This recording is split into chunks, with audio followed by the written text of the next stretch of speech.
It is trade deadline day. Hey, everybody, welcome to the show. Welcome in from Talking Habs and from Don't Puck with Media. Today we're just gonna kind of bullshit all day about what the trades are, and we'll talk about trades that have happened. To do that, I have so far 3 people with me, and that is right below me is Cam from the High Bruin Nation podcast. Below him is Eric from the Flyer Gonna Flyer Up podcast. Both of those are on Don't Puck with Media. Next to Eric is Steve, also from the High Bruin Nation podcast. How's it going, boys? Very good, very good. Very good. Excited. Favorite day of the year. Let's favorite hope. holiday. There have been a lot of trades so far, so let's hope their stuff happens for the Flyers had a trade happen, and that was Habs guy, and the Bruin guys are waiting our turn because a lot of action. The Sabres, man, are they going for it or what? That's Mark Bergevin, by the way, in action. What you're seeing over there by the Sabres, the kind of guys he brings in is exactly it. I mean, yeah, a lot of kind of like lacking trades, or not lackluster trades, but a lot of medium tier trades that have happened. I mean, probably the bigger one today was Bobby Brink to Minnesota for David Jiricek. Straight up, I thought that was a good deal for both teams. Good hockey trade. Not an overpay, not an underpay. A little bit more of a risk for Philadelphia, but I think with the direction that team is going, I think it'll benefit them in the long run for sure. And then like a couple other things, last night, Logan Stanley and another player head to Buffalo. A lot of respect, towards the Buffalo Sabres right now. And they're a team Luke Shen was the other guy. Yes, you're right. Another team not to look out for necessarily the trade deadline, but just who they've become since I think the turnover the new year. It's just spectacular. Yeah. Anybody? Any other trades that happened so far? Well, you know what? Before we get into that, let's just say hi to everybody out there. We got Habs Guru. Hey, Guru, how's it going, buddy? Any blockbuster trades gonna happen? Let's start with that. That haven't happened yet, because nothing blockbuster, I would say, happened yet. Well, I don't know. Like, were you guys kind of shocked that John Carlson got moved? No. Yes, actually, yes. I was like taken back by that one. I was like, hold on a second. Like they're only in 9th. They're like a couple points out of the wild card. Like the fuck is going on? They've already decided I read something where they've decided that they're not going to make it. I was surprised a little bit that John Carlson would go. I thought more of like the Anthony Beauvilliers would be more of the targets. Maybe they want to try and get Carlson one more cup. That makes sense. But, just with what he's done for that organization, that's what really shocked me for John Carlson. I mean, good for him. I want him I wish him the best. Maybe he wanted to go. We don't know. Well, maybe, but you know what? They're like, but I guess you know what? Like, actually, just looking at the standings right now, like they're actually 4 points behind Boston. And Boston has 2 games in hand, and even Montreal has like 3 on them also. So you know what? Maybe, and like Columbus is right there, right? Columbus has 72 points. Oh, they're only 1 point behind Boston and they're tied in games. So yeah, maybe like Washington saw like the writing's on the wall for this season, and you know what? Everybody else got the answer. Apparently, he's 37, which I was going to say he's old. So yeah, he's old. But if he wanted a 4-year extension at 37, it's a lot for a guy like him in his injury history. You know what? It kind of reminds me of like a Marchand last year, right? Where the guy wanted an extension. He's older. They didn't want to go. They didn't see him going that direction, and they try to hook him up, right? I mean, you want to get something in return. You want to get something from nothing, especially if you're a GM, where it's like, okay, if we're not going to agree to this extension, he's going to walk, and at the end of the season or next year, whatever it be. But you want to get something out of nothing, and you kind of want to do right by a player where it's like, all right, you go to a pseudo contender, see if they can make it and they can help out. I think it's a good deal. I wasn't surprised because it is a seller's market right now. And I mean, I think 20 teams are sellers, and it really comes down to 10 teams that are, actually considering buying to push for a real Stanley Cup contention. Also, he's, at his age, he's like a mentor over there. Mm-hmm. So, he's got a good role. I mean, I would think for a guy like that, if he's going to be traded, somewhere like Anaheim would be, somewhere where they'd want to go. Plus, in Anaheim, they need the experience. Yep. They need a veteran with experience. But they have a second, too. They're second behind, what was it? Is it Vegas? Yeah, Vegas. Yeah, they're second behind Vegas. So they're there. Did you see Vegas? Yeah, they beat, I don't know what team. Was the first time they beat a team that is in the playoffs since November. Yeah, they have not been on a good roll. I don't know what's going on over there with Vegas. Maybe acquiring Mitch Marner has cursed them. I don't know. So maybe the Leafs weren't necessarily cursed themselves, but maybe Mitch Marner cursed them. I mean, they're still in a playoff spot, right, fellas? But I mean, that shouldn't give a lot of Vegas fans hope that if that's how you're gonna play against playoff teams.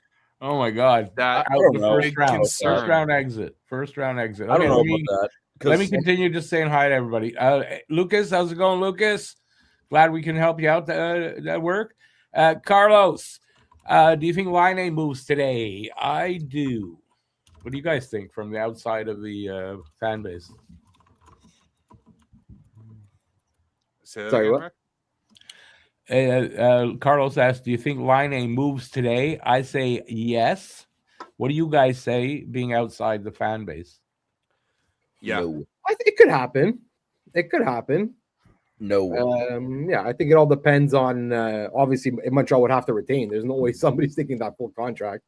I think Montreal would retain 50%. I don't think Laine gets moved unless you talk 20, at least 25% retention. I think teams like LA that lost, Kevin Fiala, I think you're going to look at them obviously as an option. You're going to look at a team like San Jose, even though I think San Jose is going to be looking more towards defense, but a team like LA, I wouldn't rule out Boston maybe being interested because they need a left winger, but I don't think Montreal and Boston will work out a deal there. I think that would just be too much. Yeah. In the Canes, they need scoring talent, but there's a couple teams I have in mind, but I think LA just screams that they would be the lead in that conversation if Laine does get moved. I think he's going to get moved. LA is apparently, but I mean, I haven't heard anything in a couple of days. I do from what I know though, they want to move him before the deadline is over. Yeah. I think what really hurts the Canadians in moving Laine is the new rule that the NHL put in this year with the double retention. I think if they could have had a double retention on Laine, he gets moved for sure. Like if Montreal could have retained 50 and then somebody else pays to retain another 50 and then you get him at like a quarter of his salary, I think he would have been moved for sure. But I think that's what really, really is going to hurt Montreal's chances of moving Laine. Because even at, what is he, like 7 point something? So even half is at like 3.5, closer to 4. That's going to be tough for a team to take on. That's going to be tough. So not for a team like LA. I think it would argue more a little bit for maybe Montreal. They might be more hesitant to retain 50%, especially if they're looking to add money to their roster. I think retaining 50% of like a $7 or $8 million contract when you're also trying to add money is difficult to ask. So you're going to have to pay a lot more for that. So that's kind of really up in the air. They're going to retain, from what I understand, they'll retain the 50%. That's from what they have no choice. They have no choice. They have no choice. And listen, there's nowhere for him to play here. I don't see him having a role here. So they kind of really need to move him. So I'd be surprised if he's not moved by the end of the day. That's the craziest thing, guys. I'm reading the comments and it says West is a lot better than the East. That's crazy. Oh, God. Who said that? Who said that? Nope. Is no. Oh, BL, come objectively? on. Oh. No. What? Objectively, that's false. The 5 worst teams in the entire league come from the West, and 8 of the bottom 10 teams come from the West. Yeah. The West versus East record, this year is dominantly held by the East. What he might mean I don't think it's that close. What he might mean is the top teams in the league, or the West is bad. And I haven't looked at that, so I don't know. But yeah, the West is not better than the East. BL, I'm surprised at you. BL's smarter than that. Here's a better perspective. Okay, you want more perspective? The top 10 teams in the National Hockey League right now are Colorado, Dallas, Carolina, Minnesota, Tampa, Buffalo, Detroit, Montreal, Pittsburgh, New York. Only, what is that? 3 out of the top 10 teams are from the West. The Central teams are Central. Yeah, the top 3 in the Central. That's it. Boston, okay, which is second in the wild card right now, would be leading the Pacific Division by a point. The next closest, they're 11th in the next closest. NHL ranking. Steve's got a point. The next closest team to the top 10 is 13th at Vegas, then 14th. Then the West starts to help. But Edmonton, in terms of like overall points standings, is 18th. So let that one sink in. Yeah. And you know what? I wanted to go back to that Vegas comment where it's like this is the first time they've won against a playoff team. Most of the people that they play out west aren't even in the playoffs. You know what I mean? Like that's their problem. And so when you say that, it's kind of an inflated stat, but it's the truth. But also you got to look at the whole where it's like they're playing in the Pacific and they're playing, out in the West, and it's just like everyone sucks out there. If you're not Dallas, Minnesota, or Colorado, you're not really anything. It's kind of crazy. I want to also go back to the initial point that the question that we got with, do we expect any blockbuster trades today? I mean, you got to take a look at St. Louis. They're willing to move pretty much everyone under the age of 20. Over the age of 25. But Doug Armstrong's prices are just way too high. So if they're really content with keeping those players, go ahead. All the best to them. But you got to anticipate that Doug is going to end up coming down a bit on the price. The price for Robert Thomas is astronomical. Falk is astronomical. Parayko was the deal was done, but then he pulled the best meme ever and said no, which was hilarious. So it's not like teams aren't willing to pay St. Louis, but if the deals want to get done, 2 things need to happen. Doug needs to come down on the price a smidge or a lot. And the players that they want to get rid of also have some essence of trade protection. So they also need to be in constant communication with them as well. I want to address something. Can I address something? Yeah. Okay, so Phil says players that have already been paid 80% of their cap salary, it's only 22% or so. But that's wrong because that's not how it works. That's the pay that they have to actually get from the team. But the cap, no, the cap is the cap. Their salary is what goes against the cap. So it doesn't work like that. It only works like that, what you're saying, for the team and how much money they actually have to pay the guy. Because it's not based on... That's not how it works. Yes, it's not based on the amount of money you owe left on the paycheck. It's based on the total contract value. Yeah, that's right. All right, we got some defenders of the Western thing that we sent out. BL, I'll be right back. Is saying some stuff. So, yeah, you got a point where there's 3 teams that are solid where the best chances are Colorado, Minnesota, Dallas. I get it. But also, I would play Edmonton in the playoff time. It's going to be their 3rd time if they make it to the Stanley Cup final, and they're going to blow it yet again because 3 straight years. Like 3 straight years of playing until July isn't good for anybody. And I don't think they have what it takes this year. Yeah, they'll make a run, but I don't think they'll beat any of the teams that are pretty much top dogs in the West when it comes down to it. Which team we talking about? Because I was distracted for a second. He said, BL said, come playoff time, You want to play Edmonton? And like, I'm just saying that I'm not afraid of Edmonton since they played till July. For a few years. I agree with you. And they're not scary this year. Yeah, I agree with you on that. I think Edmonton so far, by getting Connor Murphy, they definitely gotten a little bit meaner depth-wise defensively. But they finally were able to get rid of Andrew Mangiapane too, but they had to pay for that. They had to pay a first-round pick for that. So I read something today. And Murphy is a liability. I read something today that they might be willing to move on Darnell Nurse now. I saw that yesterday. He has a no-move clause. They've been willing to move on Darnell Nurse for a couple of years now. Yeah, I'd love to move on Darnell Nurse too. That's a bad contract. I think he has a no-move clause. I don't think that they can move him. But maybe he'll waive. Yeah, you don't know. I would be hard pressed if he's in a playoff, if they're in a playoff position and you have Connor McDavid as your center and he has carried you to 2 cup finals.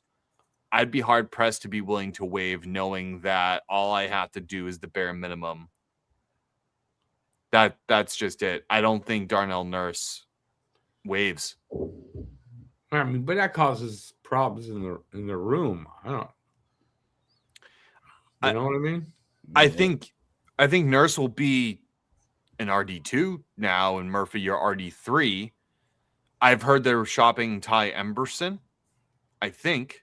Oh, I'm sorry, Spencer Stastny. I apologize. It was Spencer Stastny. I believe they were shopping.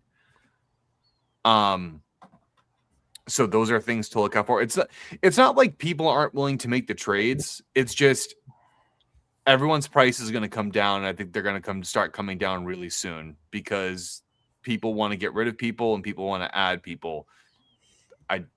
Otherwise, this is going to make for a very boring trade deadline. Could be a boring. It's happened before. I mean, we have what? 1 today, 2, because Carlson is officially like a today trade. Whoops! Hang on, I gotta stop. This is how you do a button. You have your topic. Shit, forgot about that. Good job, Rick. I was trying to refresh to see if anything popped up. I don't know what you are doing over there. I will say this with respect to Risto. The price is high, but I think it's a price you can get, especially with the market right now. But you have to anticipate Flyers are going to have to retain 50% with what's going on. And I think that's what gets you the first-round pick. He's an injury risk, so.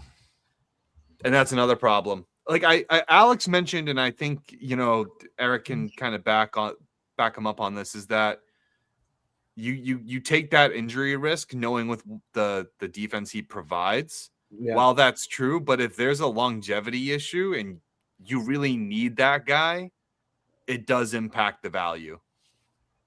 Okay, but that's, what you said about Laine being like a 3-team trade. Risto would probably move a lot easier if we could still do that.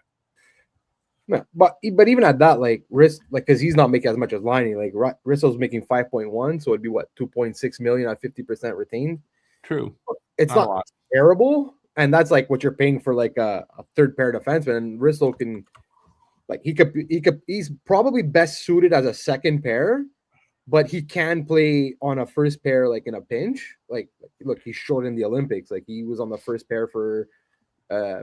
With Finland, and he went up against Connor McDavid and everything. He didn't look out of place either, and he's been playing on the Flyers' first pair recently, with Sanheim. So, but you could also trade for him, and he can get hurt the first game you put him on the ice. You know what? Yes, he does have a history, but at the end of the day, look, you could trade for anybody, and then the next day they get hurt. No, that's true, but guys with history of it, isn't he just coming off an injury, or I'm wrong on that? Well, not just, but I think he came back in January. Oh, okay. If I'm not, it was before the Olympics. I know he had played a few games before the Olympics. Oh, that's right. Yeah, that's right. But look, with the trade for Bobby Brink, bring in David Juracek. I don't know, man. For me, maybe that does signal that Risto is gone. Even if, let's say, the Flyers have to take maybe a little bit less than than the actual asking price that Danny wants, if they have to take a little bit less, I don't know, maybe that spells to me that you know what, he's probably gone. I want to Can I address this? We're not getting Robert Thomas. Unless the price significantly comes down and they stop asking for Hage, we're not getting Robert Thomas. I read that Hage and Fowler, untouchable. So I doubt we're getting Robert Thomas. So don't worry about it. Maybe in the offseason, but not now. There's tons of names out there. You look at Vancouver, Elias Pettersson, who's willing to waive his no movement clause. That's been said. Who's willing to pay the price, though? That's the thing, and Vancouver's not willing to retain. Yeah. So that's they're not moving him without retaining. But but I don't blame them. It's a lot of years. Yeah, no, I don't fault them for that at all. And then Steve's favorite guy in JD74 has been mentioned, but again, another no movement clause. And I don't know if it's with him, but I haven't really seen or heard much that JD has expressed openly that he would waive, but I think they have definitely had conversations with him. So I think for JD, it's more of for the right team. And I think JD also wants to win a Stanley Cup. So I think both those players are still very much in play. And from my understanding, anyone not named Philip Hronek is pretty much up for grabs. Well, yeah. I mean, that team. Yeah, it's an awful team. It's real bad. And you gotta break it down and rebuild.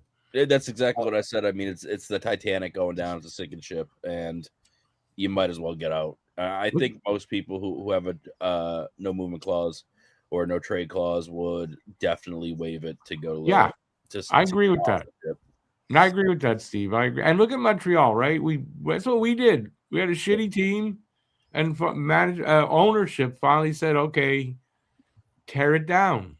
And that should be a model. I mean, it's not to brag, but they did a great job, and it should be a model for teams like Vancouver and whoever. Yeah, when it's time to tear down the walls and rebuild it, it's time, right? It's time. That's right.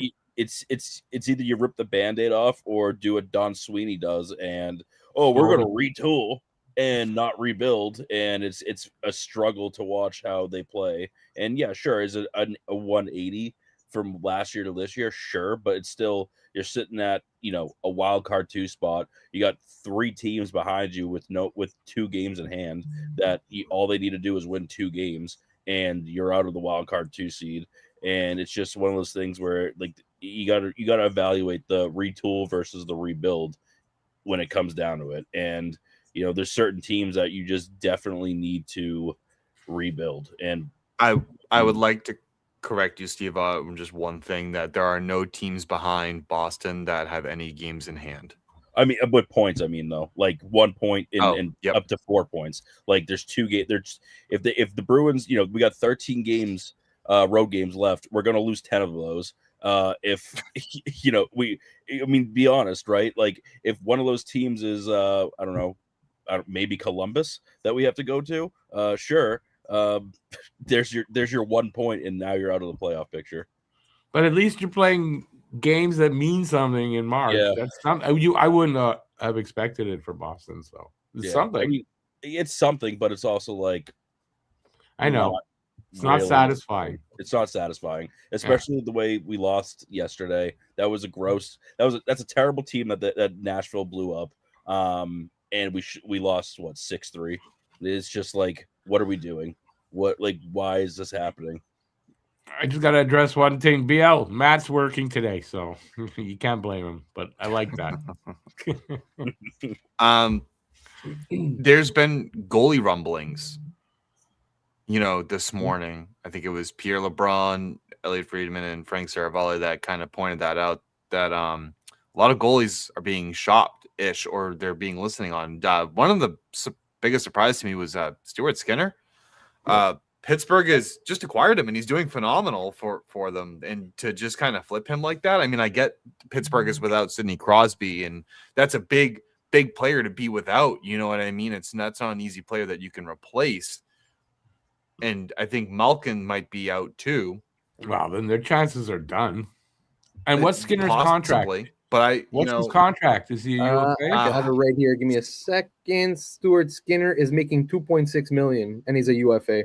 That's why he's a UFA. Why, Yeah, because also Pittsburgh has Arthur Shilovs, so and he's young, and they have this young Russian kid that they really like, Sergei Marashov. He's 21, so I think that's why I think they're looking to flip him, like flip Stuart Skinner, just because like their goaltending for the future is set. And actually, I just want to present something to you guys because I was actually funny you talking about Pittsburgh because I was actually looking at I was on their page, and we were talking about Pettersson before. If there's a team that kind of makes sense for me for Elias Pettersson, don't you think it might actually be Pittsburgh? Because look, like if Vancouver wants to trade this guy at full cap, they don't want to retain. The cost is going to be low. Like you're not getting a haul for Pettersson at this point. You're not. It's going to have to be like a sell low, kind of like Pierre-Luc Dubois when LA traded him to Washington. So if the cost is, let's say, only like a first and a second, let's say, that's it. You know what? Elias Pettersson for even a first and a third, like whatever. Pittsburgh has the capital to do that. And like, if you look at their aging roster, wouldn't he be like the perfect reclamation project? Like even just to put like as a 2C behind Crosby next year if Malkin doesn't come back, or even like 1 year or 2 years at 3C. Like you go if Malkin does come back, Crosby. If Malkin's allowed back. Yeah, that's after that swing. Wow. Yeah, I know. It wasn't as bad as wow. it makes it out, but it's like, yeah. Are you like, surprised? I agree with you, Eric, to a degree. I think Elias Pettersson, you're saying, buy low. You can still probably get the equivalent to 2 first-round picks for him. He's young. He's 26, 27 years old. 27, yeah, something like that. Yeah, but that contract has 11.6 for a guy that's not even a point per game. And how many years has he got left on it? Like 6 or 7? I think he has at least 5. It ends in 2032. Yeah. He's 27. The cap is going up exceedingly. And Steve mentioned it earlier. Vancouver's been bad for a long while. You can only ask a guy like him to elevate your team so much. And so I think Pettersson can still get you the equivalent to 2 first-round picks. Because it's term. You got to think of it this way. You're also paying for term for a 27-year-old. So that's what you're paying for too. But it's a lot of term to take on for a guy that's underperforming bad. Yeah. But 53 games, 37 points on a team that is going to be a heavy lottery pick. Yeah, you got to think about that's not bad. And even he admitted and he said that, hey, I might not be living up to the contract value right now. Yeah. But I think he's a driven, highly talented player. He's clearly talented. I think he's got what it takes to be a 1C. The only issue is I think Vancouver is just not the fit for him. I think he's a good 2C, where there's less pressure, where he can play a good supporting role on the top 6.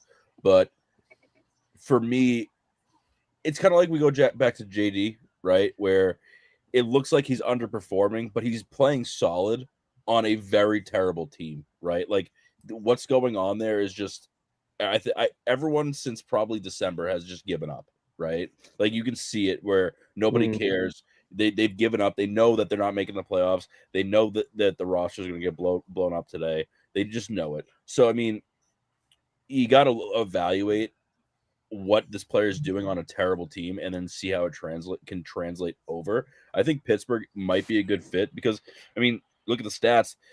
They're 9th overall in the league. They're number 2 in the Metro. They're in a playoff push, right? They're going to try to bolster their roster a little bit to try to stay and get Crosby another cup. That's what they want to do. Do I think they'll do it? No, but maybe get to the second round. I think that's what they're realistically looking at. But I say why not, because that's an aging roster. They're going to need some kind of middle ground where a younger player comes in that is experienced and has played with Crosby, Malkin, all these guys to kind of translate over through the rebuild, so to say, because it is an aging roster and they're going to have to rebuild it sooner or later. Agree. I actually agree with that wholeheartedly. Okay, can I address something for Montreal? I don't know if that's true. I think Montreal will do stuff even if they can't move Laine. I think they're looking for a D for sure, a right-hand D, and possibly some more grit up front. That's what I hear, and I think they'll move. They'll make those moves even if Laine doesn't get moved. But I think Laine will get moved. All right, back to normal programming. I think there's a lot to be said with Laine, but that's going to remain to be seen. Again, I think he gets moved, but I want to address this because this really angered me. Which Felger and Maz, who run a hockey show on 98.5 The Sports Hub here in Boston, had said that they should dangle Jeremy Swayman, that they're not big on him. And I just want to come out and say Felger and Maz are the biggest grifters with the Boston Bruins that I have ever seen in my entire life. They have never had a single good outlook on the Boston Bruins because they were the only two that did not like the James Higgins pick or the Dean Letrineau pick, and they're both being proven wrong. So as far as I'm concerned, and I don't care that they're big on radio, you can fall up the ladder. I've seen it happen, but their takes with respect to Swayman are absolute garbage. It's clickbait. That's clickbait to get people to listen because they want to hear a crazy whatever. That's clickbait. It is clickbait. It is clickbait, and that's kind of their shtick, is to kind of like say things that they know is going to enrage Bruins fans, right? Like to get the calls, to get the content, to all that stuff. To be fair, Felger does know hockey, right? And I think he just says things to piss off people because that's his kind of role. Maz is a complete moron when it comes to hockey. I'll give him credit. He is a baseball guy. He's great on baseball. Great on baseball. He's a baseball guy. That's what he is. He does really good work on baseball, but Maz's takes on hockey are just abysmal. I don't even look at it. And I think Felger's role on that show is to definitely piss people off, where he does know hockey. I mean, he went to BU and did hockey coverage there, and he does know hockey, but I think he just says things to piss people off. And again, with your point about how they're pissed off about getting or picking Higgins and Letourneau because it's a BC guy. It's the fact of the matter is, when you look at the Hockey East, it is the SEC of NHL draft picks, right? Like it's the best of the best. That's where all these picks come from. And of course, if you get the opportunity to go to a BC game, right, down the street as a Boston Bruin in the organization, of course, scouting is easy. But guess what? You're going up and down New Hampshire, Maine, Rhode Island, Connecticut. It's all local to you, and that's where the pinnacle of college hockey is. So of course you're going to pick guys that you get to see more of, but they're also the top level, the top league in college hockey where all these prospects are coming. Like, the stats don't lie. The fact of the matter is, if you play college hockey, you have a basically 8 out of 10 shot to make it to the pros if you go to the Hockey East. They send the most kids pro out of any league in college or even juniors. That's just the facts. So, their take on Letourneau and Higgins is atrocious, and I'm glad they're going to be eating their words. Just the fact, that's just a fact. And they shouldn't be saying these things. It's clickbait. That's it. It's clickbait. Guys, we got a little minor league trade to announce. Oh, yeah? Yeah, Boston and the Flyers actually made an AHL trade. I don't know. You guys gotta have to help me out because I don't know your players. But Brett Harrison and defenseman Jackson Edward to the Flyers in exchange for forwards Alexei Gendrin and Massimo Rizzo. I've not heard of any of those guys. I mean, Jackson Edward, he was gonna be an AHL defenseman, and Brett Harrison was an AHL forward. They're not NHLers. Great guys. I met both of them. Wonderful human beings. But genuinely, it's an AHL type trade. 100%. Yeah, I think now. What I think, though, Eric, I will say this: if they're acquiring forwards, Lysell, I would keep an eye on if they plan on moving him. Yeah. Yeah. Well, on the Flyer side of this, I'll just tell you, Massimo Rizzo has not really accomplished anything. I think he was in the AHL at one point. Sorry, not the AHL, the ECHL at one point this year. Gendron's the one I'm actually kind of surprised that the Flyers traded. He's not huge. He's a small guy, but like he's speedy and he can score. So I'm actually a little bit surprised. I don't know if he ever would have been an NHL player. I doubt it.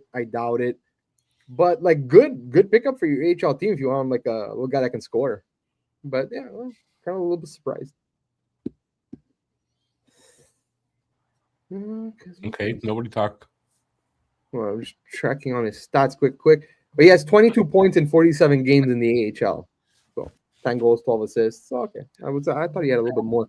But he was a guy that was in and out of the lineup, like so. We'll see. But hey, we got one. The Flyers and Bruins made a trade. Well, you already had one. What was it? Brink and yeah, but no, not together. Hey? I'm saying like not together. The Flyers and Bruins together made a trade. Oh, I get you. So, yay. Bees guy says Lysell and Poitras are the two the Bees should move. Don't disagree there. I think Poitras is an NHL-ready centerman.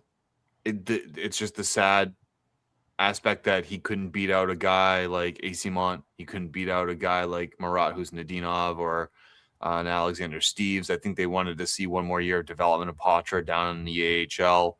Had a rough start with Providence. I think, but every time he comes up and plays up here, he looks like he belongs. He goes to the corners.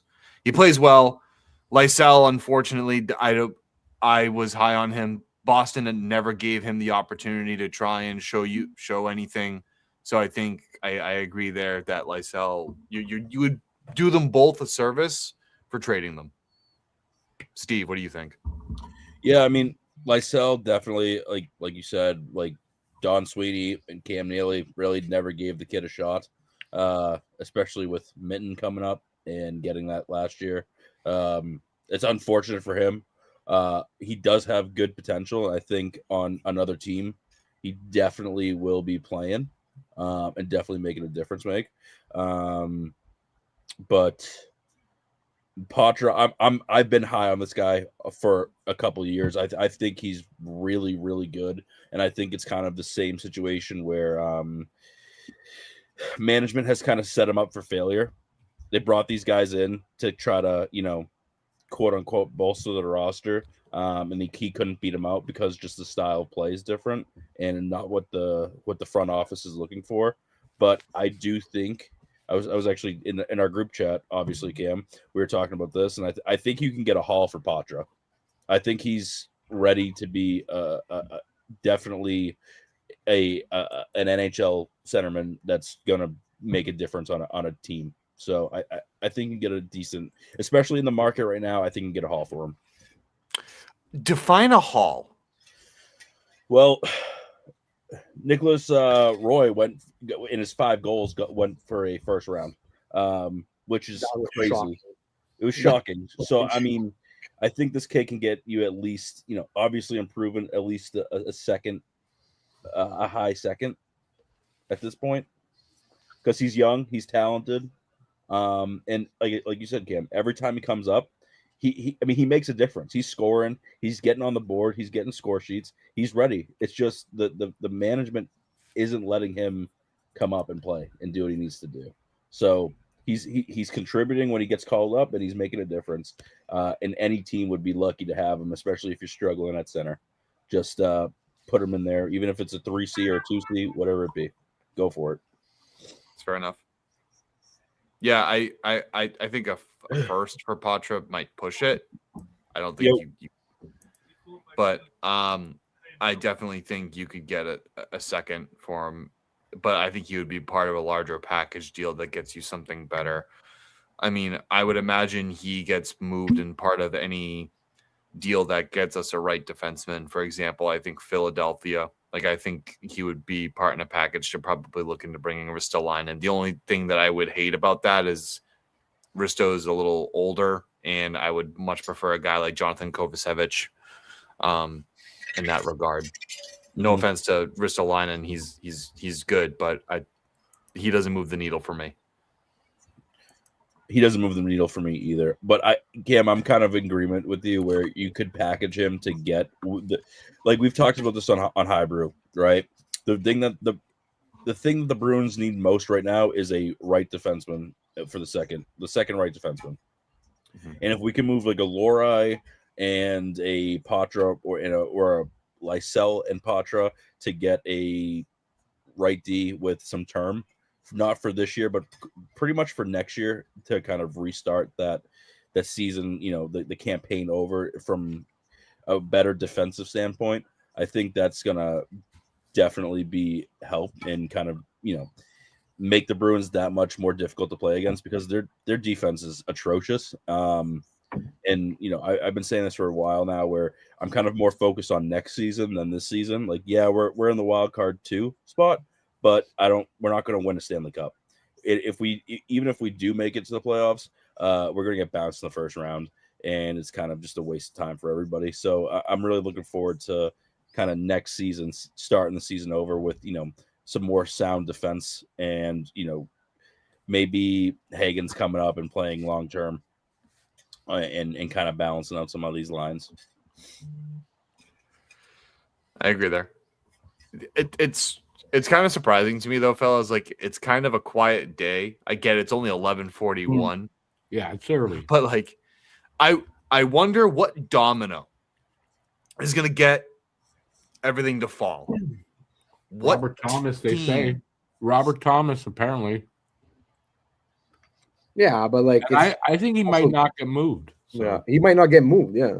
So I don't know. I think St. Louis would be content with keeping him.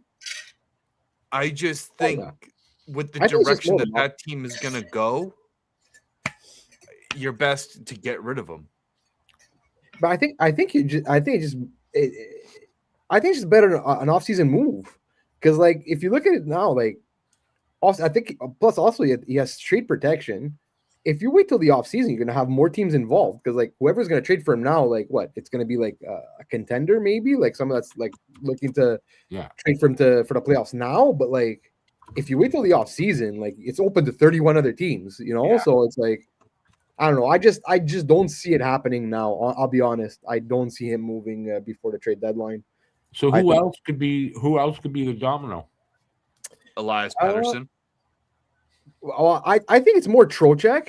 I saw something. Could be. I saw something this morning, basically saying the Rangers basically putting out something saying that like they're not scared to hold on to him until the offseason either. Like if they don't get their price, apparently the price is pretty high on him too. Yep. So I'm gonna be honest with Trocheck, with you. They're saying that they're okay with keeping him. Trocheck might not be okay with them keeping him. Right. Because he came out and he said that he's 32 years old and he wants to win a cup. Well, the direction of New York is not exactly trending towards cup. No. Especially if you're going to put those guys up for grabs. You're not going to immediately become a cup contender again next year. Hell no. No way. And they got to go through like a kind of rebuild / retool there in New York. They really fucked themselves. Yeah. Like, they have nothing. And they're looking like, I think they're even listening on Braden Schneider. I think Chris Drury even came out and said anyone not named, obviously with the no movement clause, right? Like, JT Miller, Igor Shesterkin, those type of guys, right? They're not going to be able to be moved. Like they'll never waive it. And to be honest with you, if JT Miller does move, good luck finding a trade partner that wants that cancer in the locker room. No one does. He's reportedly really bad, despite him winning a gold medal with Team USA. A lot of teams don't want to deal with him. No, and if you remember, like at the beginning of the season, when we were doing like on Don't Puck, when we were doing our previews, I was like really low on the Rangers. I picked them to miss the playoffs, and like because you look at their roster at the beginning of the season, and you're like, after your top 3 or 4 guys offensively, they had nothing behind them. And it also like their defense, like they traded Keandre Miller So you ruin your second pair, and then you go get Gavrikov to pair with Adam Fox. But then what about your second and third pairs? Like, early on, it was the Igor Shesterkin show. Like, he was the only thing keeping them in any kind of competition. But then it was just a complete nosedive after that. So it's like they really gotta strip this whole thing down, because like they literally have nothing. And even like when they were doing their like mini rebuild, like when they drafted Lafreniere and Kako and whatever, like if you look at the other picks they made, like they whiffed on a lot of picks. And like it's not like Kako and Lafreniere panned out either. So it's like whatever soft rebuild that they did beforehand, like it didn't work out. And now I think they're even worse off than they were before. Kako's gone. Lafreniere is not living up to expectation. They have that other forward, Othman, that he's not really doing much either. People are saying that. Don't be surprised if Othman is not a Ranger at the end of the trade deadline. Yeah, I've seen a lot about that. I've also seen a lot of people being willing to move away from Alexis Lafreniere. However, their asking price for that kid might be high. It will be high. Like if you're, and I guess rightfully so. He's only 24. He still puts up points, but he's not putting up numbers that you would expect a former first overall pick to put up. Right. Fine, if you believe in that, but that doesn't mean you can ask for 3 first-round picks for this kid if you're going to look for a Robert Thomas type of deal. And any Habs fans who think he's coming to Montreal, he's not. No. But he's on a terrible team too. So like you got to think like number 1 draft picks. Like okay, Connor Bedard, right? Like he didn't do anything his first season. You know, he's kind of stepping it up, but he's still on a terrible team where he's not having that number 1 overall point production that you expect, right? Like you gotta take it with a grain of salt. You know what I mean? It's just if you're on a bad team with no cohesion and your line kind of sucks, then it's like how much can you really do? Again, hockey's the ultimate team sport where you need guys to step up and you need good players around you. And to make everything work, it's just there's only so much one person can do. I mean, unless you're McJesus, right, and literally willing the Edmonton Oilers to a Cup final 2 years in a row. Like, even he's lost it though because he can't do it himself. You know what I mean? There's only so much you can do yourself. Nick Foligno is reportedly going to the Minnesota Wild. No way. Yeah, Nick Foligno to the Wild. Nick Foligno has It's official? Yep. So it looks like Pagnota. That's a Pagnota saying. It's not showing up on. And Minnesota officially withdraws their bid for Vincent Trocheck, which makes sense anyway because Vinny Trocheck had said that his preference was to stay in the East. I mean, Minnesota's it's more middle of the country. Not east. Yeah. It's not east. It's not west. It's just there. Dead middle. And good for Nick because he's gonna get to play with his brother, and I think it's always a great thing for family members to play together, unless you're the Hughes brothers. Because honestly, I'm starting to think that Quinn Hughes. This is a quick tangent, so I apologize. I think Quinn Hughes is unequivocally the best out of the 3 of them, and despite popular opinion, I don't think it's close. I really don't. Jack Hughes is starting to really, even though he got the golden goal, I hate to say this, he's really waning down on me. I don't think he's as good as people project, and that just might be me. You're talking about Jack? Yeah. I think I don't know. With Jack Hughes, I think he is good. I think he's a little overrated, I guess. Like I don't expect him that's to what be I'm like, saying. Yeah, I don't expect him like 100-point player, 110-point player. Like I don't know if that's really him. But yeah, like I think he's a solid. If he's healthy, he's like a solid, just above point per game player. I think. But maybe he'll have that like one season, where he flirts with 100. But we'll see. I just don't think he's the kind of player that gets you to 100 points. I think he's an 80 to 95 point guy, but I don't think he might get it once in his career. but I don't think he's ever going to go over it. I think Jack's size, my issue with Jack Hughes is that he hasn't grown into his frame yet, and until he does, I don't think he's going to unlock that full potential. And he gets hurt every year, maybe. That's the biggest issue. He keeps constantly getting hurt. Yeah. And I disagree with BL. Like, I think he's a couple notches below Quinn. Quinn changes, or he even changed the dynamic of Vancouver. Jack has not done that for the Devils. We can't stay healthy the whole season. I think that has a lot to do with it. Tate McRae tires Jack out. No, but I don't know why. That's awesome. That is pretty good. Good.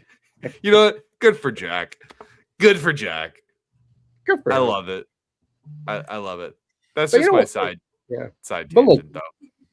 Jack Hughes, he's only 24 years old. I think he'll be 25 in May. Like he does. I'm just looking at his stats quick. Like he did have a 99-point season, so he came close. But more or less, he's all like I'm looking at his numbers. He's more or less just above a point per game, or like a few points above here. But like we said, like he just cannot stay healthy. He does not play full seasons. Like that 99 points came in his closest point is most games played at 78. And like when you're a team like New Jersey that's relying on this guy to be your 1C, like your big point producer, like if you can't play a full season, like that's tough, man. Because how many seasons in the past couple of years have been derailed because the guy gets hurt, and it's like, oh well, now Jack's hurt, so yeah, that's why I'm not sold on him. Listen, I'm not saying Jack is not a good hockey player. He is. I never said he wasn't a good hockey player. I just think Quinn look at the last 3 years in Norris Trophy voting. It's been Werenski, Makar, Hughes. It hasn't changed. So you can't tell me Jack Hughes is a tier below his brother when his brother has been in the running for the Norris Trophy for 3 straight. You can't tell me that. You just can't convince me that they're equivalent. And I don't think Luke Hughes is all that in a bag of peanuts either. But that's just my opinion. Like, again, Jack Hughes can still prove me wrong, but as it stands, until Jack Hughes can get out of his injury bug and until he can show that he can elevate the Devils to the next level, he's not equivalent to Werenski, Makar, or his older brother. To me, it's just that simple. Fight me on it. No, Quinn is arguably the best or second best defense. It always goes back and forth. Makar Hughes. Who's the best? At the end of the day, I'm sorry, but Jack Hughes is not the best centerman or forward in the league. Like, not even close. Like, no. So, I'm sorry. Quinn Hughes is the best Hughes right at the moment. Like, so. No, I don't disagree with you there. No, Quinn's the best out of the brothers. Now, we'll see what happens with Jack. I don't know. It's not coming as quick for him as it did for his brothers, but you know what? We'll see. I don't know, man. Good. Going back to the original point with Nick Foligno. Good for Nick. Good for Nick Foligno. I hope he gets a cut. I hope he does. He's a great individual, just awesome human being. I love it, and I would just love to see it. But if it does tell you anything, Minnesota's going all in.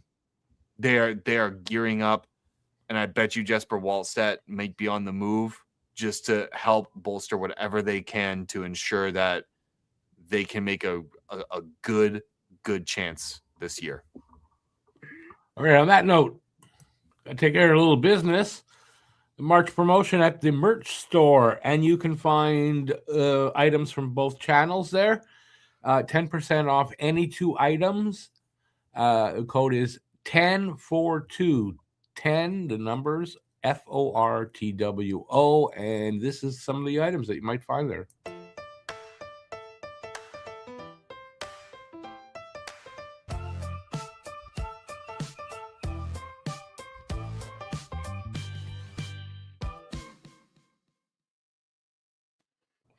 Wow. All right. We did you see that, Eric? We got a shout out. We got a fucking mug picture. We didn't get the bozo. Okay, we didn't get the bozo alert shirt. Wait, I haven't made one for on there. I haven't made one for the other channel.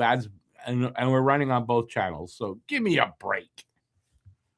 But yeah, there are a lot of items. You gave us one mug. There are a lot of items for all the shows on the site. So if you're interested in that, head over there and save 10%. Yeah, I took a shower just before. Wah, wah, wah, wah, wah, wah, wah, wah. Oh man, it doesn't matter. We got a mug. No, ladies and gentlemen, honestly, take a look at the Fourth Wall website, our merch site. A lot of good stuff. A lot of funny little memes that we have in there. Get someone a bozo alert shirt. It's a hockey clown. It's amazing. It's our favorite one. It's my favorite one. The QR code up in the corner would take you there if you want to go that way, but check it out. And it's my favorite when Alex gets to wear the bozo alert shirt. He's bozo number 1. Yeah, but only you and I have him, so I don't know how he's going to do that. I know. Alex, by the way, should be here in roughly 8 or 10 minutes. So this was about 24 hours ago where Frank Seravalli had mentioned, Colton Parayko's decline. He declined the trade to Buffalo, and he said he would not waive to go to Buffalo. Kind of surprising, to be honest with you, because Buffalo is a wagon right now, and that's how bad Buffalo is in the city. Yeah, that should, yeah. So it's just kind of like one of those things, but Colton Parayko has earned his right in his contract to decide where he wants to go, but Frank Seravalli also reported that his preferred destination is also St. Louis. He wants to stay there because of what he's done for that jersey. And again, hard to fault players like Parayko, Falk, and some of the other players that were there for the 2019 Stanley Cup to want to stay. But you got to add the rest. He's still out. He might approve a different team. He just doesn't want to go to Buffalo. That's what I read. But his preference is that he wants to stay in the West. He'd like to stay there, but it's unlikely he will. But it's not that he won't accept going somewhere else. He just won't go to Buffalo. And Tyler Myers wouldn't go to Detroit. So same kind of thing. And I think every player has earned that right. I do. If you don't want your players to have that right, don't give them no trade clauses. Don't give them no movement clauses. Don't do it. Exactly. 100%. If you really don't believe in that player that much, don't give them that value. Then trade them, let them walk, and let some other team deal with it. If you think you might have to trade him at some point, don't give him a no movement clause or no trade, full no trade. Yeah, and he said it though. I read it somewhere. I don't know that he said he won't accept a trade at the deadline. If he will be traded, it's probably going to be in the offseason. Him also, he doesn't want to move now. Cool. Okay, I read that it's still open, but he didn't want to go to Buffalo. I read it, so I would have to find it. But I read this morning that he said that he wouldn't accept a trade now at the deadline. He doesn't want to move now. That's an update. Just a bit of Bruins rumors that there are conversations between Victor Arvidsson and Don Sweeney for an extension, not a trade. It seems like Arvidsson is content with staying in Boston. Well, there you go. Better than KK, as we talked about earlier. Can we just actually go back and quickly address no movement clauses too, and how fans just genuinely don't understand how those work? Do you know how many Bruins fans I have had to watch on Twitter say trade Arvidsson? And I've had to comment saying he has a no movement clause. And the only way I would ever see him waiving it, or any player waiving it, would be to go to a Stanley Cup contender. Yeah. It's the only way. Yeah. And you lose. At this time of the year, yeah. Yeah. And you lose a lot of negotiation when it comes to no movement clauses. Brad Marchand got traded last year for a second round pick that eventually turned into a first. I would rather keep Victor Arvidsson if he only gave me one team. But I just want to say this. Whoever's asking about Goalie, I believe he does have a no move clause, but it's going to be his last year. So I don't know about in the last year, but I think this year he had it. So And they're not moving Gallagher. I don't see that. I would be shocked if Montreal traded Gallagher. Yeah, I'd be shocked too. I don't know what I Am Wonderfil is saying with the no move is AHL, no trade is the strong one. The no movement clause is the highest capacity where you can't even do it. You can't do anything to him. You can't even send him down to waivers. No move. It means he has to approve being sent down. No trade means he has to approve being traded in the NHL. Correct. Right? Yeah. No move just basically means that you can't be waived either. You can't move him unless he approves. Yeah. But you could have like a no move with a no trade. So it's like, let's say you have a no move clause, but you also have like, let's say a 16-team no trade. You know what I mean? Like if you waive. Yes, but that is if you waive your clause, yeah. That is typically later. So you can have a no move clause for the first X amount of years or the last X amount of years. But then your other piece of your contract can just be a 16-team NTC. Yeah, exactly. But that's typically a modified NTC. Yeah. That's what they call that. That's right. A modified. And no trade. No trade. You have to approve going anywhere. Yeah. A modified means you have a list. No, but what I'm saying is that you can have a no move clause with a modified NTC also. Yeah. So basically, like let's say the whole contract, you have a no move, which basically means that they can't send you to the AHL, but you also have a modified no trade included in there, which was if I would get traded, like every year it's like, like say like 18-team no trade, 12, whatever, it depends. You know? Yeah. You could be traded but there's guys with they call that deferment. Yeah. They call that deferment. Yes, they can defer that. That's correct. Okay. But it just drives me crazy sometimes when you're just like, just trade him. It doesn't matter if he has an NMC. It does matter. It matters a lot, actually. It matters a fuck ton. Yeah. Look at Colton Parayko just slapped the hammer down on Doug Armstrong yesterday. Yeah, it matters a fuck Myers too didn't go to Detroit, so they sent him to Dallas. He got his way. He wanted to stay out west. Did you see that package, by the way, for Colton Parayko? That was an overpay. Mertka and a first. That was a lot. I'm actually glad for Buffalo that Parayko denied that. Yeah, I kind of thought so too. That was a lot. I was a little shocked by like, what? That's what they're gonna get. Wow. Like nothing against Colton Parayko. Nothing like very good player and everything. He's another guy that I think is a little overrated. Like, he's old now. Yeah, and he's older too, and he has term. I think he had like 4 years left on that contract. Like he has term left on there. Oh, does he really? I didn't know. I thought he only had short term. You know, not to be like a homer or anything, but like watching the Olympics, like I thought Risto played better than Parayko did for Canada. Like just watching both guys play for their national team. Like I watched some Finland games. I watched Canada. And not that Parayko was bad, but like I'm like, okay, like I would have rather had Matthew Schaefer there, but like whatever, you know, like.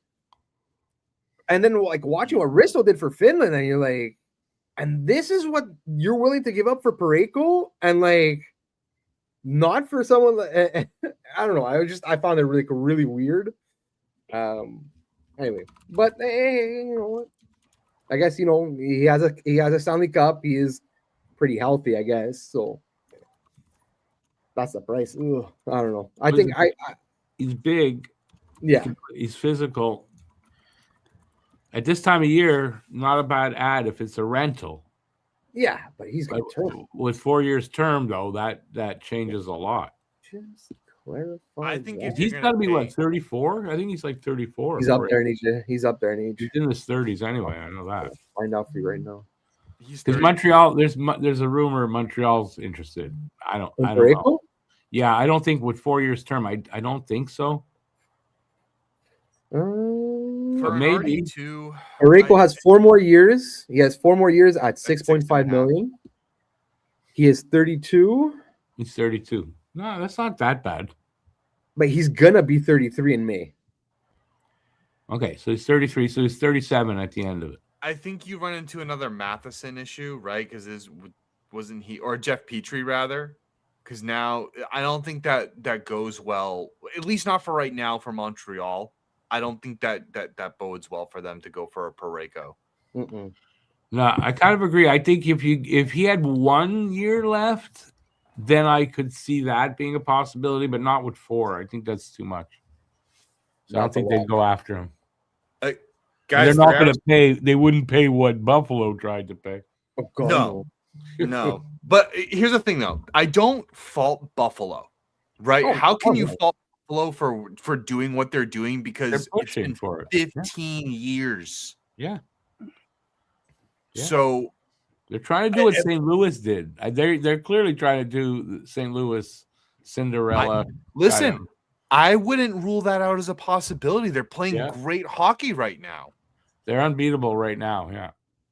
And sometimes when you ride that high, look what happens. Yeah. St. Louis in 2019, albeit that Boston, I think, was the better team, but they beat the fuck out of them. Yep. That's what happens. Well, Nick Foligno got traded for future considerations, by the way. Who?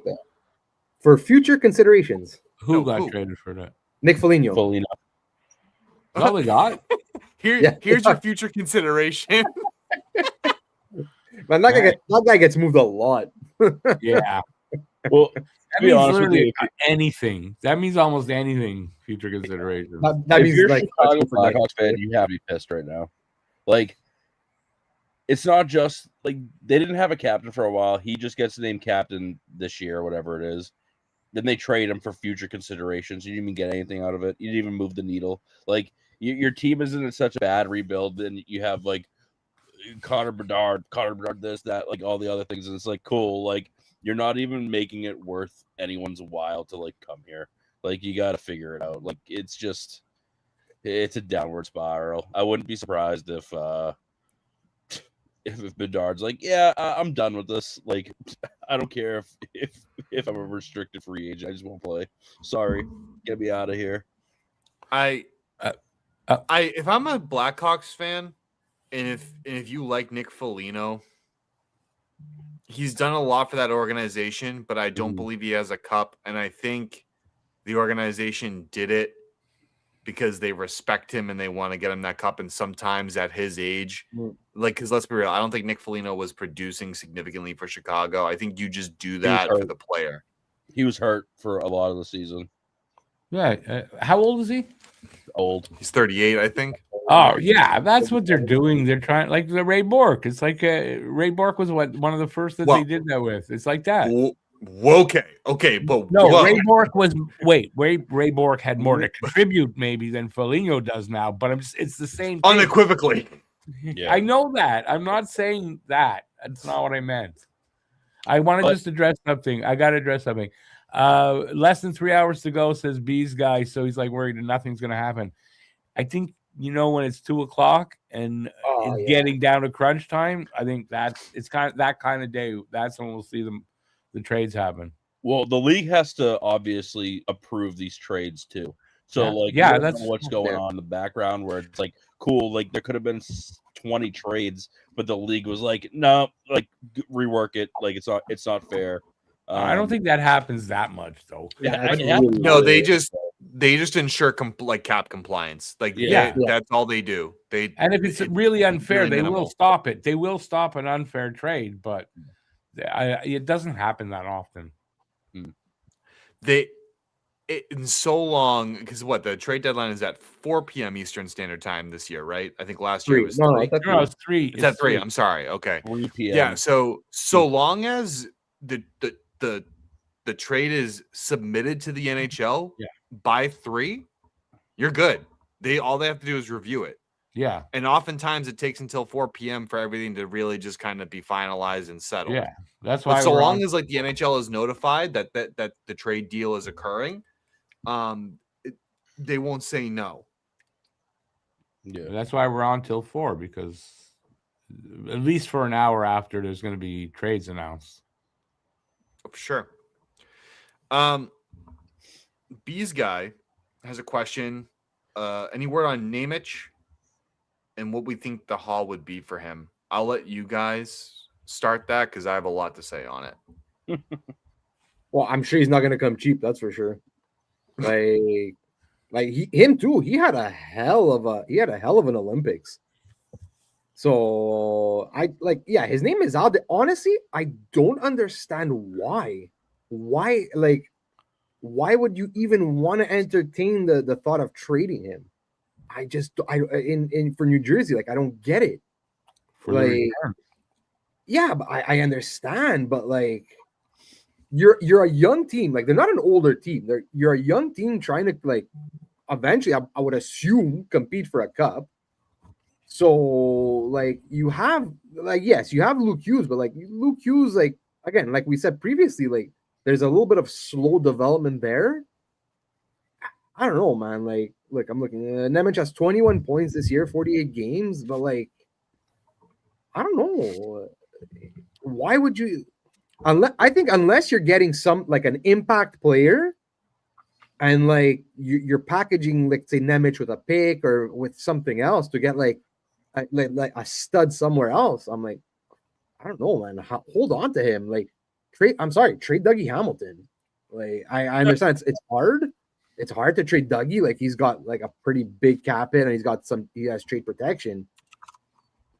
But like, fuck, and Nemec is what? He is 22 years old, a former second overall pick, and like he has shown that it's not. For me, in my opinion, like he isn't showing like bust status.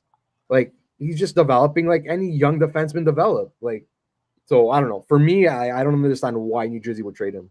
Yeah, he's young to give up on to give 22-year-old second overall pick. It's young. I think Nemec stays unless you get a massive haul for him. Not Alex. And with the Nemec talk, right, where I think New Jersey would be persuaded is if you get a top 6 right winger. And a first round pick. I think I'll put it this way: the package would be similar to Robert Thomas because Nemec is arguably an RD1 in development. I think you're getting more for Thomas than Nemec. Come on, no, I don't think so at all. I think you could get about the same package for Simon Nemec that you could get for Robert Thomas. No way. What? No, I don't. That is one of the dumbest takes you've ever had. Are you kidding me? I agree with Alex. Nemec is a bona fide 1C. I'm sorry. Thomas is a bona fide 1C. Nemec is still a reclamation project. Are we good? Well, I wouldn't say it's a reclamation project. I wouldn't say it's a reclamation. He's like a second pairing guy. He's developing still. Yeah. No, he's also playing the RD1 spot, and he also had a great. He is not even in the same stratosphere of value as Robert Thomas is. I know. I think you could get similar value. I think you're looking at 2 first-round picks. Actually, he is in the stratosphere because of the right defenseman issue across the league. He's not. 1Cs are a hot commodity. They're not even. That's an interesting point. You are both wrong on this. Alex, that's an interesting point that Steve because brings the fact of the matter is, there are so many teams. There are more teams that need a right defenseman than there are teams that need a 1C. And he's 5 years younger. As a Here's team, my argument to that. No, One, Robert Thomas has a significantly high. It's already a finished product. We're going on what Nemec may become, number 1. Number 2, 1Cs are like the equivalent of getting a quarterback in the NFL. How often do you see true top end 1Cs get moved? They don't. We see. Okay, hold on. I'm not done. I'm gonna stop you right there. I'm gonna stop you right there. I'm not done. Grab popcorn, everybody. Grab the popcorn. I'm not finished with my point yet. Number 2, right-handed defense. That's what he gets from you. No, don't do that. That's not fair. Yeah, nah, he ain't doing that because I wasn't done with my point. Yeah. Oh, you switched spots. I want to be with my buddy Eric anyway. What? But anyway, real quick, let me finish my point. Then you can say what you got to say. Number 2, right? Well, I agree. Steve makes a good point there. Right-handed defensemen are a need in the NHL. However, when we look at what the potential ceiling is of what Nemec could become versus what Robert Thomas already is, I think what you're getting from Thomas and the actual how rare 1Cs are moved in this market, no way. his contract. And the that contract. that you is get a really 5 fair years at contract for once. He's barely making $8 million a year, and he's locked up for 8.1. 5 years. Yeah. There's no guarantee. Hold on, but there's no. It's similar to that though. There's no guarantee that you're gonna have Robert Thomas produce for you on any other team. There's no guarantee of that. There's no guarantee of any of that. But you still have Simon Nemec, a former second overall pick, a very solid defenseman, and you could argue that he's on a way worse team than New Jersey. No, this is crazy. Thank you, Eric. New Jersey hasn't done St. anything. Louis is way worse than New Jersey. Yeah, no kidding. Robert But Thomas I think no, is for the $80 money plus that you 26 can get. under his belt. I let you talk. For the market value for Simon Nemec, for the right defensive guy, a young right defenseman that can develop into a stud, you're telling me that you can't get prospective value for that equal to Robert Thomas? Not to the comparison of a 1C. Now, I think you can get I think you're crazy. I think defensemen are just as equally valued. You can get a very good package for Nemec. I agree with that. You're not. I'm saying 2 first-round picks. I'm saying you can get 2 first-round picks, which I think that's I think honestly, for Robert Thomas, if I'm going player to player, for Robert Thomas, the real value for Thomas is probably 2 first-round picks plus a prospect. The real value, not a trade I want to hit deadline the button. value. We got breaking news. I'm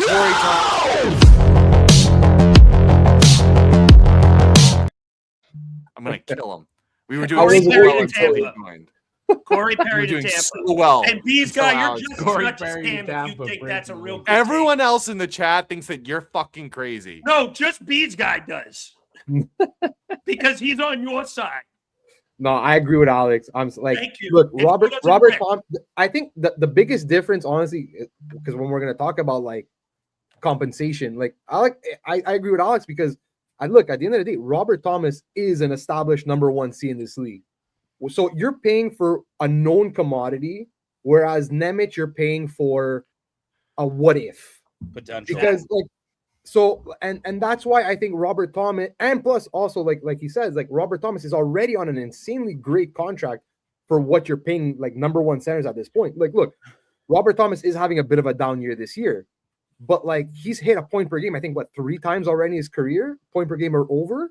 Nemec is 22 though, so to say that he's not prospectively equal to that is a little insane. Also, you can get Nemec likely on a cheaper deal for 5 years for $7 million. Yes, but my point is he hasn't lived up to the cheaper contract. I'm sorry, I thought you meant cheaper trade. But the thing is that Nemec, and this is why I think he wouldn't cost as much as Thomas, is because again he has not hit that potential yet. So you're paying for potential. So you're gonna pay a little bit less. I hate to break that to you guys though, but like, when you get a 22-year-old guy like that, that's what you pay for. That's where the cost comes in. You're paying for the potential. Yes, you're paying for upside, but you're not going to pay. Like, look, St. Louis is asking, like, now again, like you could say that, well, because what St. Louis is asking for is insane. But like, you look at like, let's say, and I'm not saying they're the same player, but I'm saying like, look at what like the Eichel return, and Eichel was traded for while he had his injury history, but they got a 1st-round pick, they got a center prospect back. Plus, they got other things, and this is for a guy that you weren't even sure what his future was going to be because of the whole neck thing.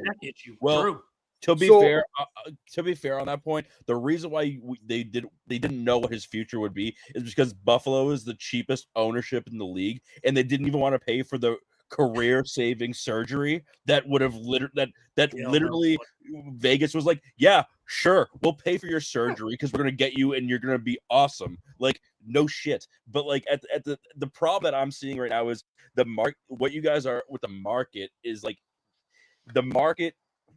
We're comparing player to player on 2 different positions. I understand that 1Cs go for a lot, but right now in this playoff push where there's not a lot of right defensemen, the market itself for right defensemen is already up way more than you think it would be, right?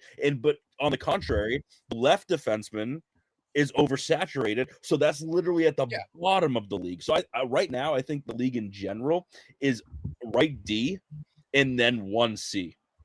And then probably In terms of need, left in wings. terms of need. But here's the thing: need Needs a different dictates argument. market We're talking price. value.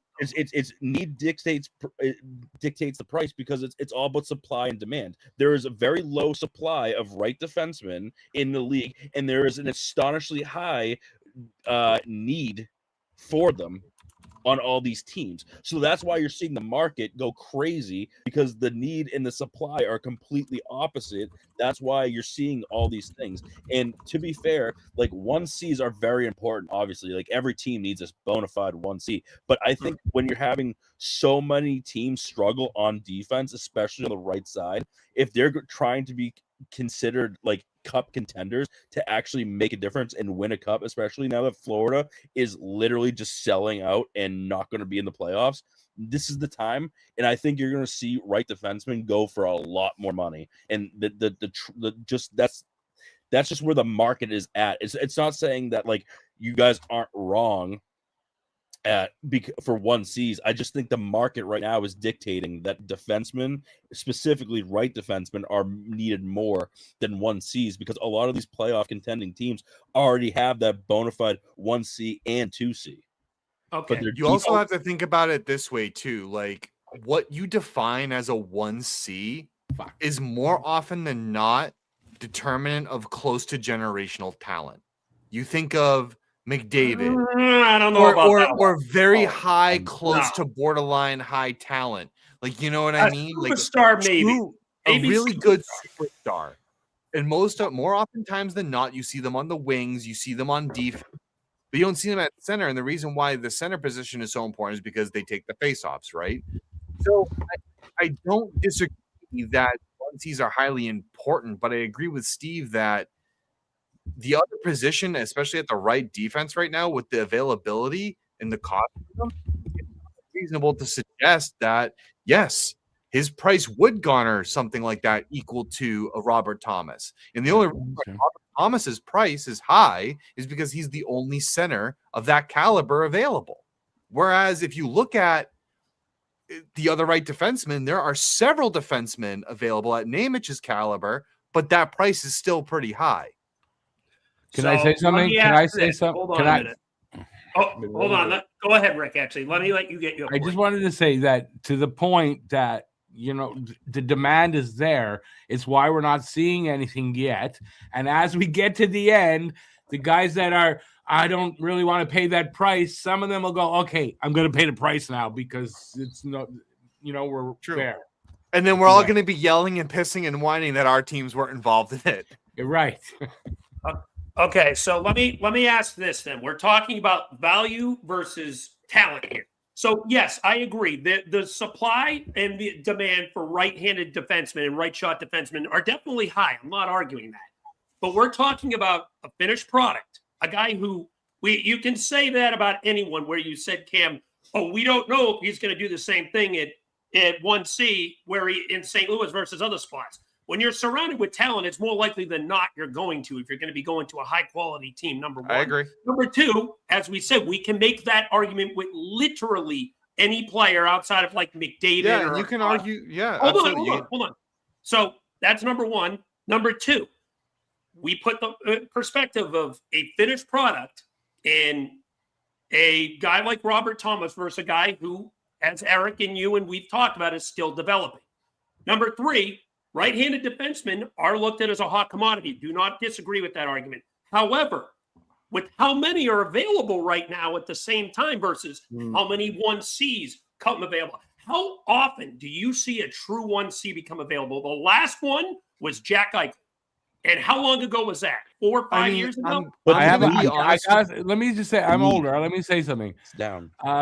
Yeah, the demand for Robert Thomas right now may be the reason why that we're not seeing a trade for him, because they're picking through which one they want to take. Possibly. There may be a lot of offers for Robert Thomas right now. I also want to bring up, Rick, too, that he's not the only 1C available. Who? Elias Pettersson is available. But it's a high price. Yeah, it's $3 million more and a couple of years more. Or one. It is. No. But to say that he's the only one is just simply not true. It's a Well, 1 right year now- difference between the players. It's a 1 year difference between the Yeah, players. it's the production. But I'd also how about like his to bring up production level over the last couple of seasons that make a Oh, but difference. don't even. Vancouver's been shit. So let's say At least well, St. St. Louis Louis has actually players like Jordan Kyrou and a couple other guys that they have surrounded Robert Thomas with. I'll at least give St. Louis some credit there. St. Louis has been in the mix a lot more than Vancouver has. Let's be honest with ourselves.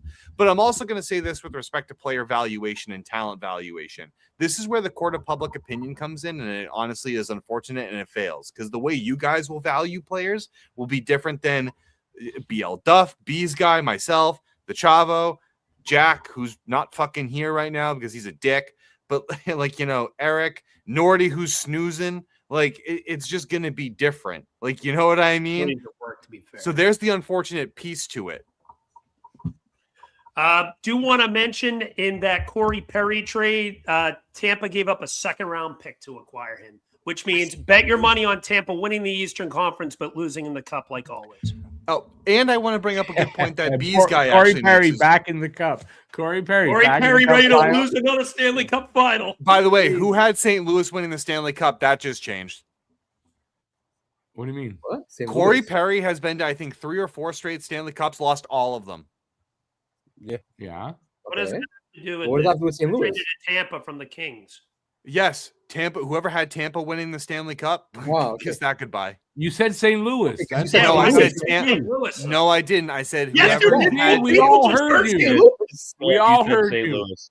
Bro, I Cam, did, whatever. you absolutely said St. Yeah. Louis. I thought listen, I could have been misconstrued as Stanley Cup when you guys probably heard St. Louis, but I said Tampa winning Stanley Cup. So You I'm said St. Louis winning Every Stanley Cup. I single heard person both. here heard you say St. Louis. Yeah. whatever. I don't give. I a heard shit. you You say had- St. you Louis. had St. Louis on the But brain. by the way, another strong point that B's guy brings up is that Robert Thomas's career high points was 86. Yeah, at age So to 23. call it, and I agree with his point, to call him all right, I did say St. Louis. Yeah. That's my fault. Whatever. Yeah, Fuck you guys. yeah, we go. Fuck you guys. You said St. Louis. I get it. Stop bullying me. Keep bullying him. He deserves it. But it's true to say Robert Thomas is a bona fide 1C. I kind of agree with that point. Like an 86 point as a career high is. I agree. It's really hard to say like that is bona fide 1C. Yeah, but I'll it's give you over 2 points. Over a point per game. He's defensively And he's done responsible. it twice. I think he's 3. No, I think even 3. I'm not 100% sure, but I know Yeah, he's he getting a had an point per injury game. short one. True. I'll give you one stat. Like, that- I'm sorry, like, is Dylan Larkin a number 1 center? Do you guys consider Dylan Larkin a number 1 center? Like, he's not like that's what like his numbers are too. Like, I'll give you you a have to like stat. stop with like again, like we always consider okay, who's like a true number 1 center? If you were talking about like guys like McKinnon and McDavid, if that's your true number 1 center, then the rest of all the one like maybe 20 teams in the league don't have true number 1 centers because like Some of them so don't. like, Some of them don't. I'll give you a stat about Thomas that you We don't. maybe give you a pause for thought. In 52 playoff games, he has 6 goals. Now he's playing with a shitty team. I get it, but yeah, that- but it's because that's also like something. a lot of his games in the playoffs also came early in his career. I'm Yeah, just St. saying Louis has that. been out of the playoffs for like the past couple of years. Okay, but it gives you something to think about. That's all. Yeah, but for me, that's kind of a weighted stat because you're like, okay, well, he was like 19, 20, and 21 when he was in the playoffs, when he was like on a third line, and then Eric, it's like, it's like, Ooh, sorry. Go ahead, finish your point. I apologize. but no, but like, look, I just want to say, like, last thing on Robert, like the center versus the right wing, the right D. I got a little bit to what Alex's point was also before, like. Look how many right Ds are actually moving right now. Like Ristola's a right D, Parayko's Parayko didn't move, but like, and like, Almost did. I understand like Nemec again, his potential might be like a big time point producing, but again, he hasn't reached his potential yet. But like, and you were saying before with Elias Pettersson, the only reason Elias Pettersson might be available is because he sucks right now. Because if Elias Pettersson was close to a point per game, I'm sorry, Vancouver would not make him available. That's the difference. And it's like the only and Robert Thomas is available because it seems like St. Louis wants to go into not a complete teardown, but they want to like maybe start from scratch again.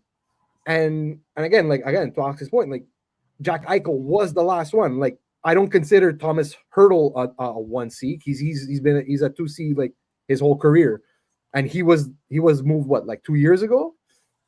Like, and look how many centers how many teams are looking for centers that like Vincent Trocheck, Kadri are the best available, and it's like these guys are all over 30 and they're 2 to 3 Cs. I just disagree with your assessment on Vancouver with Elias Pettersson. Vancouver right now has indicated that they do want to clean up shop. So I disagree with that statement. Everything else, I think you have solid points.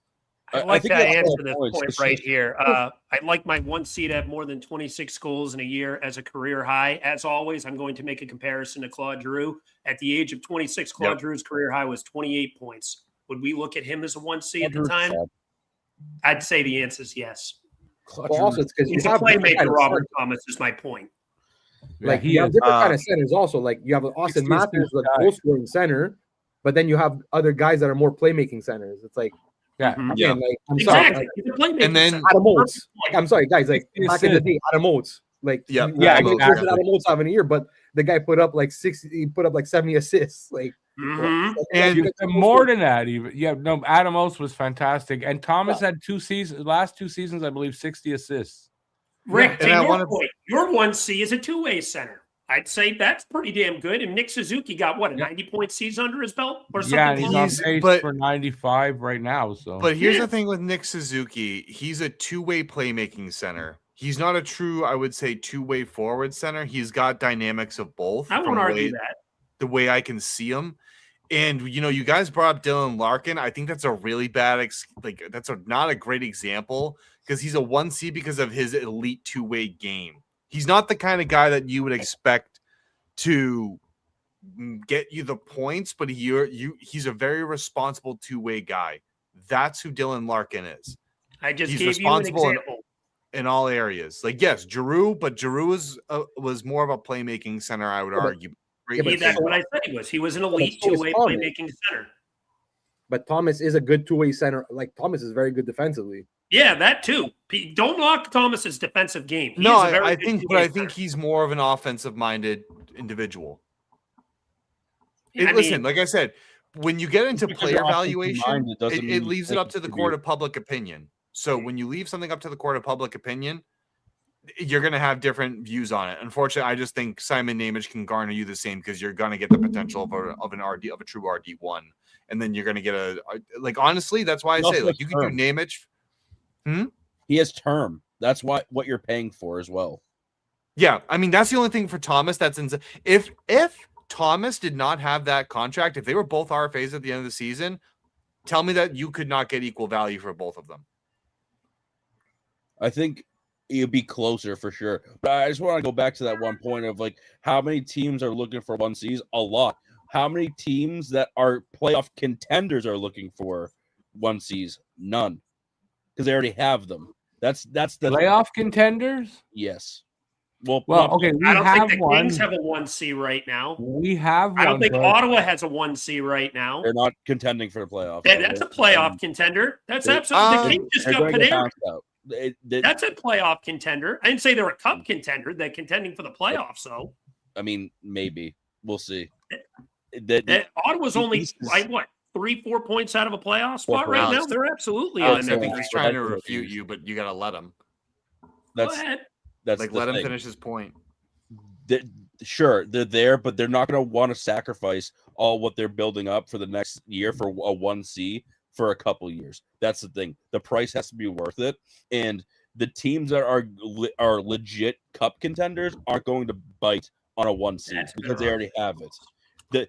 You're better off waiting and getting it off because there's more potential. Like what we were just talking about, where if you wait till the offseason to dish this guy, you're going to have more people bidding for it because you can play with the cap and you can get rid of guys. I agree with that. This is I think we're rushing this Robert Thomas stuff because, again, I think St. Louis knows that they want to maximize value to get this guy so they can fleece another team. That's what it all comes down to because they know. That I agree with, yes. That's the thing. So when you're looking at value, and that's why he's not gone yet. Because I think every other GM knows that St. Louis is trying to fleece them for a guy that they can get later on at the end of the year for a little bit cheaper and maybe a little bit more equal terms. Not even like for like not a one-sided trade, so to say, right? It's just ridiculous. Like the 1C position is like you got to draft it, and honestly, there's 6 of us here, or there's 5 of us here, where we all have different definitions of what an actual 1C is supposed to do with playmaking or two-way things. It's like it also depends on what team you're going off of, because it also goes for your line, right? A different like for the Bruins, for example, a 1C for us is going to be a completely different 1C for the Flyers and for Montreal because of who they have around this guy and what they need, depending on what lines 2 and 3 for. You know what I mean? Like there's certain things that a 1C needs to have where it's a two-way game. I think you need to be offensively talented, and you also have to have a really solid two-way game in the defensive zone. I can agree with those points. That's a slightly different argument, what I was saying, though, but I agree with what you're saying. Yeah. I think when you're talking about need, my original argument was importance. Which one is more important, not versus the need? But if you're talking like need of what the playoff team's in, then yes, that I agree. I think the 1C is the most important thing on a team, unless if you're completely loaded with talent around like a 2C or something like that. I can agree with those points. Yes. Can I float this out? Can I float this out there? Maybe Robert Thomas was made available for them to test the market for the offseason, actually, and they weren't really intending to move him right now. And they just want to test the market and see what other teams offer so they know what they're going to be able to get for him. That could be too. You're not wrong. That's why I said that's why I said I think he's going to be moved in the offseason, because it makes no sense for them to move him now. I agree with too. Yep.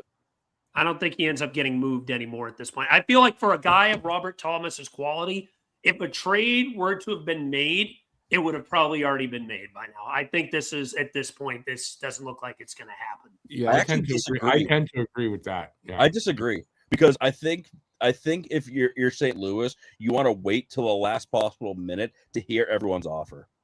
That could be true. I mean, I think with guys that you're trying to expect to get a lot out of, you wait till probably the last minute to evaluate all the offers that come in.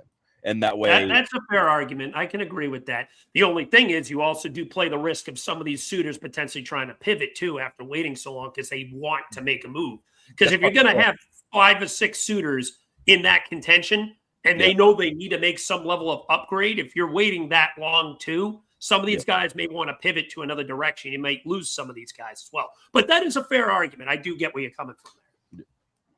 I don't know. I just think the pool of teams that would be interested would just be so much bigger in the offseason. So because I don't know if because even look at St. Louis, like in general, let's say you want a first round pick, right? So assuming a team even LA, let's say, okay, LA could use now. Kopitar he's going to retire, so maybe LA could use another center.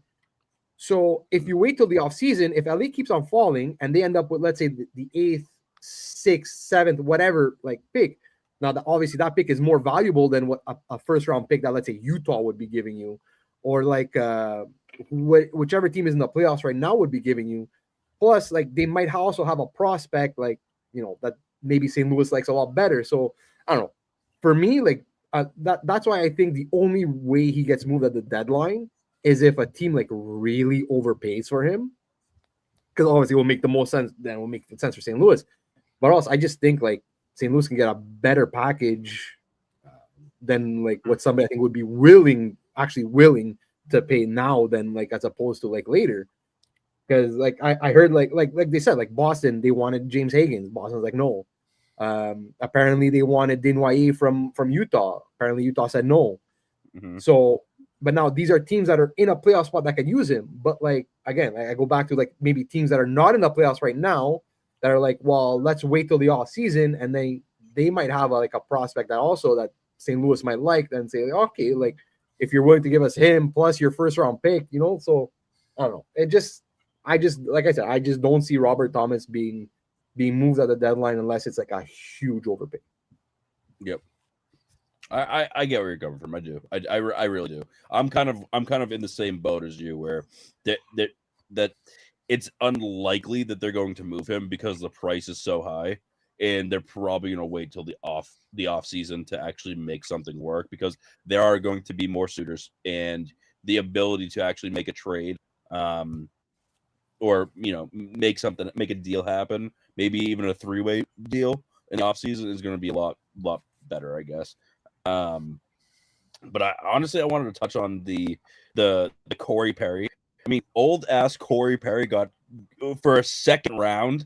That's it. Like, this market is so crazy. Like, that's Isn't it?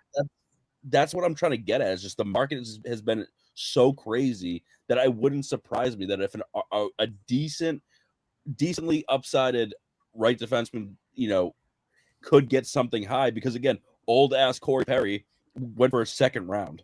Like, it's crazy to me.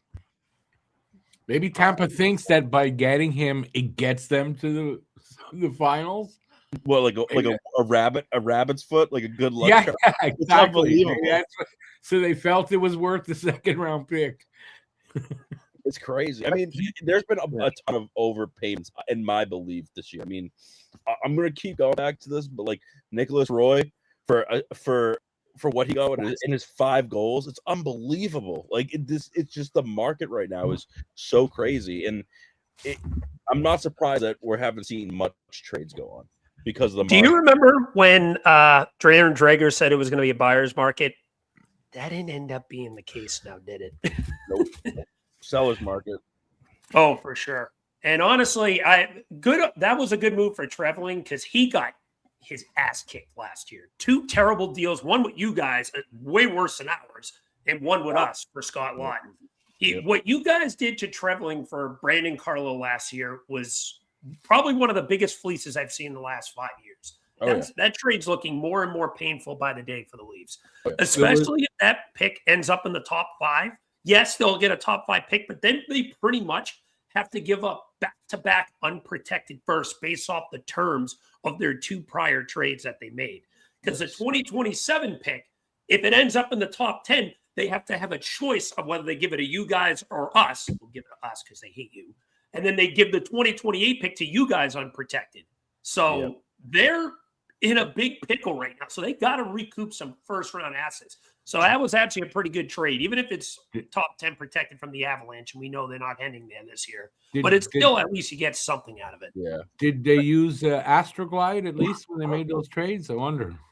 Nope, raw. Just a quick note on that. No Astroglide. Ouch.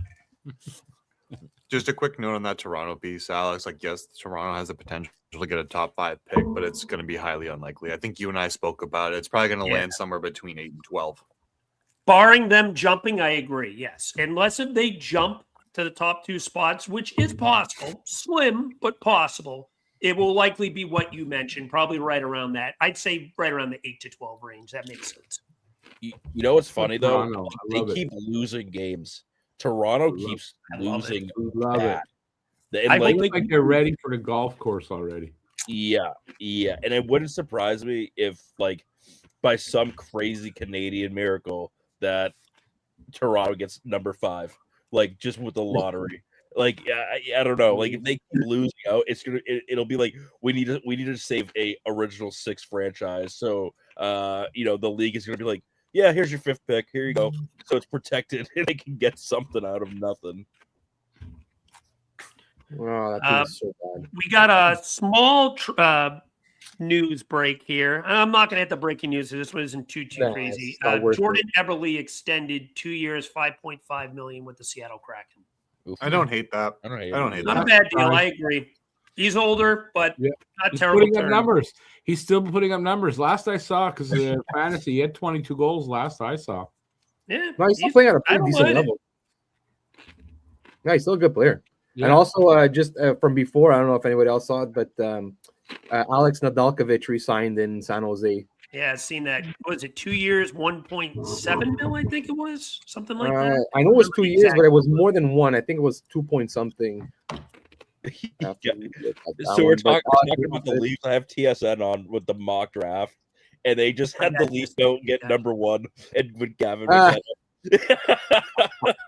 Like a mock draft. So if they do that, the league is rigged. I'm sorry. There's no way Toronto gets McKenna. I hope they rig it because I want it for. Well, no, I don't want them to get McKenna, but I hope they rig him into the top 5 so we can get their unprotected first next year. Let the rigging happen. Bees guy, thoughts on Jiricek real quick. I like the trade for the sheer fact that I get it. He has struggled in both Minnesota and Columbus. And Minnesota gave up a first, second, third, and fourth rounder for this guy. We gave up Bobby Brink. It's a lower risk potential of high reward. If it works out, awesome. You got a top 4 defenseman in this team who's probably already this team's best power play quarterback, because the Flyers have no one that can really operate their power play. It's been gross for the last few years. That's number 1, although they're assigning him to Lehigh Valley. That is a little concerning. I'd rather them started him here because that would be a little more redeeming for a potential Risto trade. But besides the point. And number 2, you have this log jam at right wing. You had to make a move for one of these guys. Bobby Brink looked like the odd man out. There's probably one more that needs to move, especially if they end up sticking Trevor Zegras over on the left wing long term. Even if they keep him down the middle, I still think you probably have to move out one. Owen Tippett looks like the most likely casualty, but it's probably looking like that's more of an off-season move. But back to the main point, yes, I like the deal because if it works out, you got a top 4 defenseman. If it doesn't, you took a risk on a semi-reclamation project, and we've had 3 of them over the last few years. And Jamie Drysdale, Rasmus Ristolainen, and Nick Seeler will all turn into something, especially Drysdale. Yeah, no, I honestly really love this trade also for the Flyers. Like, look, is it a risk? Yeah, I guess. But like Alex said, like Brink was as good as gone. Like, I'm sorry. Like, I really like the player. Minnesota's honestly getting a really good player. But at the end of the day, I don't envision Brink being more than a third line guy. Like, maybe he could like replace on the second line in a pinch, but like he's a third line guy. And at the end of the day, if they were going to trade him for a pick, it would have probably ended up being like a second round pick. So at the end of the day, like I'll take a chance on a David Jiricek, former 6th overall pick with like potential, rather than, you know, picking a second round where it's like what 15% chance of making the NHL, if not less. Because if it was Minnesota's own pick, it would probably been like closer to the 60s.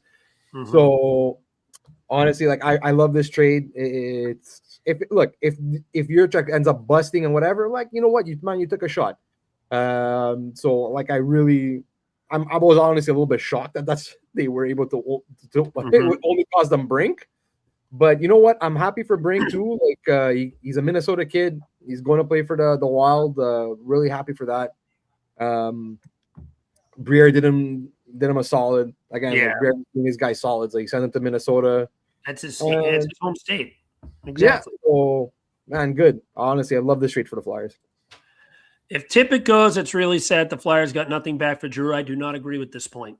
First of all, they already got Denver Barkey, who looks like he is going to be a really scrappy Brink replacement, probably better in your middle 6 winger core. Number 2, you use the other first to trade up for Jack Nesbitt. We'll see how that goes. Yeah, whatever. But we don't know what you'd get yet for Tippett. Yeah. It all depends what the return is. Denver Barkey's a player. That was a great pick up there with that 3rd round pick.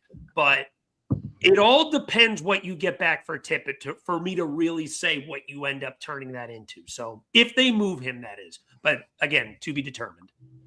Yeah, and if Tippett's moved, I'm assuming there's going to be a center coming the other way because obviously our big area of need. So like if we could package Tippett with maybe something else, get like a legit 1C or like even get like a middle 6 or like a 2C at the very least.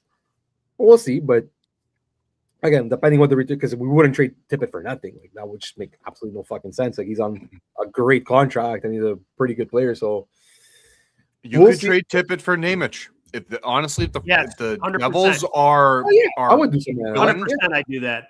You're going to need to give up another 1st round pick for that, though. I think. But another trade. Oh, want to hit him? Hold on, I'll hit the horn and you say it. Not Go ahead.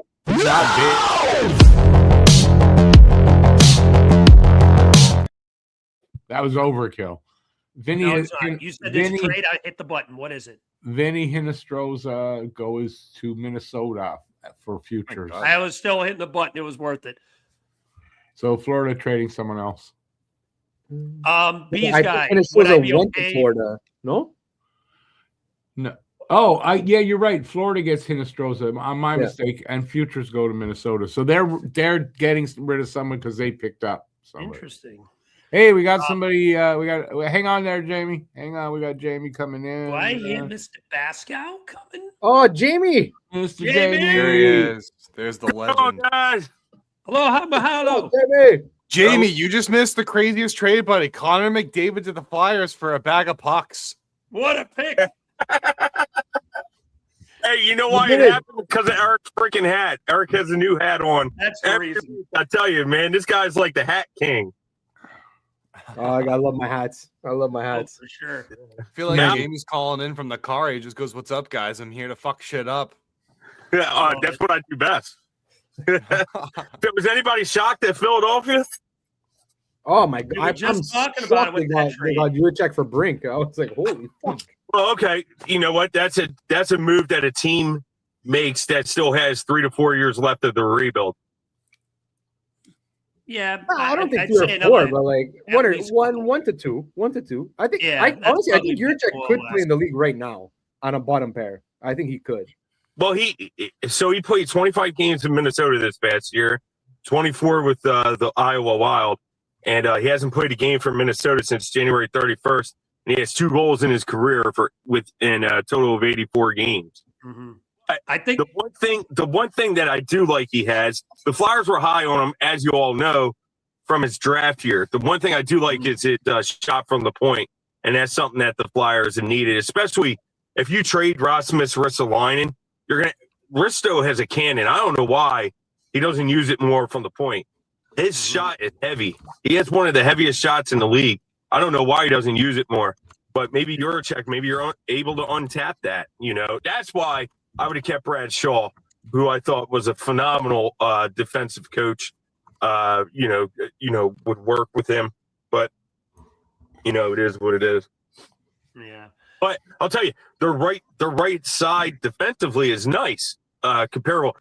Jamie Drysdale is 23, Juracek's 22, Oliver Bonk's 21. So your right side of your D is pretty much solidified with those 3 for right now, especially with how Drysdale has taken a step forward, in his development this year. I agree. Like I said, and you know what? Defensemen take longer to marinate. They Yeah. take longer to develop. It's the fact of the matter of things. D-men do not turn into studs overnight. They're usually late bloomers in their mid to late 20s. You really start seeing defensemen become really high quality of what they can potentially be. Well, it So- depends on their talent. Depends on their talent. I mean, there's Most obviously oftentimes I exceptions. agree with you, but you should begin to see spurts around like 24, 25. That I agree. I think that's a fair number. Yeah. I and- still don't think Juracek moves that needle for Philly. I still think you need a true, really RD1, unless Jamie agree there, Drysdale too. can really like hammer that home. Yeah. But I know good trade for Philly. I think it was a hockey trade. I think it was a necessary trade. Not really much else though, Jamie, on today. We got a boring Well, I'm not- trade deadline. I'm not Hopefully shocked. he picks up soon. I'm going to be honest. I'm not shocked by any means, and that's why I was trying to tell people chill. They're all like in a panic over the Flyers. Like, if people have watched our podcast, Flyer Up. If people have watched, Getting Gritty with. If people like watch your podcast, if people have paid attention to all of our articles, to include the free trade deadline primer that I sent you the other day, people would know. Okay, it's not the panic. Listen, the Flyers were never going to get a first for Rissa. I don't know where this came from, like why a lot of people thought it would happen. The guy just hasn't been able to stay healthy. That GMs, they're looking at contenders. Contenders aren't going to say, okay, cool, yeah, I'm going to throw all my cats in a hat today, and then tomorrow you don't know because Rasmus may not be playing. Now, if I'm Philly, I'm holding on to him. I wouldn't even budge. I'd let him go until next year. Prove you can stay healthy, and then at the next trade deadline, get what you want for him, a first and a quality prospect, because that is what he is worth. Because he's a good player.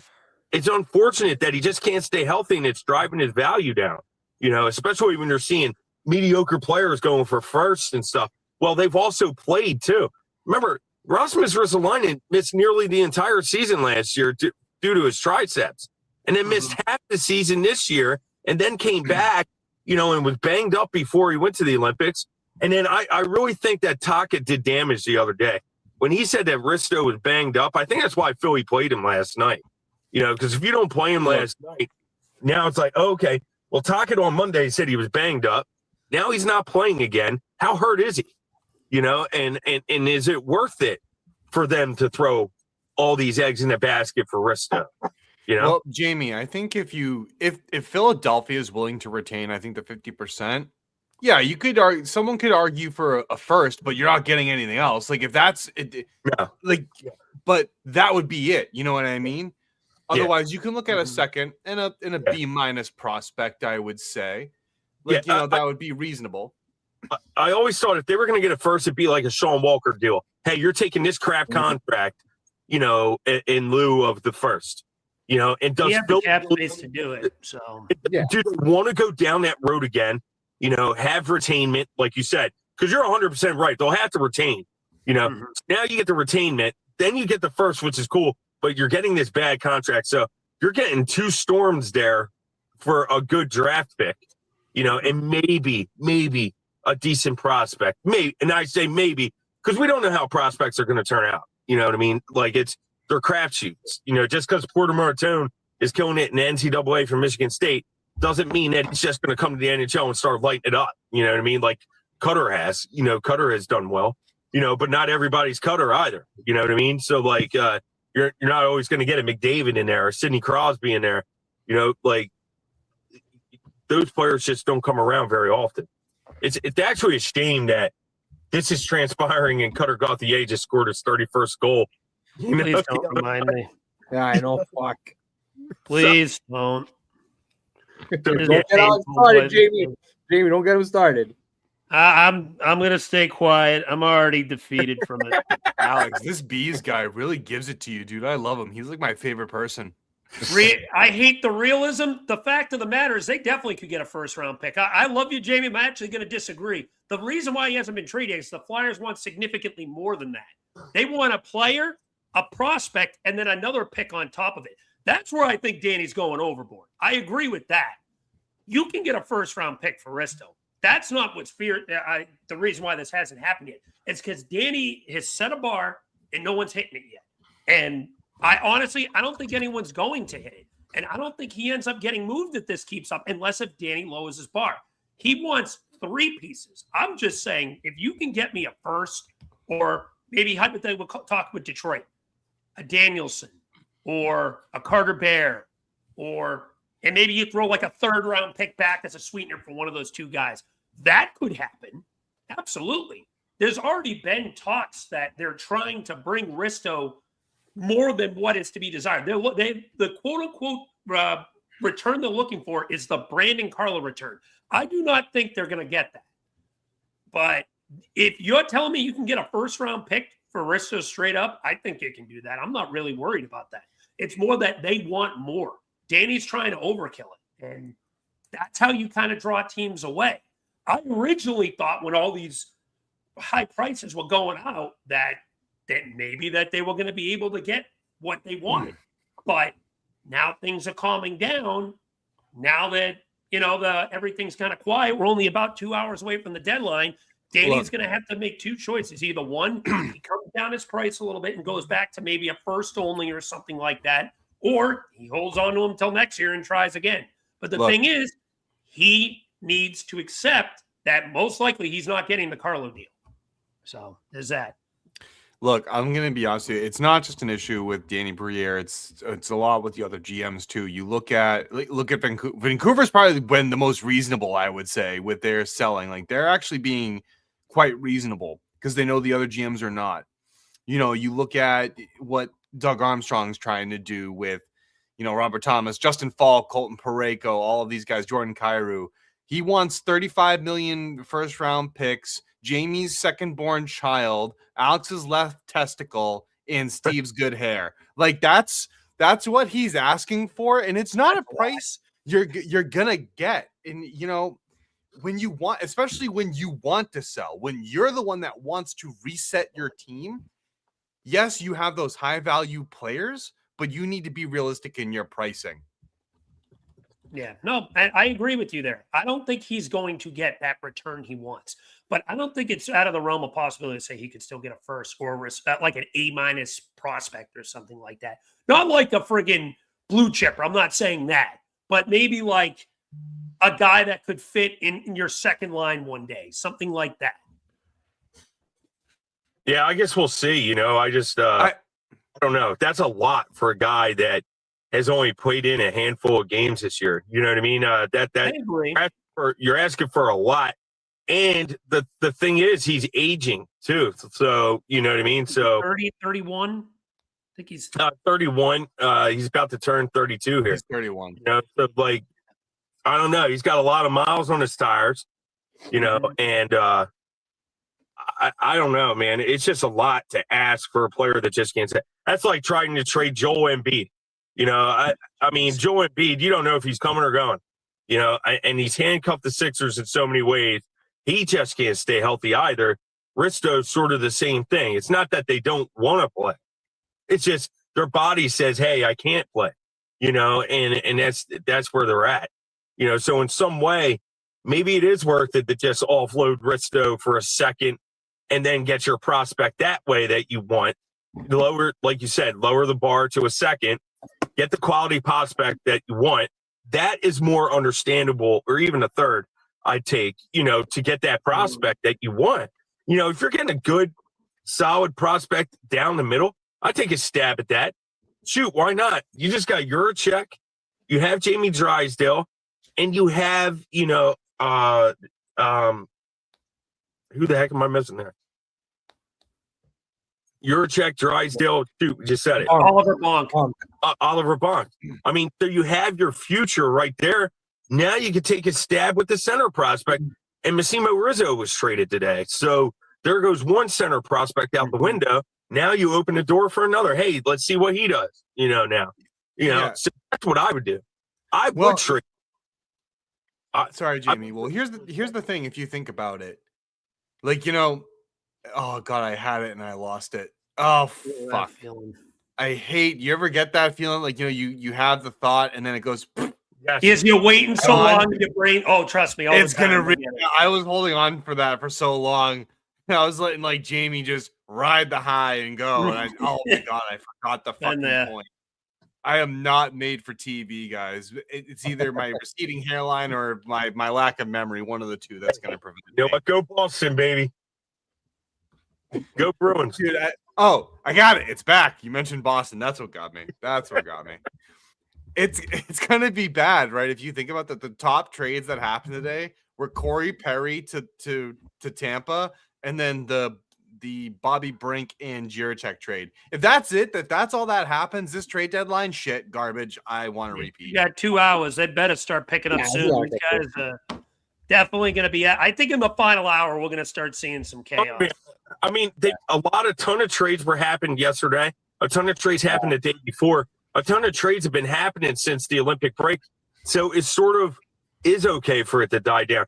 Plus, with it being a seller's market right now, prices are sky high. Mm-hmm. So really, it should be slow. The prices should come down here.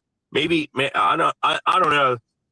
I would just, if I'm the Flyers in particular, I'd move Risto for a second or third in a quality center prospect. I'd do that deal. I'd do it. I don't think Danny will do it unless if he gets at least something value of a first round pick, because he has another year of term. That's the thing. That's why Danny's not in a massive rush to do this. Next year, if you still can't get your price, then yes, I agree. But if Danny can't get at least a first, that's on Danny. If Tyler Myers is getting a second round pick in change, and Risto's better than Myers and much younger too. Oh yeah. If Tyler Myers, who is a third pairing defenseman, got a second and then some, Ristolainen is better than Tyler Myers.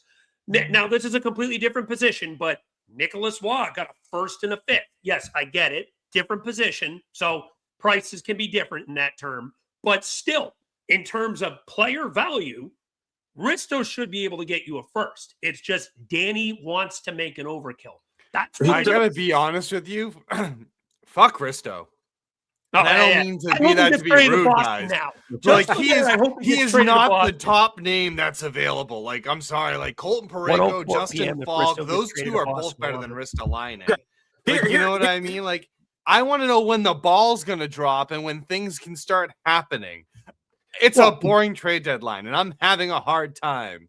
Well, by the way, don't not a bad contract, he's a nice guy. 5.1 million for Risto is not a bad contract for a second pair. Alex, how many games has Tyler Meyer played in the past 2 years? I mean, he's got better durability. I'll give you that. That's what I mean. Sure. Like, there's longevity, there's shelf life there with Tyler Myers. He's actually going to be on the ice. You're only as good if you're on the ice or on the court or whatever. Exactly. If you're not playing, then you're not good at all. And that's the thing about Risto. It's not that he doesn't have the talent. It's not that he doesn't have the goods.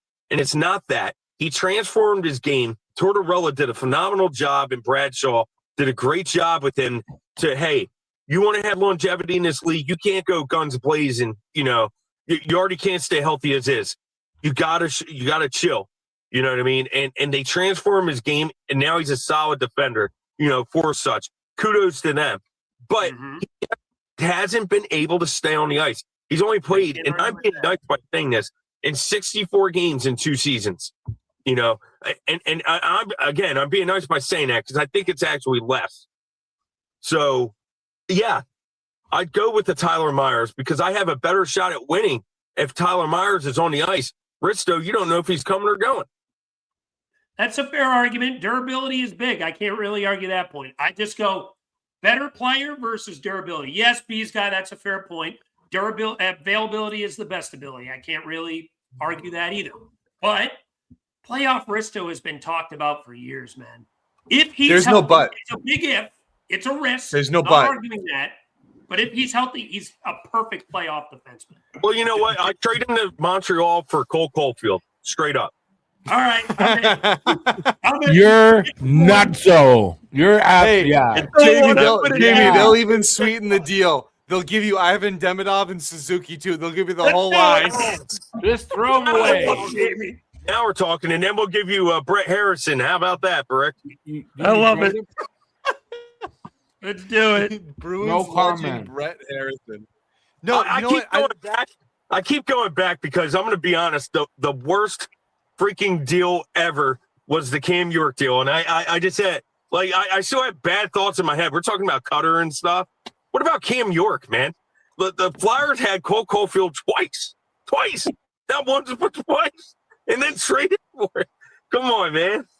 Jamie, B's guy got a question for you. Do you think Danny is on the hot seat if the Flyers stay put? No, actually, I don't. I think that, you know, I think that David Juracek, you know, for Bobby Brink offered the Flyers, hey, we're not competing for the next year, at least a year or two. I think 3 to 4. I'll go with what Alex and Eric said and stay put with that. 1 to 2, I could see. All right, but being that showed me that the team is not ready to compete and that they are definitely in sell mode here, or definitely in the offseason be sell. That trade that you don't make that type of deal where you have a solid player in Bobby Brink, who I'm going to be honest, I don't know who's going to board battle now for Philly with you know, Tyson Forster being out. Brink is a big loss in terms of that area, like being you know, the Energizer Bunny there, winning board battles and stuff. That's what Bobby Brink does well. You don't make that type of trade. Now they do have a logjam, you know, on the right side. I get it. You know, at the winger position in general, I'd say.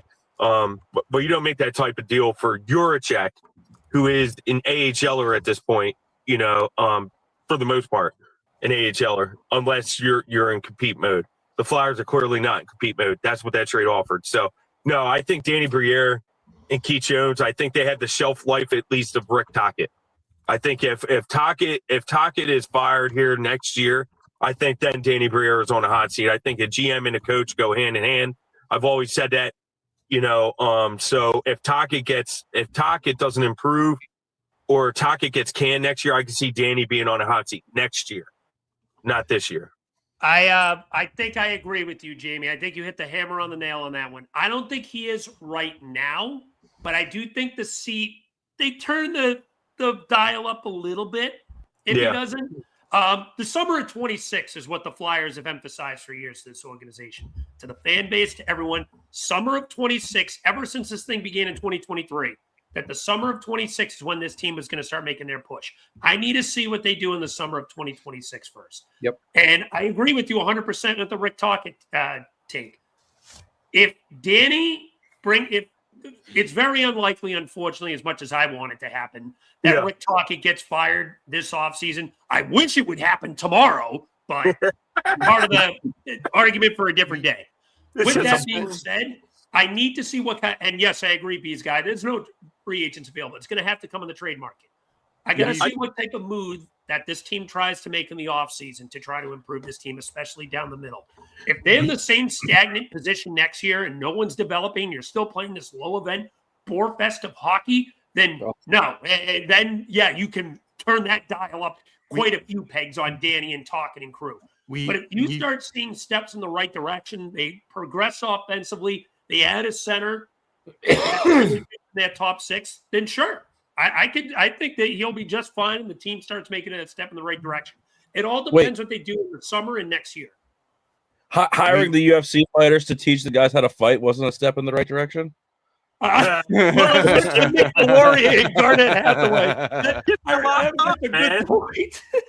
No, I honestly think that Draisaitl was the Flyers' target in the summer of 2026, and I'm going to tell you this. I'll tell you this. The moment I found out that Draisaitl, I threw my phone. I really did, and I cracked my screen because it got on my nerves because I think that was a Flyers' target. I really do. I firmly believe that the Flyers' top target was Leon Draisaitl, 100%.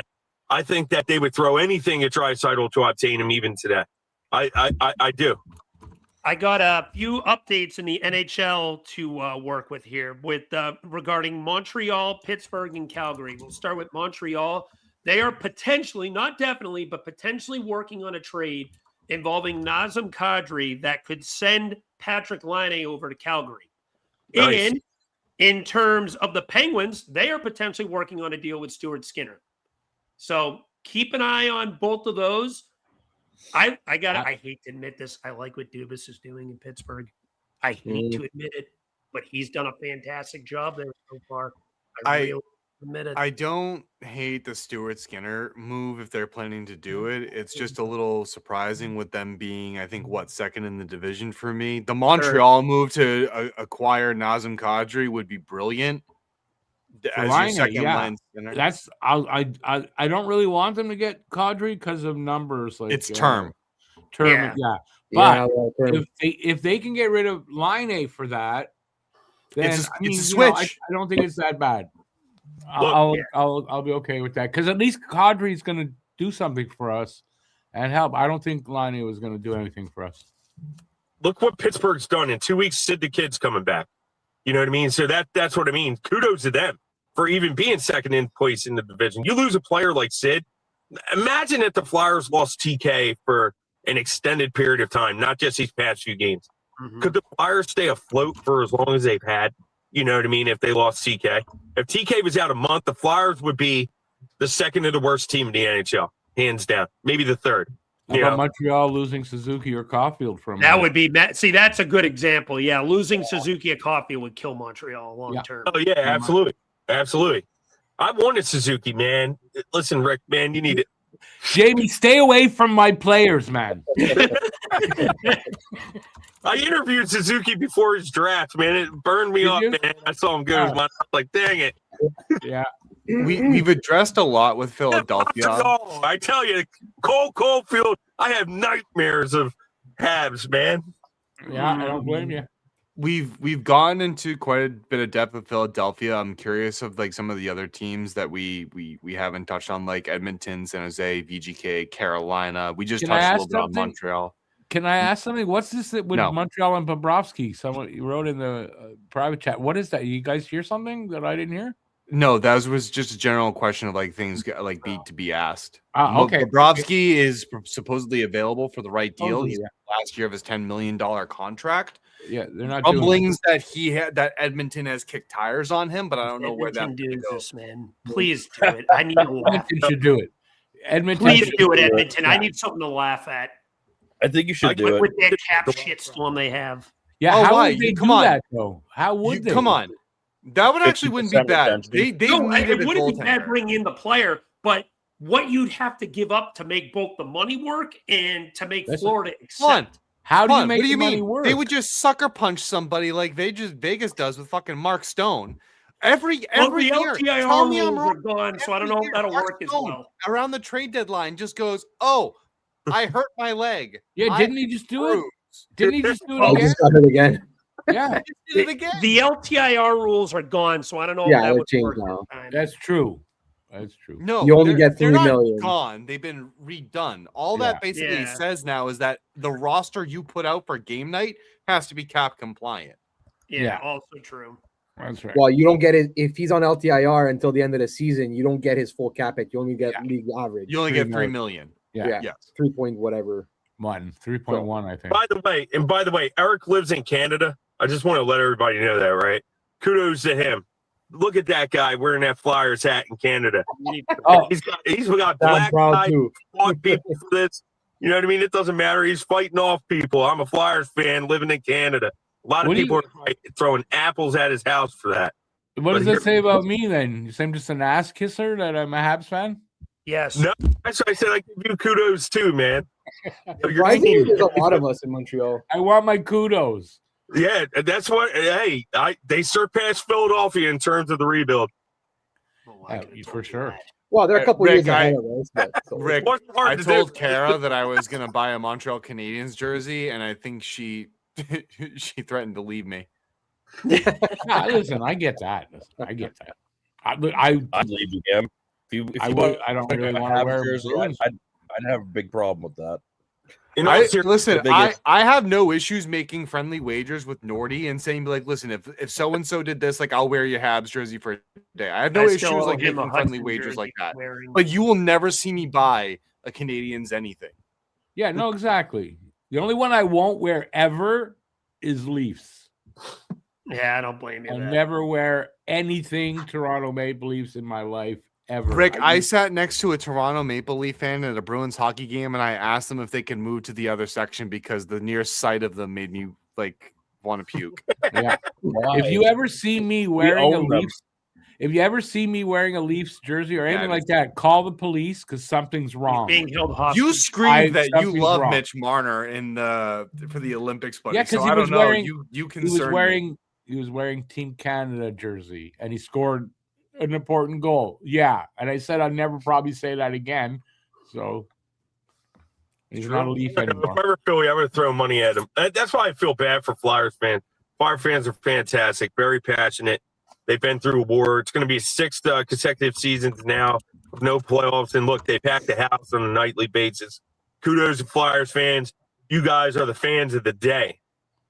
Kudos to all the fans from any team, especially if you're in this room right now. But just kudos to hockey fans because without hockey fans, we're not sitting here right now. Have you guys touched on the John Carlson trade at all before I came on? A little bit. Yeah, You can yeah, touch on a it little again bit, if yeah. you want.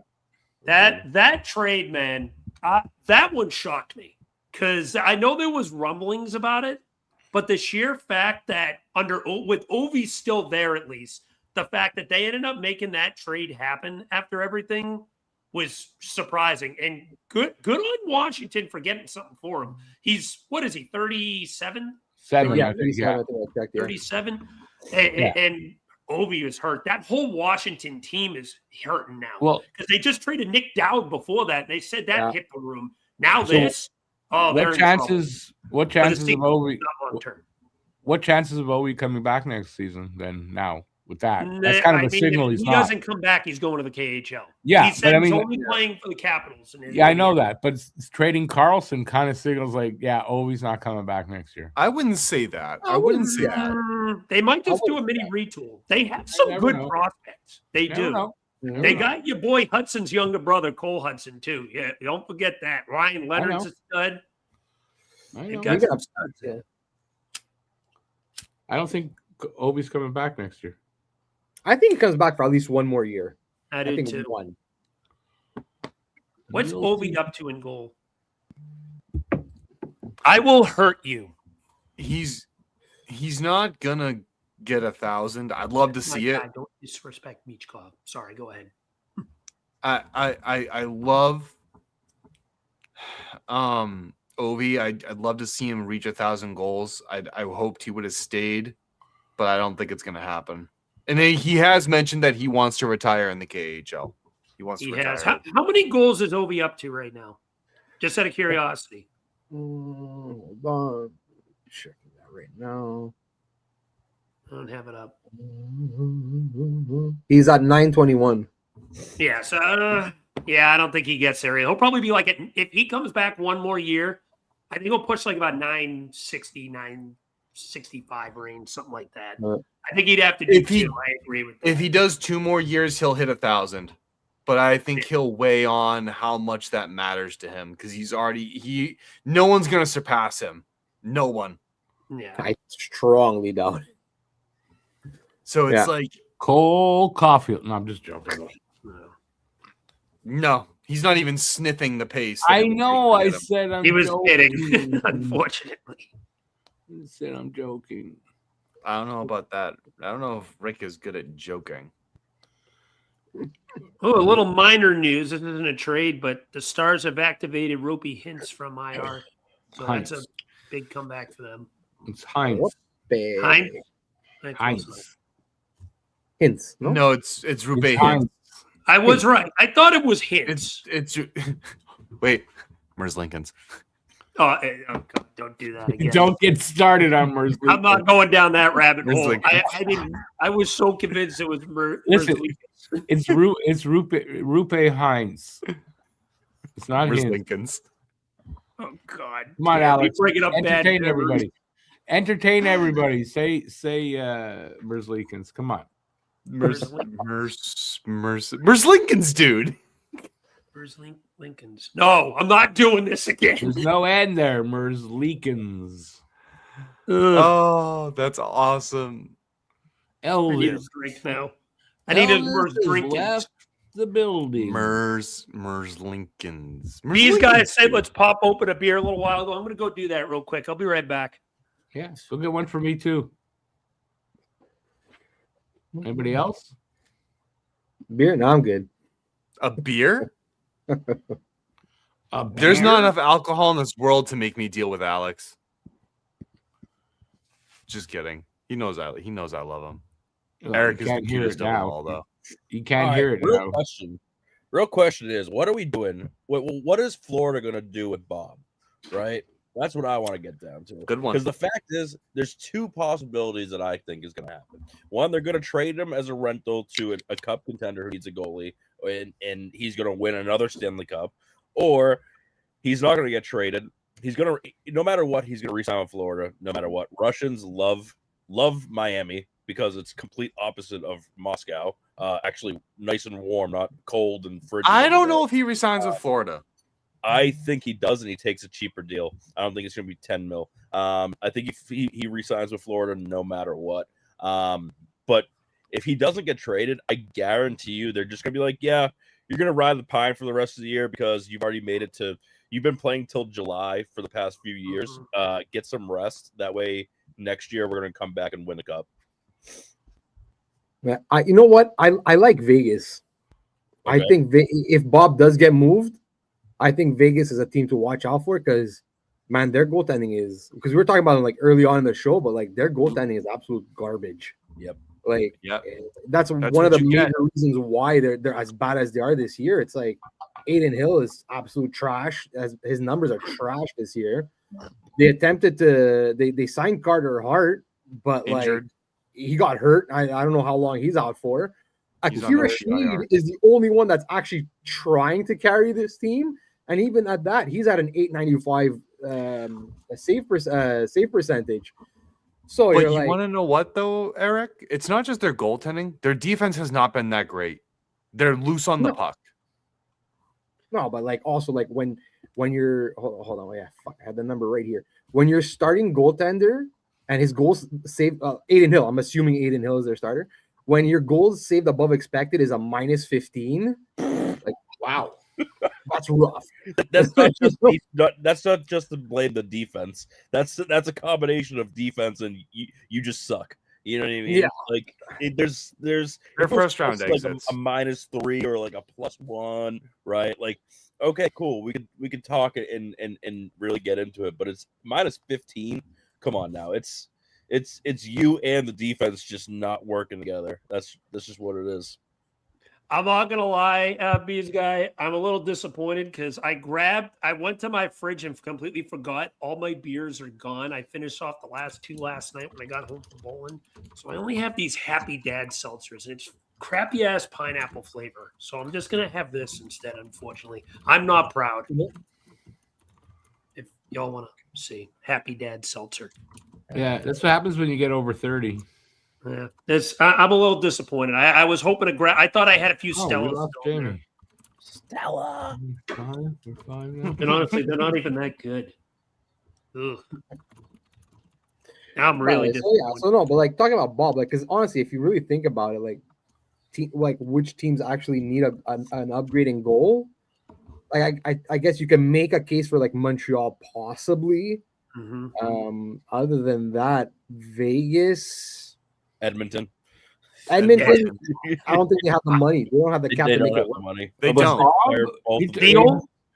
Me and Cam were talking about this in the chat. The It would be only for way Jari. they could make that work is if they somehow talk Florida into taking Jari back, and as a thank you, they'd have to send like a first round pick because there's no way they'd do it otherwise. I think they would. No, I think Florida would be open to taking Tristan Jari because of the way their defensive system works. I think Jari would actually do well down in Florida. And Edmonton is just not a strong defensive team, and Bob is one of those goalies who can stand on his head. Yeah. Yeah. But also the $10 million contract, like Jari's only making like 5.3. So you're Move Darnell Nurse. You're gonna need Florida will have to retain retention. Yeah, Florida would have to retain half. At least half. And then obviously they're gonna have to pay. They're gonna have to pay for that, right? Like, cool, Yeah. a swap of a player, goalie for goalie, whatever. That kind of is of even. But if you want that 50% retention, it's gonna come down to like, I don't know, a first round pick or like 2 second-round picks. Like, there's gonna have to be something. There's gonna have to be something else. But I think if Edmonton's gonna do it. I think if you do Jari and a second, that you're not. I don't think you're far off on that deal there, because Jari's coming with term. It's a goaltender that they don't need to worry about signing, and the goalie is cheaper than what Bob is reportedly asking for in the offseason. So I don't think the deal for Jari in a second is that far off to what they would be willing to do. Yeah. But ultimately, I think it's also up to Bobrovsky. And so maybe Bobrovsky does see an opportunity there. But someone said, like, get rid of Darnell Nurse. He's not moving. No. And he's not moving for the sole reason because he knows they're going to make the playoffs, and he knows that you have Connor McDavid, Leon Draisaitl, two of the top 3 centermen in the league. He's not moving. He's not going to waive his no movement clause to go to a rebuilding team when he knows the Stanley Cup is potentially in reach. He's not going to. I only said Darnell Nurse because the money is similar. That's why. Yeah, the money to dish the money to make it work would help. I mean, honestly though, for Edmonton, I'm looking at like Binnington. I think that's more attainable. Like for sure, if you want to, like if you just swap Jari for Binnington, it comes with term. You dish the $5 million, like. And honestly, like Binnington's definitely a better goalie than Jari. Like I really think that might be more of a possible outcome for Edmonton if they want to bolster the roster and try to get to the Cup final again and potentially win a cup. But now that the big bullies of the East aren't going to make the playoffs, it's kind of wide open for the East. It's kind of crazy. I think Cam really hates the Hurricanes, but I think if the Hurricanes were going to win, it might be this year. Like they have a really. I don't hate the Hurricanes. Yes, you do. Oh, you no, I don't. Got them. No, I don't. No, I don't. I have been very one of much of like the Canes' staunchest defenders. I think they can't get out of the ECF. That's it. Yeah, that's just the reality. Yeah. I think that they have a phenomenal team. Phenomenal team. Yeah, they do. You know what? The Hurricanes feel like the Buffalo Bills of the NHL, man. They're always that. To put it into perspective, they're always the bridesmaid, not the bride. I like Brindy. I like Brindy. I would like to say I think this might be their best shot to do it because the Metro is hot garbage outside of them. They realistically should have no issues getting out of the Metropolitan. Yes. So, but you have to go through Tampa. Yes, but the Atlantic is more of a friggin' a battle than the Metro is right now. The Atlantic has some legit competition. The Metro is Carolina than everyone else. So Tampa might get a little worn down. So that's something to keep in mind too. Something of note that will also make Alex happy is that Elliot Friedman is reporting that people around the league are angry about trades involving players with any form of trade protection being leaked before they waive it.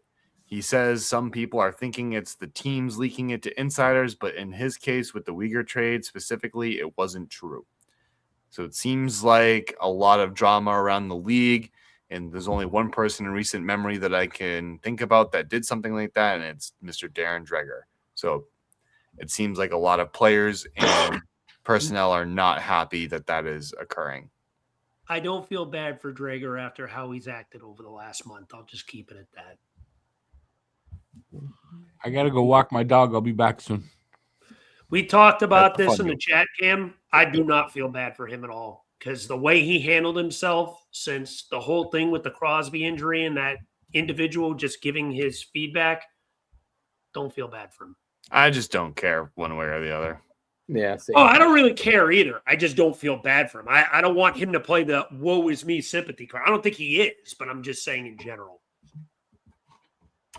It's fine. He'll definitely respond to the tweet I just posted. That he'll probably be like, "Screw you, buddy. I didn't do that." It's like you did, but that's okay. That's okay, Darren. I forgive you. You're a hockey insider making probably like $25,000 a year. That's okay. That's crazy. That's disrespectful, Cam. We're better than that. Come on now. Okay. Sorry. Don't put a salary out there like that. Come on. Come on. No. I kept my mouth quiet for that one. Someone needs Steve, he makes more than all of us combined. He does well for himself. True. I very true. Come on, don't attack a salary like that, man. If you want to attack him leaking shit and being a dumbass, go right ahead. Dude, you should have seen last night, like in beer league, buddy, like what ended up happening. So we have like this kid that's just such a bitch. Like when he plays against, he acts all tough and stuff, and then he's like half your size, Steve. And I'm talking about height. And he comes up and he chirps me and another kid. And I'm just like, listen, when you grow pubic hair, you can start talking to the big boys, okay? Like, get the fuck out of here. Like, he's just such a little weenie. You slash him? It's crazy. No, but I cross-checked him. Even better. I was going to say, just give him a nice slash on the arms. That'll set him real quiet. Cross-check to the face. Yeah, maybe he'll pop out a tooth or two. Maybe. No, he wears a full face shield because he's a weeb. Oh, there you go. Losers. You wear a full face shield. You like don't get out of here. No, I don't. No, I don't. And Kara will kill me if she finds out that I don't wear my full face shield anymore. I hate that damn bubble. I hate it. I played on Sunday, and me and one other guy are the only guys that had a visor. Everyone else was rocking full face shield. I was like, okay, well, that means nobody can hit the net, and I should probably guard my teeth a little bit. So, got a little update on Risto. Leading dog right now for Rasmus Ristolainen sweepstakes, the Boston Bruins. Cool. I'll give you a second round pick, a firm. We'll see where that goes. Nothing official, obviously. I'll give you. That was as of 11 minutes ago. We'll see what happens. I'll give you Mason Lowry in a second round and a third round pick for 50% retention. I do Lowry in a second. That's at least the equivalent of a first to me. No, I'll give you a Mason Lowry who's 24 years old, 6 years younger, comes with some term, And you can retain 50% of that contract value, which would be the equivalent to the Risto deal anyway that you already have, but you just get it for longer. How big is Lowry? He's huge. He's a big 6'4", 6'5", or something like that. He's between 6'4" and 6'6". Bring the retention down to $2 million, and I'll do it. No, that's only $600K more. Yes, I understand that. No, we need you're an ass. We need the $600K. We need every little dime we can squeeze. That was the biggest cock tease you could have ever told me, Alex. Here, I'll just give it to me for $1 more. No, I won't be happy if we get the first You know what that reminds me of? You ever see the episode of Family Guy when Peter meet Pretoria? Mm-hmm. And at the very end, Peter's trying to go into negotiations with Adam West, and he tells me he wants to be his own province. So he goes, all right, if I can't have my home province, how about that pen? And he goes, you mean this pen that we have millions of in the office that literally has no value? Yeah, how about that? No. Yeah, that's me. I'm just as stingy as you are, you bastard. Nicholas Roy is in the Avalanche uniform officially. I am watching him skate around and for some reason really squeezing his glove. Really loves that glove. They stated Bobby Brink expects to play tonight for Minnesota too, despite the trade happening today.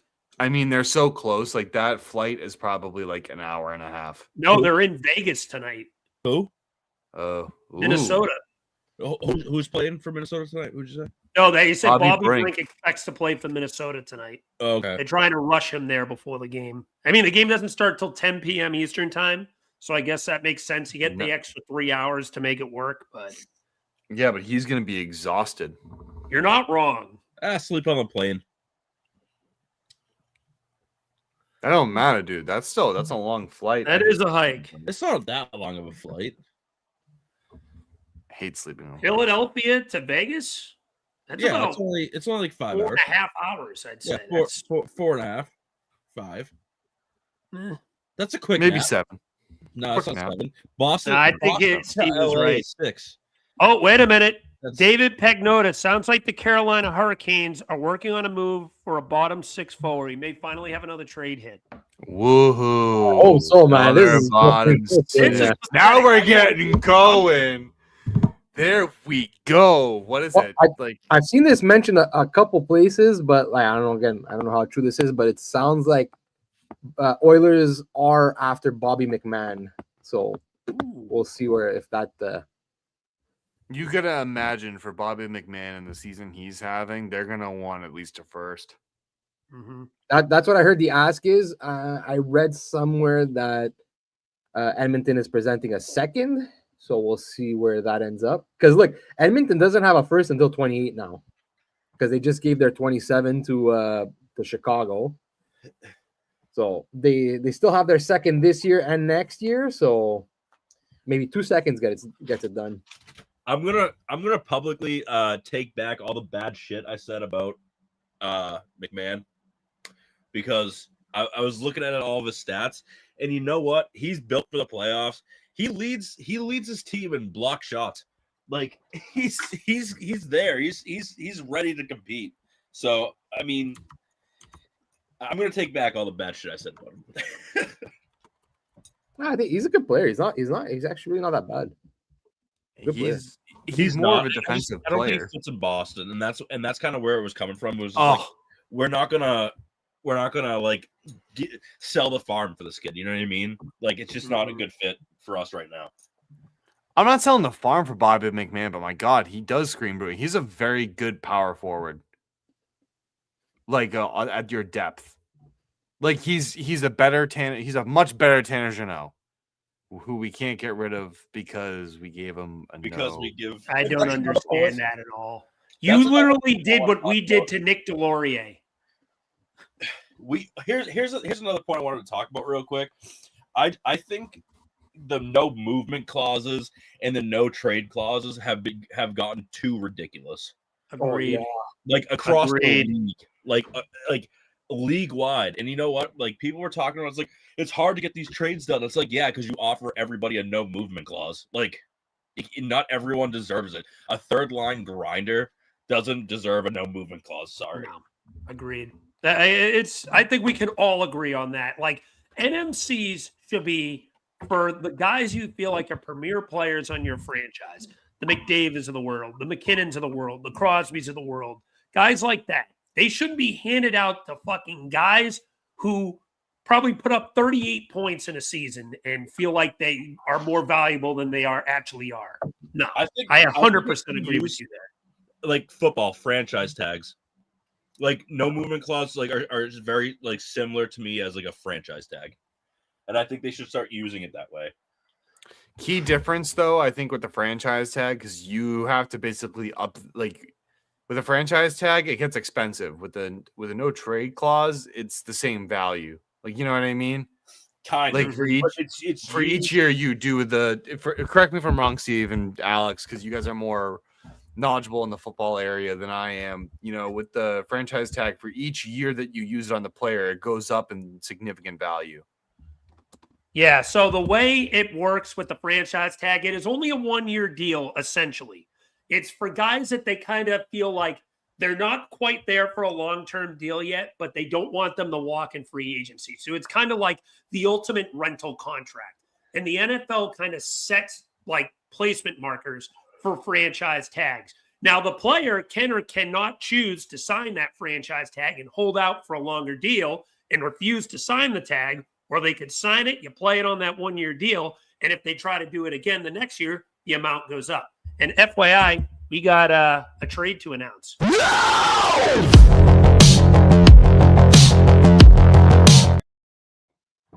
Bobby McMahon has been traded. The spot he has been moved to is not official yet, but Bobby McMahon has indeed been traded. The team, once we get it in a moment, will announce it, but he is on the move somewhere. David Pagnotta first on it. Well, maybe it is limited. Who knows? We'll see. Wow. So hold on, let me get this straight. The location hasn't been determined, but the guy breaks the news anyway. That's just listen, like I'm going to take. Listen, we've been so strived for trade news. I'm doing it. We've been so strived. We haven't gotten shit. We need to. I had to hit the button for something. Come on. Listen, you had with Nick Foligno going for future considerations. Like, listen, I anticipated Bobby McMahon going somewhere. I also don't know where. Yeah, I don't know where he's ending up yet. Maybe Carolina, but that's on a bottom six. Well, I don't know if I call him a bottom Bobby six. McMahon is a third liner. Yeah, I would say middle sixer. Yeah, he could play on the second line with a reasonable playmaker. Yeah, it brings a little bit of an edge to the second line. You know, like he'll be more like that grinder, forechecker on that line. You always need a power forward. It might be Carolina. I wanted him in Boston because it solved one of our left wing issues. And at that price, who says no? Think of it this way, guys. At that price, who really says no? I wouldn't. I'm going to be surprised if Trocheck doesn't move, if none of these other names just don't move. Like, you got to imagine Falk's got to go. You got to imagine Parayko is considering, but Parayko probably less so because he wants to stay in the West. Nothing on Jake DeBrusk, nothing on Elias Pettersson, nothing on any of the big names that have kind of like been mentioned. Robert Thomas, clearly. You know, New Jersey is willing to hear on Dougie Hamilton, Simon Nemec, Jonathan Kovacevic. There's a whole bunch of players out there. So as much of a seller's market as it is, it's not like the other players aren't available. So I'm just confused as to why other teams aren't buying into it. Is it because the points are tight and they don't want to risk? I don't know. Well, I think a lot of it has to also come down to like these are all guys with term. So it's like if you don't get the price you want, you don't have to sell them. And I think that's where that's the holdup, I guess you could say, is because like again, like we said with Robert Thomas, like more teams will be involved in the offseason. Like Dougie Hamilton, Elias Pettersson, maybe you'll have a better chance moving him, those like two guys specifically in the offseason because now everybody's cap resets, right? So like a lot of teams have a lot more money, so they'd be more willing. That's why I don't like, and I think we were going. I think we were talking about this on the last episode of Pucking Around, where it's like you look at the actual list of UFAs, guys that are actually expiring, and a lot of the good ones are on teams that are in the playoffs. So I think that's what's really hurting today is that like there's just no guys that have to be traded. Hell, I think a lot of them want get value for what you can. Like, you know what I mean? Like Andrew Peak for me was someone in Boston that I thought was going to be traded. Casey Middlestad I had as a possibility. Mason Lohrei I thought was a possibility. There were definitely people on the Bruins that I thought had leverage that other teams could possibly want. We got an update on McMahon. He's going to Colorado. Oh, interesting. The deal has not been officially announced yet, but he is going to Colorado. We don't know what the return is yet, but Bobby McMahon, it sounds like per Saravelli has been traded to Colorado. So we'll see on the return for that, but at least it's something. And how was I wrong about my talk with the franchise tag, by the way? I don't think anything I said was a lie. It's a 1-year contract. Each team does get one per year. I know ever was against that. And I said it's an average amount set by the NFL, which you said is a top 5 of the position at contract value. The NFL sets it. So everything I said was accurate. But anyway, back to the NHL part. We'll see what that return is. I think we're going to start getting a lot more in this last hour. I think it's going to start blowing up. I mean, Colorado getting Bobby McMahon, dude. That's big. That's a good ad for them. I agree. I wonder where Lawton ends up. That puts them, I think, far and away above other teams in the West, and I don't think it's close. Oh, they're the favorite. No, I don't think anyone's genuinely debating that right now. That's the favorite in the NHL. Never mind just the West. They're the favorite in the NHL this year. Depth is insane, and Makar can play a full 60 minutes if you really needed him to, because he's just psychotic. He might die, but yeah, he might. He probably could. But he'll get you the game. But no, genuinely, Colorado is going to be one of the deeper teams to play against. You got Nick Roy, Roy or Roy? Wow, you were right. I think it's Nicolas Roy. I think he's French Canadian. Yeah, so that was a little French from Eric. Oui, French baguette. I feel he's from Amos, Quebec, so it's Nicolas Roy. It's from Quebec. Quebec. Yeah, every time I hear someone say Quebec, I'm just like, it's Quebec. It's Quebec. And I get just looked at. Yeah, little Quebec. Quebec. If you're a Letterkenny fan, it's Quebec. Quebec. Oui. It's great fishing. Yeah, man. I just listen to their roster. Nathan McKinnon, Brock Nelson, Gabriel Landeskog, Martin Necas, Valeri Nichushkin, Terry Lehkonen, Ross Colton, Nicholas Roy, Logan O'Connor, he's injured. But Jack Drury, Victor Olofsson, Joel Kiviranta, and now you're going to add Bobby McMahon. Possibly Bobby McMahon. And then on defense, you got obviously Cale Makar, Devin Tays, Josh Manson, okay. Their defense is okay. Sam Malinsky, really good. He's emerged. Brent Burns, who's doing very well for them. Mm-hmm. They're just deep as all hell. And both Blackwood and Wedgwood, you think Colorado loves their wood? It's just a team that seems like they're built for it, but I have a sense of feeling that some way, somehow they're going to be knocked out in the playoffs, and there's just going to be a feeling of the 2022-2023 Bruins there. Yep. That would be painful if that happened. Oh my gosh. I can't wish that on Colorado. I like the Avalanche. I have no ill will on that. That was actually my cup pick team at the beginning of the year, and that's looking great. But wow, that would be painful for them if they end up going one and done. Then you're starting to have those conversations with the Avalanche if they're like what you guys were in the 2010, a team that had that one cup run where they went all the way, but then continuously fell short after that. So we'll see. Oh man. Well, yeah. Look, I'm looking at the Pacific. Not the Pacific Division, but the Central. That's gonna be a fucking slugfest. Especially in the first round. If all stays the same, right? Minnesota versus Dallas. And you see, Minnesota's trying to load up on the edges there. They're just trying to fix their depth. Dallas did the same thing. The past couple of days, adding a few guys here and there, man.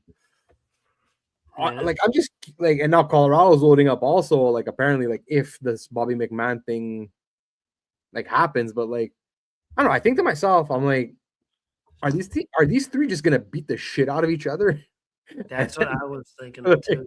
I love it. And then come like, come Western Conference Finals, as you're like, oh man, like whoever just somehow comes out of this like lowly Pacific division, like do they kind of like shock somebody? Like that's because like look, Anaheim, man, Anaheim's slowly, like they added John Carlson. That's not a bad piece. So I don't know. Could be very interesting. The playoffs in the West could be very interesting this year. Still no return on McMahon yet. But it looks like that one is pretty much done. Nothing else really disagree? So we haven't really talked about for trades at the moment. TSN had Toronto winning the draft lottery. Do you know who owns TSN? Yeah. I think it's Toronto, isn't it? I think the Maple Leafs own TSN. Come on, ring it for the Leafs. No, Bell owns TSN. No, let it happen, Eric. Then we get their unprotected pick next year. Manifest All Media owns TSN. And Rogers owns the Maple Leafs. They own Sportsnet. That's it. That's the one. Sorry. Nope. By the way, Zach Whitecloud is staying in Calgary. Yeah. Chris Johnson has stated that unless a deal goes that comes across the table that is so amazing, he's going to be staying. Yeah, I'm not overly shocked. And so far, the best deal that Don Sweeney made today was the one he didn't make. Just kidding, guys. I'm still waiting. Well, sometimes, you know what? That is better off just doing nothing than like something stupid. No, get Lowry off my team. Get this fucking bum off my team. Eric, I got some good news. So Michkov's new line mate is Denver Barkey. And what position does Denver Barkey play, Eric? Yes, he plays the left wing. Does that mean we're finally getting our glorious king back on the right? I think so. Glorious king? Our glorious Russian king. What happened to Steve? Unless he talk is around like 140 about 10 minutes ago. Right. Alex, unless Talk is really just fucking with us and he's gonna put Barkey on the fucking right. It's to be like, fuckers. Oh my God. Please don't talk that into existence for me, please. I would cry. You know that's exactly what's gonna happen. Oh man. Man, this is the quietest trade deadline I remember.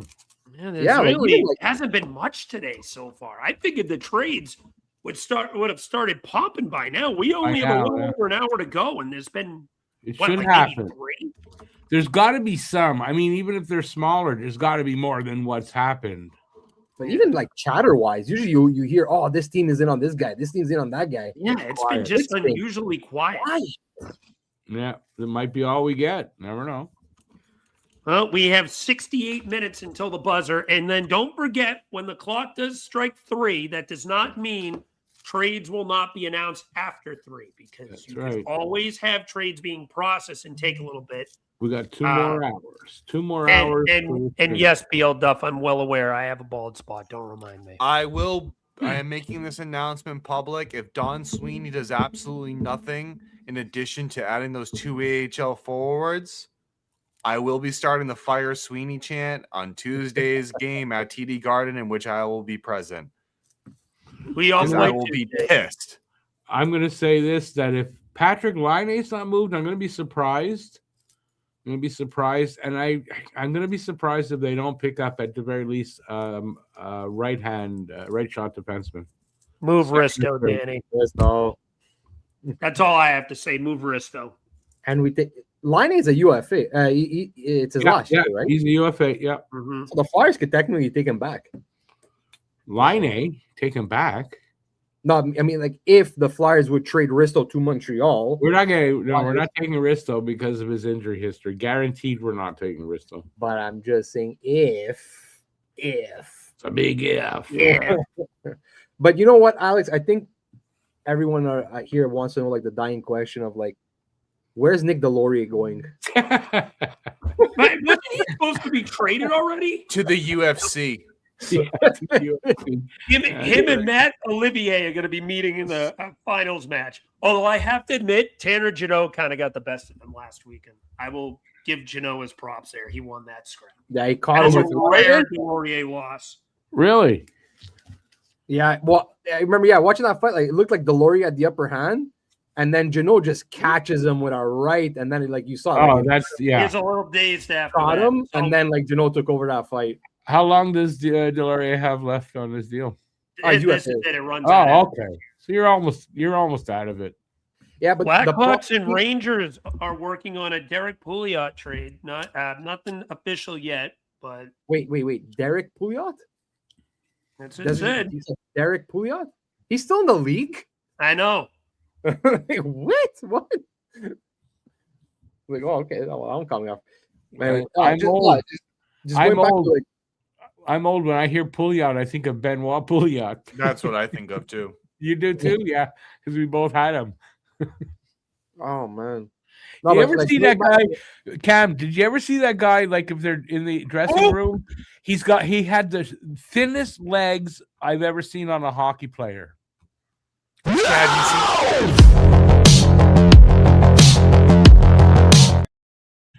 You're supposed to. Cam, I apologize. I did not realize that you were going to get another point in. I was just waiting for Rick to finish, so I apologize for hitting the button. Nick Deslauriers just got traded to Carolina. No, that's right on cue. No I way. could not wait and resist. No on that. way. That's Nick crazy. Deslauriers traded to Carolina. We're just talking about it and he gets traded. Hey, listen. So I had to. I was like, I'm not waiting. I'm waiting till Rick finishes. Oh, that's fucking hilarious. To Carolina. That's crazy. That is we manifested it. Oh man, when is Rasmus Ristolainen gonna get traded?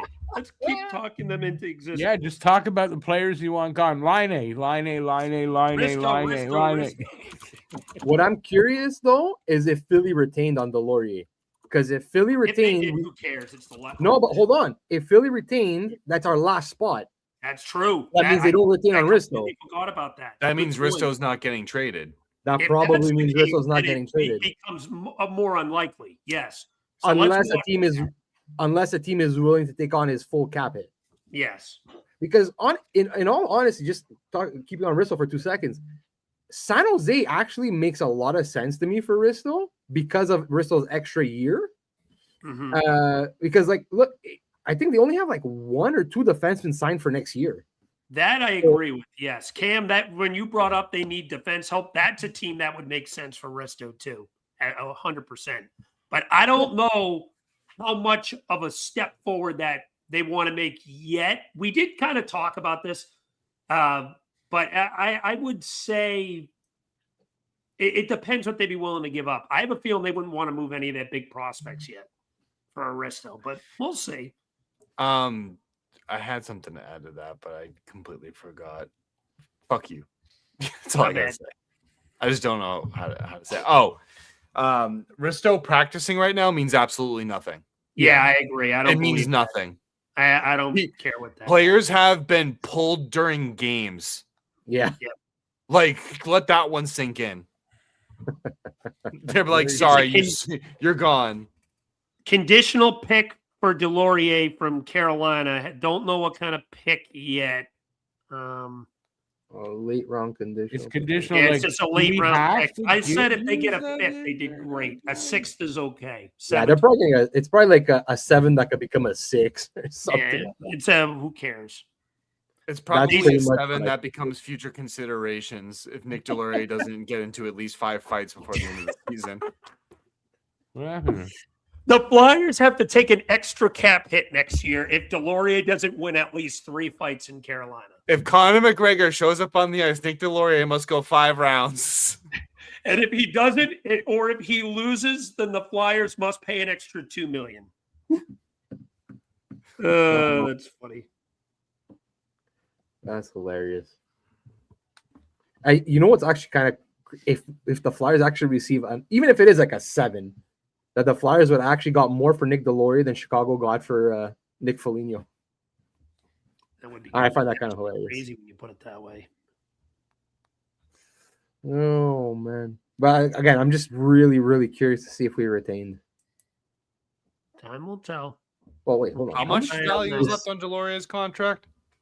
1 He's year, at I think it's like 1.75. 1.6 mil. Wasn't much. At 1 point something? 1.75 if I'm 1.6. not mistaken. You're not retaining. Carolina will eat that. They have $11 million. Yeah, that's why I wanted to check. How much cap space does Carolina have? They have $11 million. You're good. Oh yeah, they're there. Oh yeah. You're not gonna. Yeah, you're good. Oh yeah. Let's see. Okay, so good. Yeah, they're probably just gonna eat the whole thing. Good. And again, these guys. That's not true because we're in different time zones and games are played. So you have to understand, like, if they're practicing, they're doing it to keep fresh. They're not going to just withhold people. They would hold them out of the line. They would have held them out of the lineup if they speculated that they were going to be traded in that moment. But practicing is nothing. They'll have them practice. Yeah. Guys always practice, even on the trade deadline. It's not like you're just gonna. Yeah. You technically have to. If it is a mandatory practice, you have to report. True, yeah. You have you to can't report. just not go to practice Unless they tell you not to. That's unless they tell you not to. Like, yeah, and it's all like what? Honestly, what are the chances you're gonna? Well, I guess you can't say that they're none, but like it's very rare that you get hurt at practice. But we're talking about practice. Not a game. Practice. Practice. Never forget the AI practice. AI was a beauty. Be nice if something happened though. Even like a minor trade. What are you talking about, Rick? Nick Delory got traded. Yeah, well, I said a minor trade. That's not Seventh even a rounder minor in trade. 2027 for DeLorean. Woo!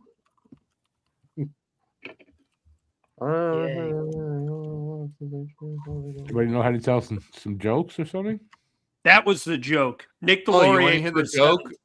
The Leafs winning the fake mock draft is funnier than the Leafs actually winning the draft. Watch it happen. I'm telling you, Cam. Watch It's not going to happen. They have the Rangers getting the 6th pick. There's no fucking way. The new Cam, you're you're gonna like this. Hold on a second, Cam. Someone just tweeted out AJ Brown traded for Robert Thomas. I know. I saw. Well, no, I think go up there. Ryan Johnson or Connor Ryan posted that. Not that picture, but it was that tweet. Yeah. The new Leafs advisor. I know you young guys don't get it. Is that Wait, what? The only? All you old show guys I got watched- that one though. But I didn't hear what happened. What? I tried that one on you. You didn't know who that is. The new him, Leafs yeah. advisor. There's rumors and speculation that Braden Schneider of the New York Rangers is going to be a off-season move. That is the current speculation. So in other words, they're asking too much. They're asking too much for these guys, and it's gonna be off-season moves. Yep. And then they're going to be pissed when they don't get what they want. I love trade season. Yep. It's that time of year. God, something break. Jesus, hit the button just for fun, seems like. Over Don't there. let Tempe, I'll do it. No, don't do it. Don't do that. Well, like, Wrong look. with you.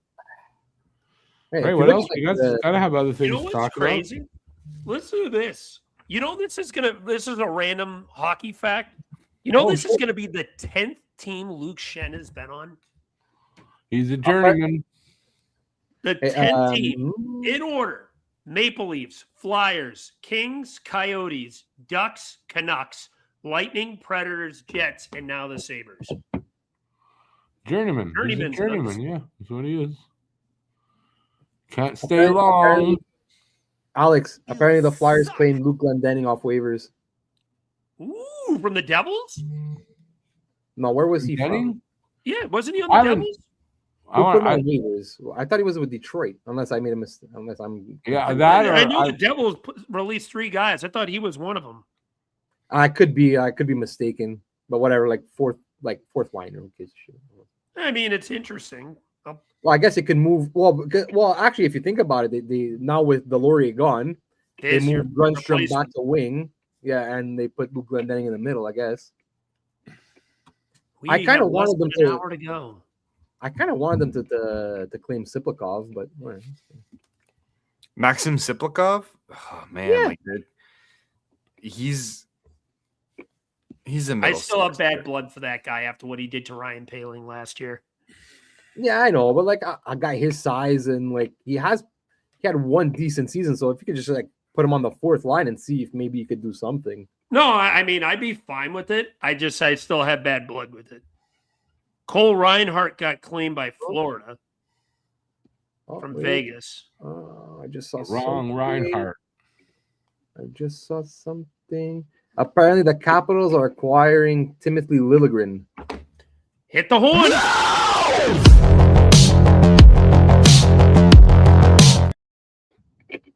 What's the full trade, Eric? Where was Liljegren even playing? Toronto. So it's not a No, trade. he's It's apparently. This is an apparently. No breaking And Chris news. Johnson said it Chris is happening. Johnson is reporting it. Yeah, but it's not official yet. Rick, it's happening unless if they have no trade clauses on that deal. Yeah, there's no way Timothy Liljegren. They're not going to say it unless if it's happening. All right. Drager. Okay, there's your exception, Drager. But it wasn't Drager, so we can hit the button. You know what? I think Liljegren was on San Jose. Oh, yes, you're right. Yes, San Jose. Yeah, Which is strange because San Jose needs right defensemen. So why are they trading? I don't understand what's because they're going gonna acquire on. Risto. They're gonna acquire Risto. Yes, yes. And then we woke up. Risto's going to San Jose. Wait, didn't Washington formerly have Timothy Liljegren? I'm pretty sure he was a Capital at one point. It was a Leaf. Or was it the? Oh, you're right. No, he was the. Yeah, he was a Leaf. He was Toronto for a long time. Yeah, he was there for a long time. Oh, you know, I'm thinking Lindgren or Lindgren. Lindgren is the goalie, or there's an Lindgren as a defenseman. The goalie. It's the goalie. Yeah, there's another one that has another weird name that I can't remember off the top of my head. We need to just start naming players Smith. Yeah, that would work. Smith to Smith, drops it to Smith, and he scores on Smith. That would make my life a lot easier. Yeah, sure. At least from a There'd be pronunciation no confusion there, right? No, Liljegren, no. Toronto and San Jose. That's it. The only two teams that's played. No, I double checked that. Yeah, you're right. Now, okay, so 26 years old, they get a right defenseman back after trading John Carlson. Okay. Yeah. Problem is UFA at the end of the season, though, so you're gonna have to pay him. Oh, if they want to keep him, it could just be a I mean, you don't trade for someone unless you're gonna keep him. Like you don't trade for a UFA. And he wanted apparently is that Carlson? He wanted a 4-year deal. No, Liljegren. We're talking about. Like, Liljegren. Okay. It's Liljegren. That's also what the return is. Like they could just now that they trade Carlson, like maybe like just having somebody because they still maybe want to at least try and compete for a spot, even though it's probably unlikely. And he's young. I doubt it. I mean, they still have Matt Roy, Trevor Van Riemsdyk, and if they get if they get Liljegren, then you add to that. But their entire left side is young. They're 27 and under, so that's pretty solid. And then they're gonna they're gonna have plenty of money in cap space, so it's not like they can't. Top comment I see on Twitter right now after refreshing my feed. What the fuck is a Glendetting? What the fuck is a That's not unnecessary. Damn the Flyer a fan. Oh boy. Friedman's New reporting York and St. Louis. Yeah. Wait, what do we got? The Islanders in St. Louis are in talks with Braden Shen trade, so this might be the start of the dominoes. Here we go. I'm not hitting it yet because that is not a trade. I like that for the Islanders. I like that for the Islanders. I do too. It gets them a solid winger, which they've been desperate in need of. I think they missed out on the Connor Garland sweepstakes, so I think getting a person like this would help a little bit on the older side, I'm sure, than they would have liked, but yeah, can't really complain. That's a good ad. I mean, he's probably a low-end 2C at this stage of his career, but I don't even think he's a center anymore. I think he's more of a winger now. has he been playing more in the wing this year? He's been playing the last couple of years. He's been playing more wing than center. Interesting. I mean, I haven't. Now it's saying sources say they're finalizing the Braden Shen trade. So fucking, I'm hitting the button.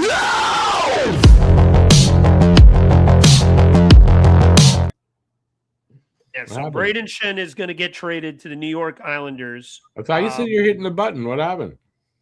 Braden Shen is getting traded to the New York Islanders. You said you're hitting the button. It didn't go. Yeah, it went. Oh, I didn't hear it. My computer's lagging here and there. Something going on. I was going to say, everyone else saw it. Yeah. Hit the button. Yeah. It looks like things are Well, going to that's start. a good one. I'll put that in a significant. I think McMahon, I consider a significant trade, although we still haven't heard the final. It's not completed yet. And I'll put Braden Shen in the significant. B's guy asked over under 2.5 big trades before the deadline. I said over, we're at 2. So everything else is not significant yet. So no, Metro's wide open, man. If Islanders could add a little bit extra scoring on the wings, watch out, man. Like they got a solid defense. They got a great been goalie. my take on the Isles forever too. Their goaltending is amazing. Yeah, exactly. So if they could just add some scoring, man, like they need some depth scoring bad. Isn't it impressive? Isn't it impressive? You get a guy like Matthew Schaefer, and he completely changes. Oh yeah, everything. That is a generational defenseman. Oh, what he's doing is incredible. Yeah. Well, because they already had a half decent defense. Like they had a decent defense and a good. Oh, but now you put him, you get Schaefer, and like he just makes your good defense into a great, like almost a great defense. Plus, you have a great goalie who's back to playing at the top of his game. But that's always been their issue with the Islanders is that they can't score. They're not a big high scoring team. So, like adding Shen, if they could add another pretty decent scorer, like watch out, man. They could have a balanced attack. Let's see. David Pagnotta speculates that Jordan Kyrou would fit very well with the Montreal Canadiens, New Jersey Devils. That's a move that would make sense. The Devils are looking to add some top 6 scoring help. Is what that is a move that I could see send Simon Nemec in a package back to back to St. Louis. I could see they're that. going to need defense. And that's a guy that fits their age group. That is a destination that would make sense for Nemec is St. Louis for sure. Yeah, Nemec for Kyrou, that would kind of make sense. You're like a young player for young player, like yeah. But we'll see. We will see. Nothing really else, man. Story of the deadline in 3 words: pending player approval. Yeah, no kidding. Yeah, it's true though. It's true. That's basically what it's been, dude. That's it. It's like, the same thing with Shen because he has trade protection. He needs to approve it. Oh my god! Could you imagine? I don't think he'll At that point, Doug Armstrong is just gonna freaking go hang himself. They're like, what? Can you fucking go? I'm trying to make deals here, and all of you fuckers don't want to play the game. Now you want to play the game. I would have to think that they learned their lesson and they're going to end up doing it. This reminds me of what is it that the Paul Maurice goes, you fuckers, you're up 3-0 in the game, and now you want to make plays. Fuck the plays. Hammer their D. Oh fuck. I shall hit the button for each and every trade because that button, Alex, is deserving. I will.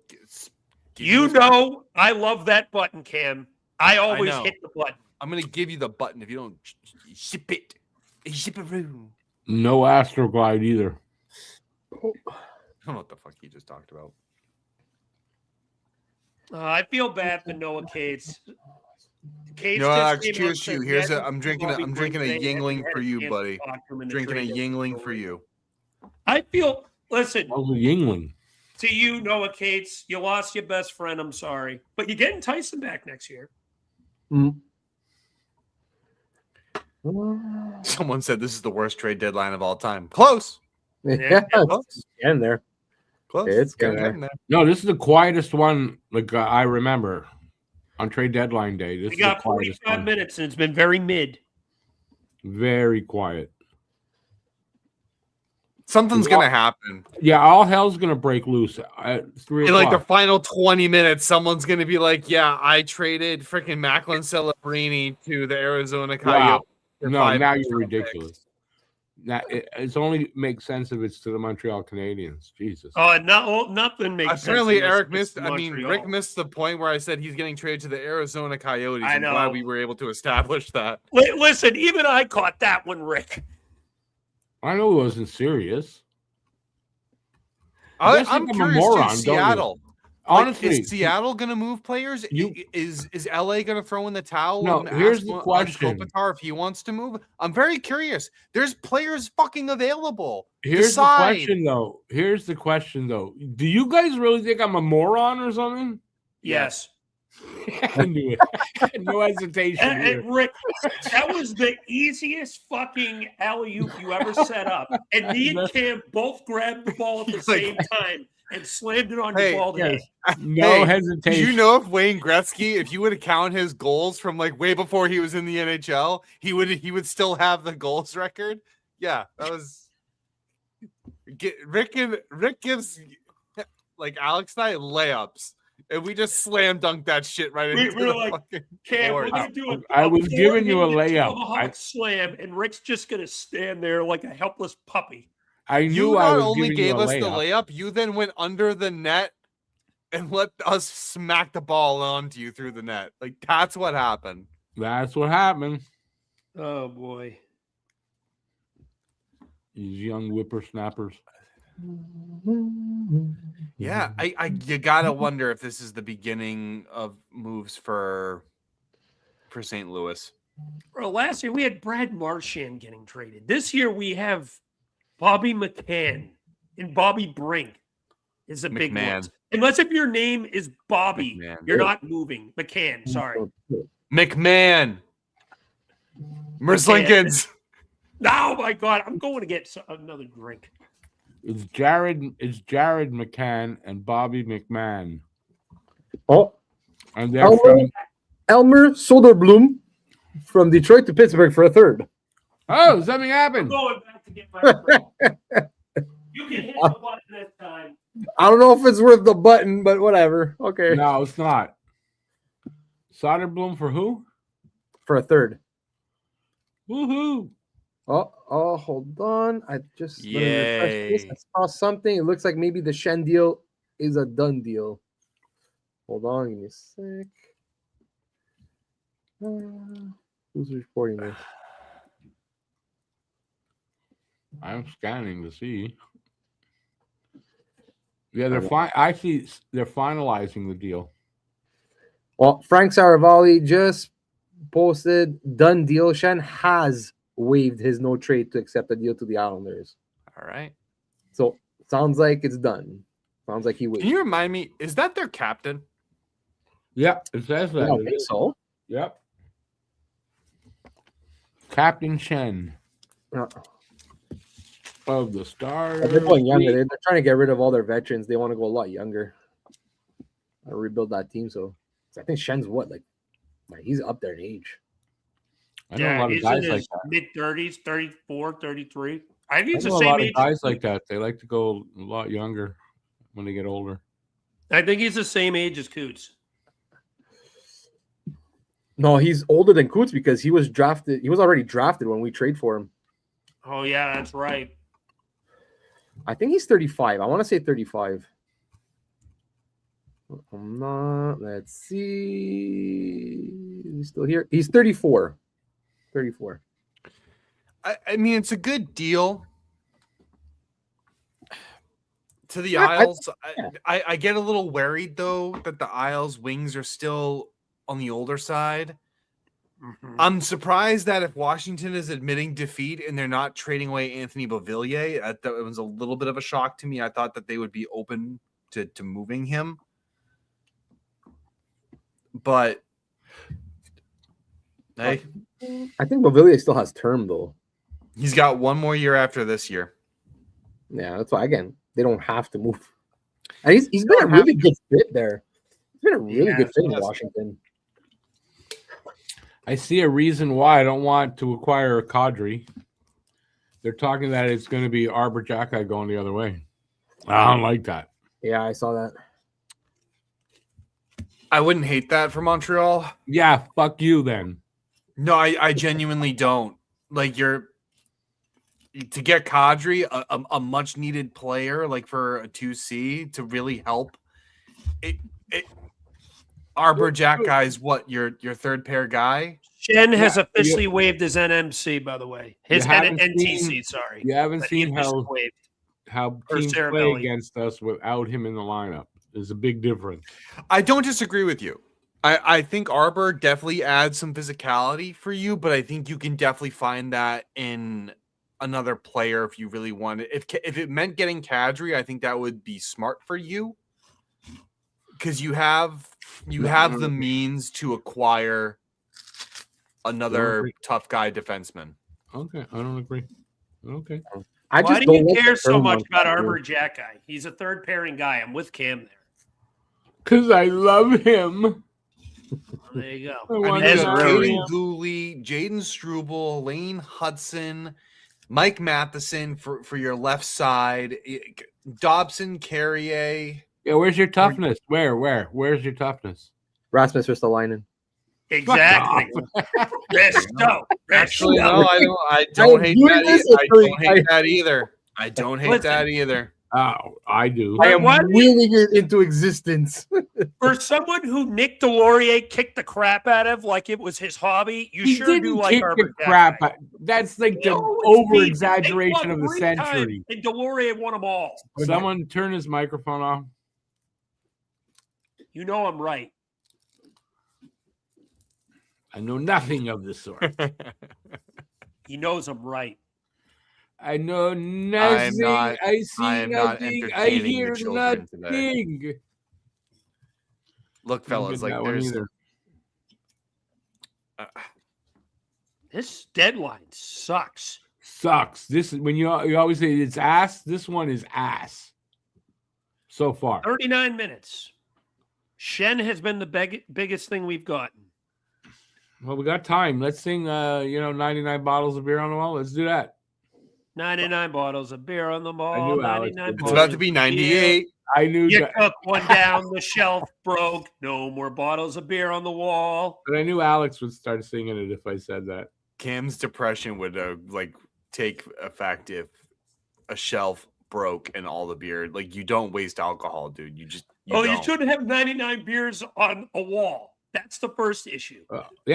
What kind of wall is that? Hold on, Alex. Unless they're empty cans, then they're just souvenirs. Then who gives a shit? That's just broken glass waiting to happen now, or cans, as you mentioned. What kind of wall is that? And are you an alcoholic? If that's what kind of wall you have? No, but I'm planning on it. Okay, I can't argue with that because you know me. I'd be a very big hypocrite to argue with that. That's crazy. Hold on. Now I want to see what we're looking at for the New York Islanders. I mean, genuinely, I like the Isles. I do. It's I'm rooting for them on the sense because Schaefer is such a great kid in the passion he has and what he does, not only on the ice, but off the ice. And just his story is really hard to root against. And so if the Bruins don't make the playoffs, or if the Bruins do make the playoffs and then they get ousted, I'm rooting for the Islanders for this because of Schaefer. I hear these little violins playing when you talk about it. Just saying. What the fuck did you just say? What? Did you just attempt to insult me? You heard me. Can you please pick your balls up off the floor and put them back in the frickin' drum? They only hang halfway down, okay? That's a you problem. Yeah. Don't insult me. Also, Anthony Duclair for Cutter Gauthier. I didn't even acknowledge that one for a reason. I wanted to see if you'd blow up, so I'm not even acknowledging that one. Yeah. This trade line sucks, dude. Excuse me. Like donkey dukes. Wait, do you think like it's actually possible that that's it, and we won't even get that flood? It's still 35 minutes. I'm not quite there yet. There's got to be that flood. There's always a flood, a certain amount of trades that come in right at the deadline. That's got to be what's going to happen here. And it might not be like so many, but there's got to be some. Can we talk about how Detroit really has not added anything? If Soberlum is their big ad, like, that's it. They traded away Soderblom.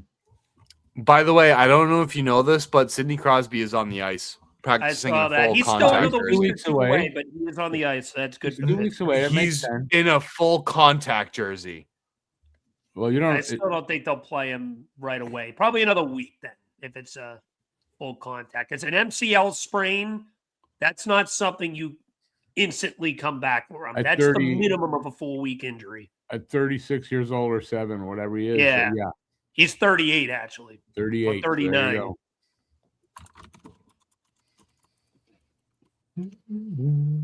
35 minutes. JFed says Arbor just isn't good enough to be a reliable NHL defenseman. I get what you're saying, and I understand that he still has work to do. But I mean, I think it's a lot giving up his physicality. But I do think that there's a good possibility he doesn't get traded, though. I just don't like it. Yeah.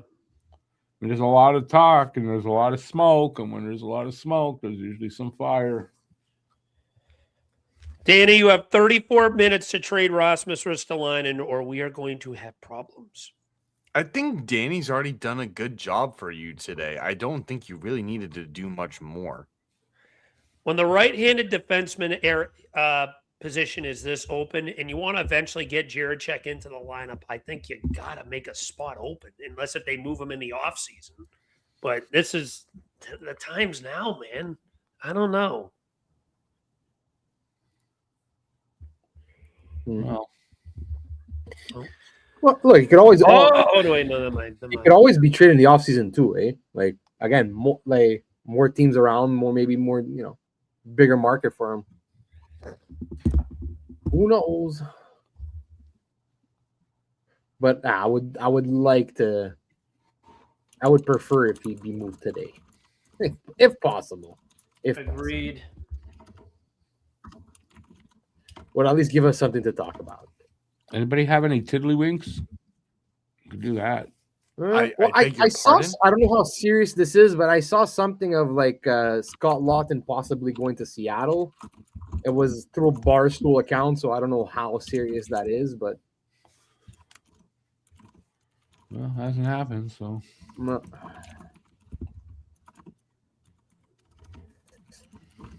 I'm surprised though. Like Alex was saying before, like Detroit still hasn't really done anything. Surprised Montreal hasn't. I think they need to. Yeah, do Montreal. The Yzer plan is the Yzer scam again. I don't know. Yeah, Montreal too. It's but the thing with Montreal is though, like I don't know, like to tell you the truth, if I could see Kadri as a good fit for Montreal, like now, but what I don't like about Kadri is the term. The term. He's got 4 years at $7 million. I don't like that. 35. You know what I just realized, guys? Evander Kane. Why has he not been moved? Yeah, that's the surprise. That's why he was on the thumb. Don't like him that much though. Like the guys on the thumb, I thought would move, and Robert Thomas, like he's the big name. I thought Kane and Bobby McMahon would move today for sure.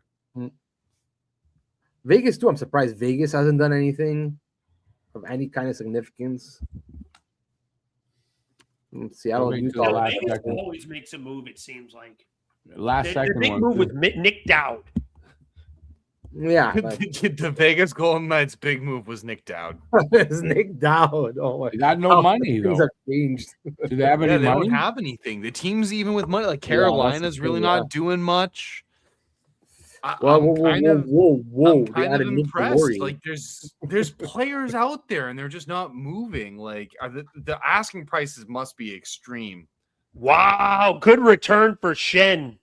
St. Louis gets a first, a third, and a prospect. Prospect to be determined, but a very good return for Braden Shen. Yeah, but the to be determined prospect is nothing. That won't be. Yeah, it could be like even if it is, that's still a first and a third plus whatever the prospect is. Even if it's not a big prospect, that's a pretty good return.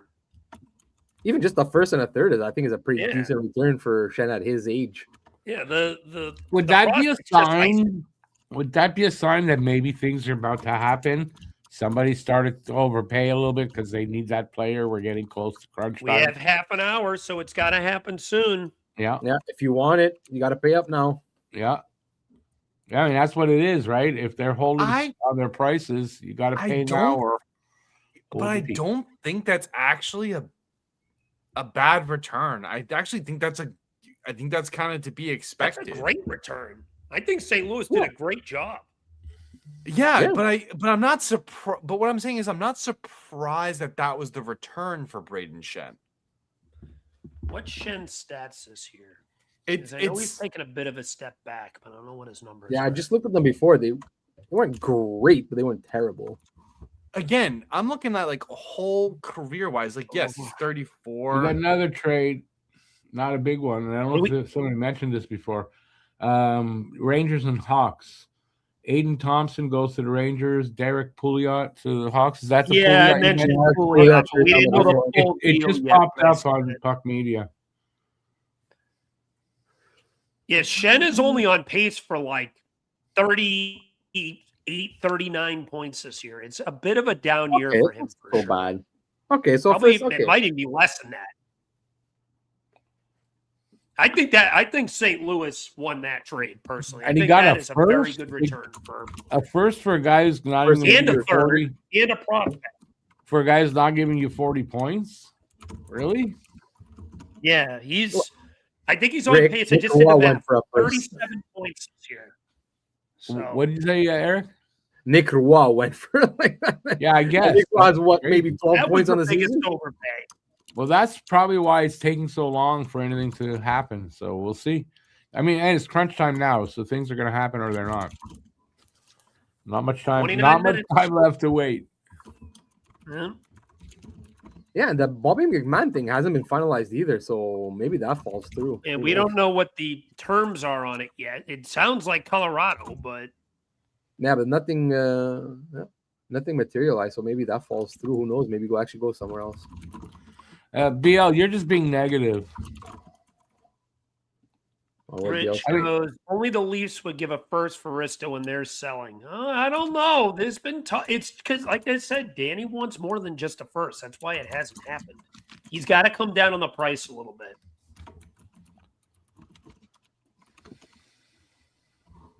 If you got that for Shen, imagine what he wants for Thomas. We know what he wants for Thomas. Yeah, so we know that it's an absolute. Yeah. Minor Montreal. Hang on, negative about Montreal saying they're going to take a step back. Come on, listen. Even if Montreal doesn't make a deal, they're not taking a step back. Minor signing: Nick Jensen extended 2 years, $3 million AAV. Oh, minor one there. Whoop-de-doo. Listen, we've had so little news today. We're willing to bring this up. Yeah, I get it. It's true, though. Anything. We'll take any kind of news. The return for Nick Delorier is a conditional 7th. How about Eric? How about your daughter's league? Anything happening in your daughter's league? That's more exciting than this right now. She's got one more game until the playoffs. There you go. She got Is that worth the breaking news sounder? Yeah, there you go. News, I bought her new pads. No, I think we'll lose. We're gonna lose subscribers if you hit that button again. Hey, breaking news! I got an insane deal on her pads. So, BL, you know what? Hang on, BL, 60 you're right. Actually, I got them. Hang on, I gotta apologize. BL, I apologize. I did read it wrong. You're right. Yeah, no, her pads were 60% off. I was like, what the fuck? Oh, nice. Yeah, you know Russo, right? The store, the hockey. Yeah, I walk in there just to get her skates sharpened, and I see these really nice CCM pads, and they looked about her sides. Like, oh, let me just go take a look. Then I go see there's a sticker on them, 60% off. I'm like, wait, what? What? That's the reason. So I look at the price and they're like $775. And so I go to the guy. I'm like, hold on a sec. Is this the price minus the 60? No. Or is this like this price minus 60? He's like, no, it's that price minus 60. So I got a brand new pads for like $330. Nice. Yeah, that's a nice saving. So Eric is the winner of the deadline because I got pads at super cheap. Yeah, I get that. Like I bought her a new glove. It cost me almost as much as the fucking pads. Just to go. Wow, no, having a goaltender as for your kid is like the worst because it's the most expensive. So goddamn expensive. Yeah. But at least like the pads will last it for a few years because they're slightly big. That's good. Like the way they're supposed to like fit. Yeah, that's what you're have supposed them for a couple of years. But that's what you're supposed to do. Buy them a little bit big. Just Up, a little bit. up, So up, hey, up. hey. No, I'm just kidding. Kick Not his in this ass. trade market. Somebody kick his ass. Holy shit. You know the friggin' trade with the Isles and Blues? You're going to laugh at this. They did that face-to-face because they're staying in the same hotel in San Jose. That's Awesome. hilarious. That is beautiful. That is... So that feels literally, like they're just going to swap room keys. Andy Strickland just reported that. They're literally staying in the same hotel in San Jose, and they're like, we don't even have to make a call. You want to just go out for lunch and we'll just talk a trade? What shit? Let's go to a hotel bar and have a conversation. Let's just get drunk. Yo, St. Louis's Armstrong got the Isles GM shit face to accept that deal. Can we also think about other players? Like, what about Teuvo Teravainen and Tyler Bertuzzi? Why aren't they available? They might still be. We got time, but yeah, I know. There's a lot of guys out there that you think some of them would move. But again, I think term. These guys have term. They don't have to be moved. At the same time, Chicago is barely at the floor. So at the same time, you're like, if we start trading these guys that don't bring any money back in, like, don't they have a couple of contracts they can take off LTIR? I don't even have. They don't have any. Hold on, I'm on their thing right now. They don't have for anybody on LTIR. That's the thing. But don't they have a couple of guys they can put on LTIR to get money? Well, because right now they have Weber and Ellis's contracts on their. And they're barely hitting the floor?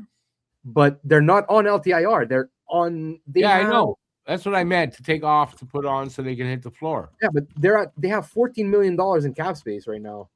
Like, they're cap but they're over the floor. Yeah, but I'm saying is that if they get rid of Bertuzzi and Teravainen, like, they don't have somebody that they could take off LTIR. Well, they'd have to take money back. Yeah, they would be just like at the floor. Like they would be just at it. I think current caps. No, so what's their actual? 23 minutes. What's the floor? It never says what the. I think it's like 60 million, something around that. Oh, I thought maybe a little more. I thought it was 70. I'd have to look that up. Yeah, you got to look that up. I'm not sure if I'm right or wrong. I know fucking. That's why I used to like about what's it called? The other site before Puckpedia, the one that went down there.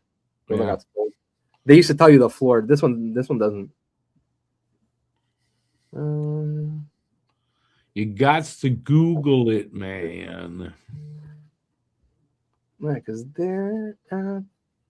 Because I think they're at 81 million in money spending right now, like the Chicago, and the ceiling is 95. So the floor has got to be around like 70 something. I think it's 70. Well, yeah. So if they get rid of like a couple of guys, like interesting tidbit on the Bruins right now from Anthony DeMarco. He goes, read the Bruins. Remember last year at this time, they hadn't done much. And in the final 30 minutes, they traded half the team. Sweeney tends to wait for things to go down to the wire.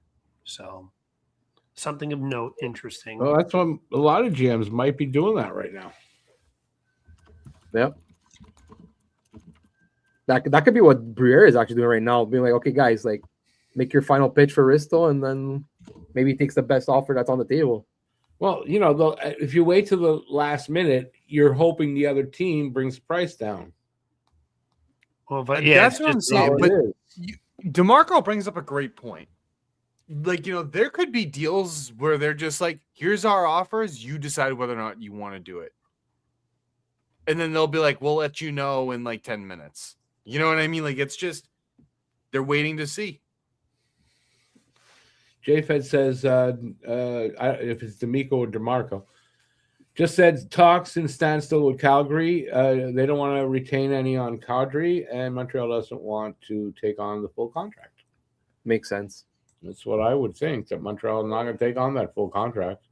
But then I can understand, like, Calgary has, with another, 3 years on his deal? Like, they don't want to retain 4. for that long.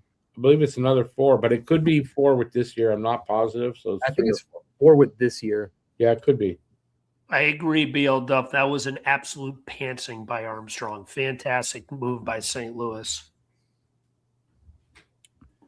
I know Schen's a cup winner and provides leadership, but at this stage of his career, he is declining.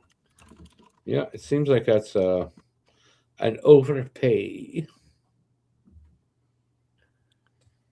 He's got 28 points in 61 games. But all that for a guy on pace for 37 points this year? Yeah. And Nick Roy. Yeah. No, that's it. He has 20 points on the season. And it's not like, I mean, St. Louis hasn't been that good in a while. And I mean, it's not like he hasn't been consistent over the last 5 years. He's been consistent scoring at least 40, 46 points. So it's not like he hasn't been a consistent player. No, I think this is more like leadership and cup pedigree and everything, that to the room. And like, look, he could be like maybe in a lesser role because he's not going to be on the top line in with the Islanders. So maybe in like a middle 6 role, less minutes, maybe you'll get more out of him, So I said, the price is a little high, but I really like the ad for the Islanders. But I think that they should go after at least one more. I think they should get at least one more winger if they can. I think the Metro is wide open. This is such an ass deadline, man. Yeah. We got 19 minutes for things to come through. Dude, someone do something. Yeah, you kind of think that if there's nothing right up to the end, is there going to be anything like after? Yeah, now I'm starting to think at this point teams had to start getting desperate. Like this is there's got to be some deals coming up because I've never seen a deadline like this. Well, there was a lot of movement like the last couple days. Not enough to keep up with prior years, though. Oh no. Well, nobody big at the very well. Carlson, I guess you could say. That's probably the biggest move was the John Carlson trade last night. And it happened at 1 a.m. while we were all asleep. Yeah. And I woke up this morning. I'm like, wait, what? Like, did I just read this wrong? All I'm going to say is all of our podcasts this weekend that we are recording are going to be the dullest of the dull. We're all going to be It's going to be straight bitching for the most part. Just being like, you didn't do this when you could have done that. Why did you do nothing? You could have done something. I know if Don Sweeney doesn't at least get me an RD2, I'm going to be livid. I'm telling you, I'm starting the chant at TD Garden on Tuesday. Fire Sweeney. I'm already practicing. I already got it down, dude. I'm there.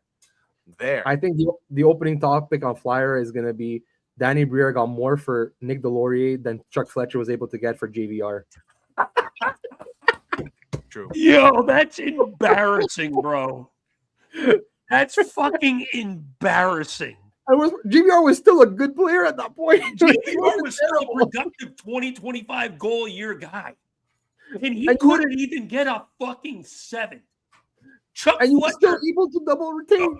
No, Chuck Fletcher was still trying to get his trade app to work. That's why, Eric. Oh, for man. the 5th most improved team in the league. The shit that fucking moron would say made me want to pull my hair out. Oh, man. That's insane. But at least we'll have the Bobby Brink trade to talk about. So yeah, we're the only ones that are going to have a trade, and it's going to be Do you want to know what I'm going to be talking about? How much I fucking hate Don Sweeney. Well, what about the Massimo Rizzo trade? Oh, God, yeah. Thank God. Thank God, guys. I get to talk for an hour about how awesome it was that we traded for AHL talent. Great. Matt Norton to the Greenland Gangster for 10 pounds of cod. That sounds like Honestly, that's an overpay. I'll take Greenland that. Gangsters. That's an overpay. I'll take that. I'll take 10 pounds of cod for Mr. Matthew Norton. Hey, can you make it salmon at least? Halibut. Oh, I'm with halibut. That's a good one. Best we can do is halibut. All right. Where do we finalize the trade? Where do we sign off? Hold on. Where's my piece of paper that I can go up and say done deal? Someone submit it to Matt and say, sorry, you've been traded to Greenland for 10 pounds of halibut. Oh. Okay. I will say what's going to make Risto not getting traded less painful is no one really is doing anything. So at least is that. Yeah, at least, yeah. At the very least. If everyone else is making big trades left and right, I'm like, Danny, what the fuck are you doing? Then I'd be more mad. But right now, no one's doing shit. It's been a big bag of mid. Less than 15. Jesus. Pierre LeBrun, right now there's nothing on the Robert Thomas front. Yeah, that's not going to happen. Yeah, that's not a surprise in the end. Yeah, no. Do you want to know why? Because Doug Armstrong's a dick. It was to feel out what the value was for this summer. I bet you anything. Oh, 100%. To be fair, Eric, it took till after 3 p.m. for Wayne Simmons to get traded back in the day to Nashville. Remember that? Oh, yeah. Oh, yeah. He played the Stadium Series game, and it literally didn't happen until about 3 p.m. that he got moved to Nashville. Yep.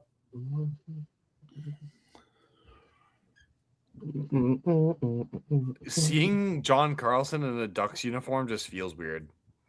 Seeing him in any uniform but being Washington is weird. Evander Kane is supposedly not playing for the Canucks tonight. Okay, who's he playing for?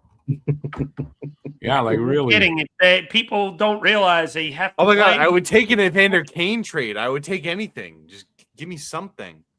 Oh, still time. We still are waiting what the fucking return for McMahon is. For McCann. Shut up. Here's a trade. Oh, McMahon. Not McCann. McMahon. Here's a trade. Hey.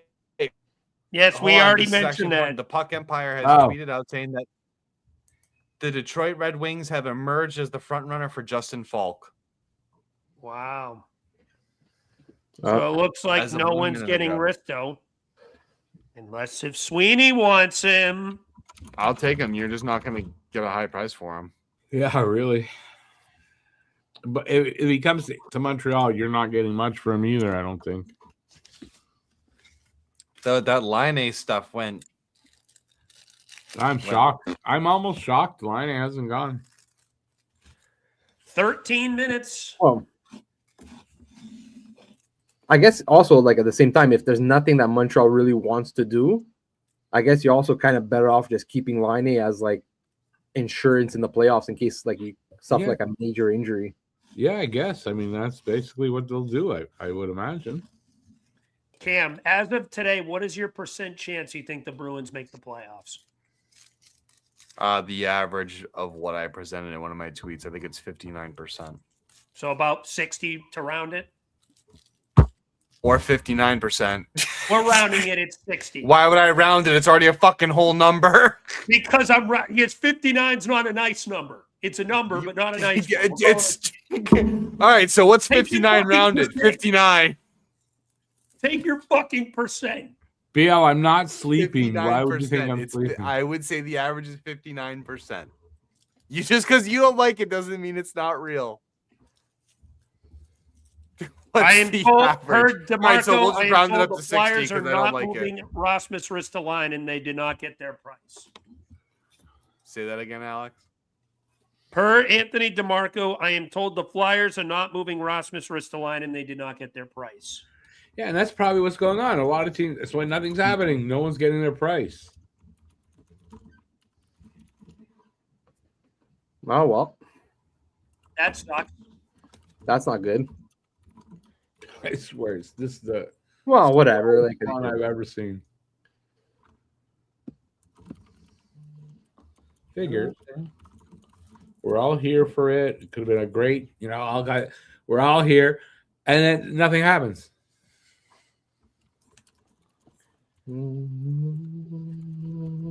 Allegations 1, Danny 0. What's that? Allegations 1, Danny 0. It's a Flyers Twitter joke. Oh.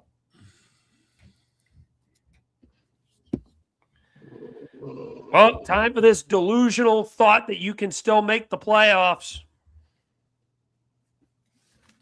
I think he is. It's just that the Flyers want more than a first. That's why it's not happening. And Danny is being stubborn and not moving off his price. He says he wants the Brandon Carlo return. He's like not Jamie getting said, that. But like Jamie said, you'll do better moving him next season or in the offseason. I've heard this 2 years in a row. Are we going to move him next year? It's not just Risto, right? but it's not just Risto though, dude. It's everybody. Everybody's name that was mentioned that could have been tied. They're not moving anybody. It's kind of surprising. Like no Evander Kane, no Jake DeBrusk, no Elias Persson, no Robert Thomas, no Justin Falk, no Colton Parayko. All these teams that they were going to be open to, like, selling their players. Like, Toronto even is like lightly selling. They haven't sold on Brandon Carlo yet. They haven't done really anything with respect to that. Lawton was told he's as good as gone. Yeah, Lawton hasn't been moved. Bobby McMahon is on the move, but it doesn't seem like it's certain. Not confirmed yet. Yeah, like, you know what I mean? If Kadri Toronto doesn't sell another name. Kadri is another name that was mentioned too. Kadri's staying put. There's been so many names listed, like Kovacevic, Nemec, all these other guys. Like they're just there's a ton of players available. They're just not going. Mario Ferraro of San Jose was mentioned as a possible trade target as well because he's a UFA. It's just crazy that nothing is happening. He's a good GM, but he sometimes needs to realize you're not going to fleece everyone. His fucking arrogance is going to get the best of him eventually. Yeah, but he's going to fleece everyone. It's Danny Briere there. No, maybe not. But at the same time, like, they don't want to give him away for nothing either. Like, if the best offer he got is like, okay, we'll give you a second. Yeah. Like, I'm sorry. At that point, like, I keep him. I wouldn't. If that's the best they got, then yes, I agree. Hold on to him. But well, I guess according to NHL News, Rasmus Ristolainen is not moving. You guys are stuck with them. But to BL's point, cricket's on Bob and Binnington. Although it was admitted earlier that Binnington was not being moved because the price was too high for Binnington. But Florida was entertaining options because there's some contract stops with that. Bob wants a long-term deal because he saw what Marchand and other guys got. Yeah, again, I don't think they want to pay that. Edmonton not reaching out for a goalie. Kind of weird again. And for Rich, to your point, it wasn't 40 minutes after. We knew he was traded at 2:59. Like on the dot, like 2:59, like on the dot. All the details didn't broke till about 40 minutes after because they were finalized, but he was dealt. Well, they have to be before 3 o'clock. Or at 3 o'clock. No, they could be. It has to be in on its way, signed off by 3, and it has to be on or before 3 p.m. It has to be like set. The proposal has to be sent into the head office. It has to get through by 3. Will Laine play after the deadline if he's not moved? I mean, that's a good question. It's a good question. I don't really know the answer. My guess is if there's an injury, but I don't really know. That's another one. Vincent Trocheck, after we heard all this talk, he's not even moving. What the fuck happened? The prices are too high. But from my point, from like I've been saying all day, all these guys are guys with term. So teams, unless they get the price they want, they don't have to trade them. Like the thing with Risto, why I think a lot of Flyers fans are like frustrated about that is also because one, the injury history. So, you know, like you always take the chance that he gets hurt again and then he has zero value. And also that because we're kind of like in our rebuild or whatever. So it's like, well, why aren't you training a guy that like, you know, that you don't need right now, you know? So like, yeah, look, it sucks. But at the end of the day, like, I don't want to give a guy away for nothing anyway. What? Just so like just so like fans can be happy. Oh, we got a third for Risto. Like finally he's off the team. Like that's terrible management. That's like bad asset management. Yeah, no, you can't do that. I agree with that take. But if you're the GM, you've got to find a way to at least get a first for him. I mean, they got one more shot next year during the deadline. I figured they've already said they have no interest in re-signing him. So you have to move him next year or in the summer, whatever one you want to pick. I think he's moved in the summer. I'll be honest. I think he's moved in the summer. I don't think it's going to go to the next deadline. And like a lot of these guys that we're talking about, like in the summer, you're going to have 31 other teams that are going to, you know, so 5 minutes. And BL, Oilers, that's like their history. They believe they can win. As many as the other team scores, we'll score one more. That's like from the 70s with Gretzky. I don't know if that's what they still think. But also, I think with the Oilers, talking about the Oilers, I think they address team defense rather than trying to get another goalie, which I think is the bigger issue with them also. Like probably is. Adding Connor Murphy, adding Jason Dickinson, with the other guy, Doc, whatever. Like, it's going to hopefully, I think in their minds, it's like if we improve team defense, the goalie will eventually be better because of, like, you know, the team in front of them is better. I get it. Which doesn't kind of make sense. 4 minutes. And counting. Yeah, I think. Like, honestly, like, who even is still available that probably. Everybody!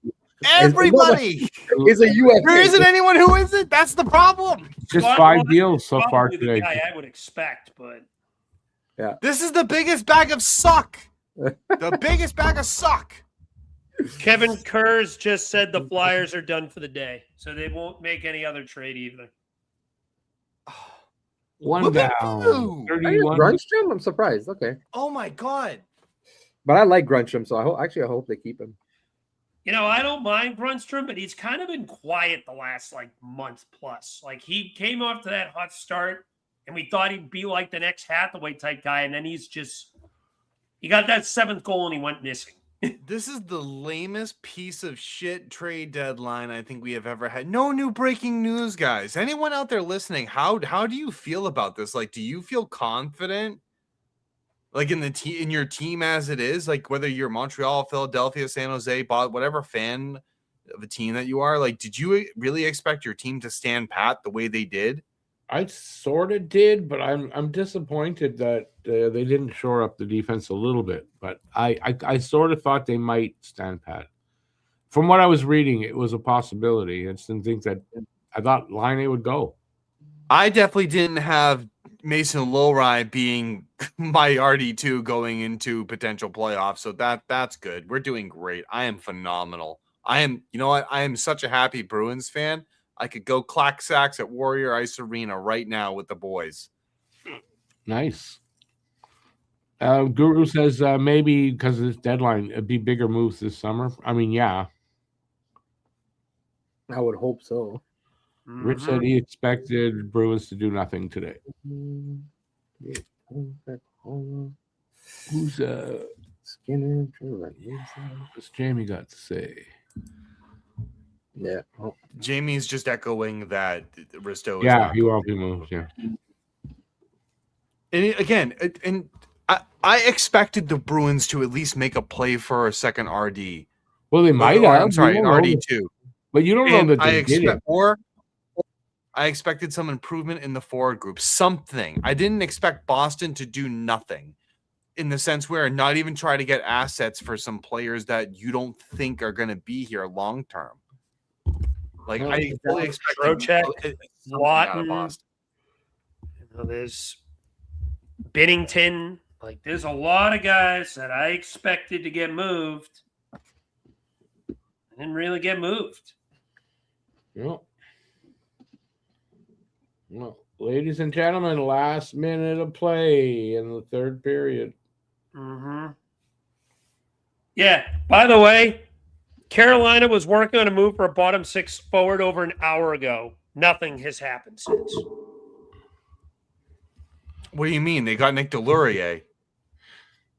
Well, that was after that. I don't count that as a bottom six forward. I count that as a bottom one Bottom one? Bottom 13 forward. 13 forward, yeah. 30 seconds.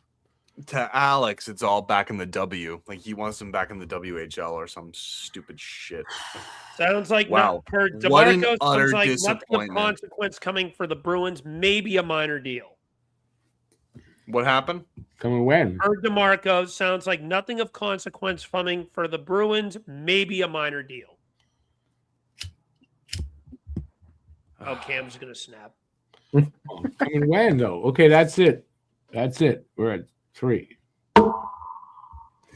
3 o'clock. Says Deadline over. Deadline complete, but is it? Yes. I Because would no one's say. doing anything.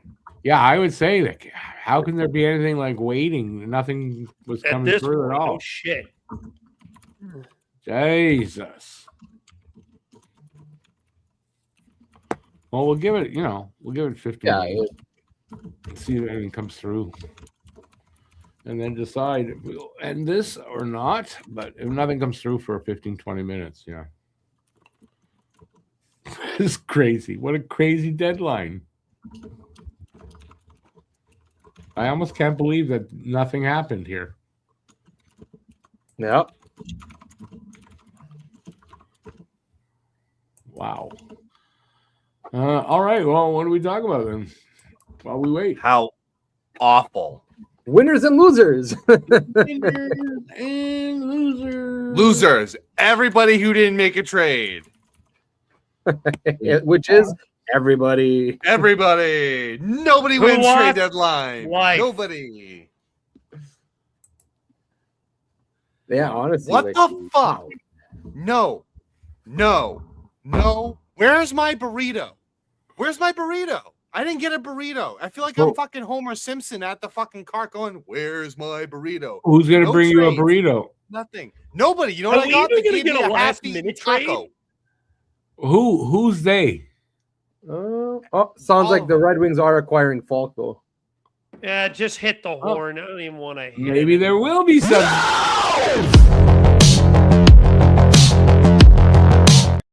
Yay, something happened. Yay.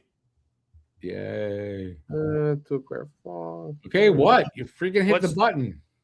Well, it just says it looks like they're going to acquire him, but no details out yet. But this is Well- for Stop hitting the goddamn button until we know what the. Jeremy Rutherford. God. I feel like we have people who are Listen, just that slap button's tapping. collecting dust. We No, gotta it's wait. not. You hit it often enough. Anyways, at least there's something to look forward to that's coming through. Maybe there'll be others. Oh, Maybe. fucking Maybe. Everybody. Okay, so let's. We didn't even trade Noah Juleson. I know. Devils are done for the day per DeMarco, so that team's done. Another team down. Another one bites the They- dust. they- Oh, here's a little bit of interesting breaking news. The Panthers are currently focused on trying to re-sign Sergei Bobrovsky. Oh, I Well, kind they of didn't trade him, so what do you think they're going to do? Let him walk? Maybe. Maybe. Oh, now hold on. Now, Elliot Friedman. Okay, this is right. Yeah, he's saying Bobby McMahon to Seattle. Oh, so even the McMahon friggin' Colorado part was wrong. So McMahon and McCann? Yeah, McMahon and McCann. Yeah, my both God. of them.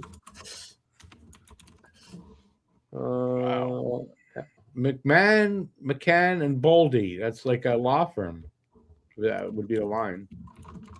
Boldy's not in Seattle. Oh, yeah. Oh my God. At least, honestly, it You're could be right. worse. It could be Detroit, whose biggest acquisition is going to be Justin Falk, and they're going to give up a first. Watch. McMahon, McCann, and Wright.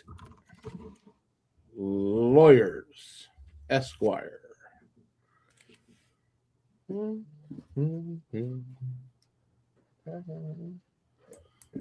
Whoever's out there watching us, what do you guys think? Do I need to tell you what I think? Well, Having question, no plan, questions? no direction. I just want to scream. Any questions from the audience? Any questions from the audience? Don't forget to hit that like and subscribe button on both channels.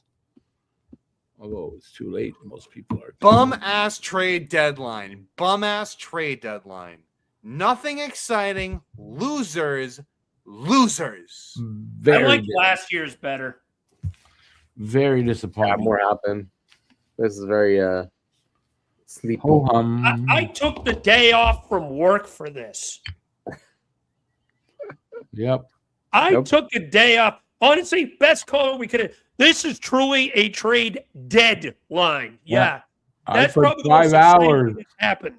I put 5 hours now, and then and I don't know, a couple hours just preparing everything, all for this dud. I say everyone goes on strike. We want trades. We want trades. How go on strike from what? Rick, you took that too seriously. Okay, it just wasn't well thought out. Go on strike from going to games. We want trades and I don't watch go to games anymore. Supporting the NHL. That was the joke. I don't go to games anymore, so like I'm already on. You watch them? Well, I'm not going to stop watching them. And then that's supporting the strike. First and third from Detroit. Well, Jagger's saying it's a first and a third from Detroit for Falk. Oh my God! It Boston wouldn't pay that. Oh my God! That's terrible. Nah, yeah. Dude, damn, you should be happy you didn't do that. That's terrible. Well, that's reasonable. I guess. That's actually pretty good for Falk. Falk's a really good defenseman. Oh, yeah, Justin Falk's not a bad defenseman. He's not. I don't think he's worth all that at this stage of his career. It's only a first and a third. That's not much. Like, what do you mean? You wanted a first for Ristolainen. Fox, older than Risto. He's 33, dude. He's not dead. I didn't say he's dead. I said I wouldn't have given up all that. Yeah, but different type of defenseman, though. Yeah, Justin he's more of an offensive producer. So Falk's more. Argue he's a point producer, like two-way defense. Yeah, he's a really good defenseman. He doesn't bring like the size and the snarl that Risto does, because like, look, he's what, he's 6 foot, 216, so he's kind of thick, puts up some points, but it's a different type of defenseman. I guess they wanted somebody a bit more like a puck mover, a bit more like that brings a little bit more offense, which makes sense. But what I'm curious about, and what I was always curious about with Detroit, is because like they have like Sandin Pellikka was playing on the second pair, so maybe they want like somebody a little bit more like a veteran. So probably move Pellikka to like the third pair. We'll see. Dude, everyone I'm seeing on Twitter is crapping on them for that return. I don't know, man.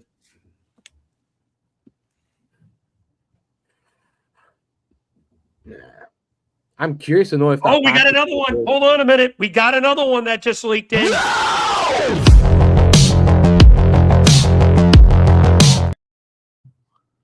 Ryan Strome has been traded from Anaheim to Calgary. Really? Okay. Yeah. Per Elliot Freeman 1 minute ago. Oh, yeah. Okay. Acquire Ryan Strome. For what?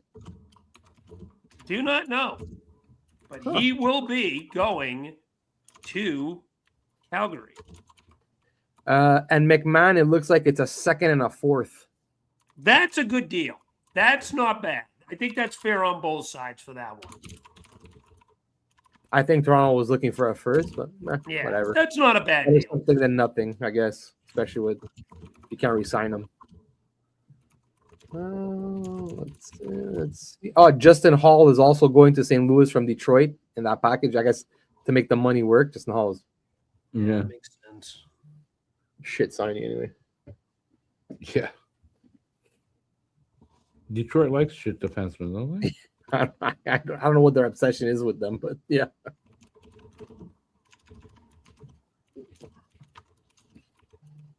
At least some stuff is coming in. It's not showing up on my screen. But I'm surprised. So if Ryan Strome is going to Calgary, you would assume. I would assume it was because like maybe they traded Kadri. So you think maybe Kadri is still a possibility that it's going to come through last second? Dude, I can't stand some fans. Like, I put out a tweet that said, I'm turning my phone off to take a mental break from this disappointment on a trade deadline. And I tagged the Bruins in it. And some guys, like, it's not a disappointment, it was smart. And he goes, use your brain. I'm like, right. Because leaving a gaping hole at your RD2 is brilliant. And also not trading away your pending UFAs that could get you some value is brilliant. Brilliant. Don Sweeney. Genius. Brilliant. Genius. Brilliant. Perfect. Love it. Sorry.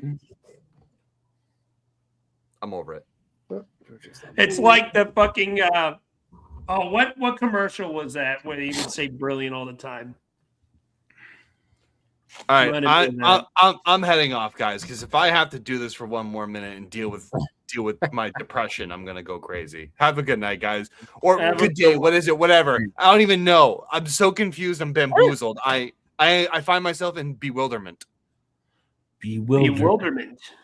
Today's word of the day. So, guys in the crowd, thank you so much for joining. I'm gonna go do something with my life outside of this atrocious trade deadline. Yeah, well, we're gonna go another 20 minutes. That's about it. Yeah, we're not gonna go have fun. like we thought. I think 3:30 is fair, just in case, because this is. Don't forget to like and subscribe to us on Don't Puck with Media and our sister channel, Talking Habs. And don't forget to watch all of our shows. We love you guys. I'm gonna go crazy and bash my head off a wall. Goodbye. I just saw this. I don't know if you guys saw this, but apparently Jonathan Drouin is part of the Shen deal. Interesting. I don't know. It's here. I just Lewis. Are the five apparently per trade deadlines so far, in your opinions? Last year was awesome. I'd put that one on the list.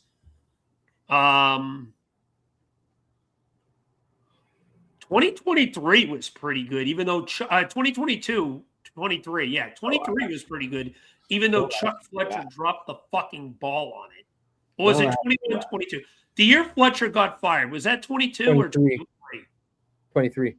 23. So 22, 23 was pretty good. The year Chuck Fletcher got fired into the sun. But that deadline was pretty exciting.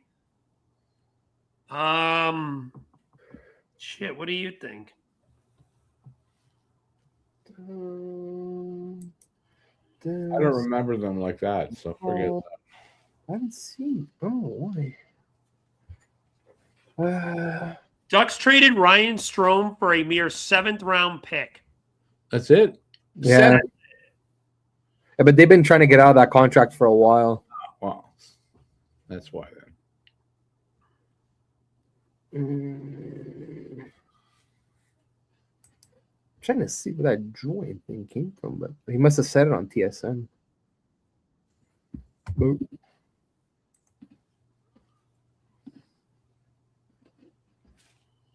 Jesus. Yeah, this has really been a fucking shitty deadline. Yeah, I wonder what the reason for that is. Pagnota said there was lots of interest in AJ Greer, but he's not been traded. Yeah, I know Montreal was supposed to be like Matt said, a sure thing. He made me make a thumbnail and everything, and then nothing. Nordy's had a few of those where he thinks it's fair and a deal's been done and it doesn't end up happening. It's not. I mean, that's okay. That's what happens. I'm sorry I messed up. I mean, this year, what do you think the 5 best trades are made? I'm feeling that Shen and Carlson were good trades for the Sabres and Ducks. So I'd say Carlson was definitely 1. I'd say Shen was probably 2. Maybe the Connor Garland trade, I'd put that on that list. Or do you count Panarin since he was at the end and Twin Hughes or no? No. Oh, too far back. Yeah. Hughes, no, All way too far back. So we won't count those two. If we're not counting those two, we'll say those two. I'd say the Carter Garland trade, the Nicholas Waugh trade probably, and shit.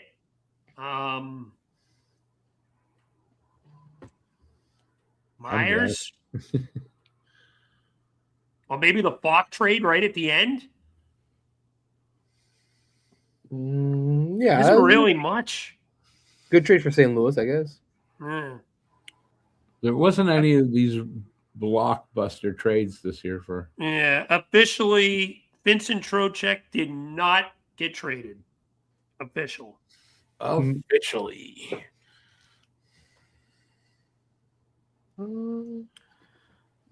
They did not meet our price, man. Danny, that's crazy. First of all, I got to hear what this price was. If it was it's similar to the Carlo trade package, that's ridiculous. But you know that's what it was. You know that's what it was. If he wasn't willing to come down from that a little bit, that's gross. If hypothetically, if we find out that teams are offering first round picks and he didn't take that, I'll be pissed. Oh, Lawton to LA.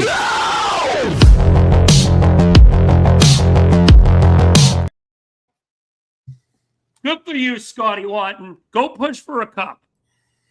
Even though you're the LA. I don't even think LA's making the playoffs.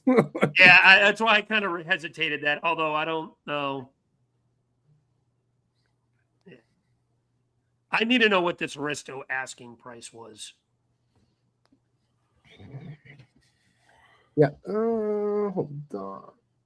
Yeah. So the Braden Shen to say, Join was involved in the trade. So it seems like it's Shen for Juin, a 26 first, Colorado's a third, and some prospect Marcus Gidloff.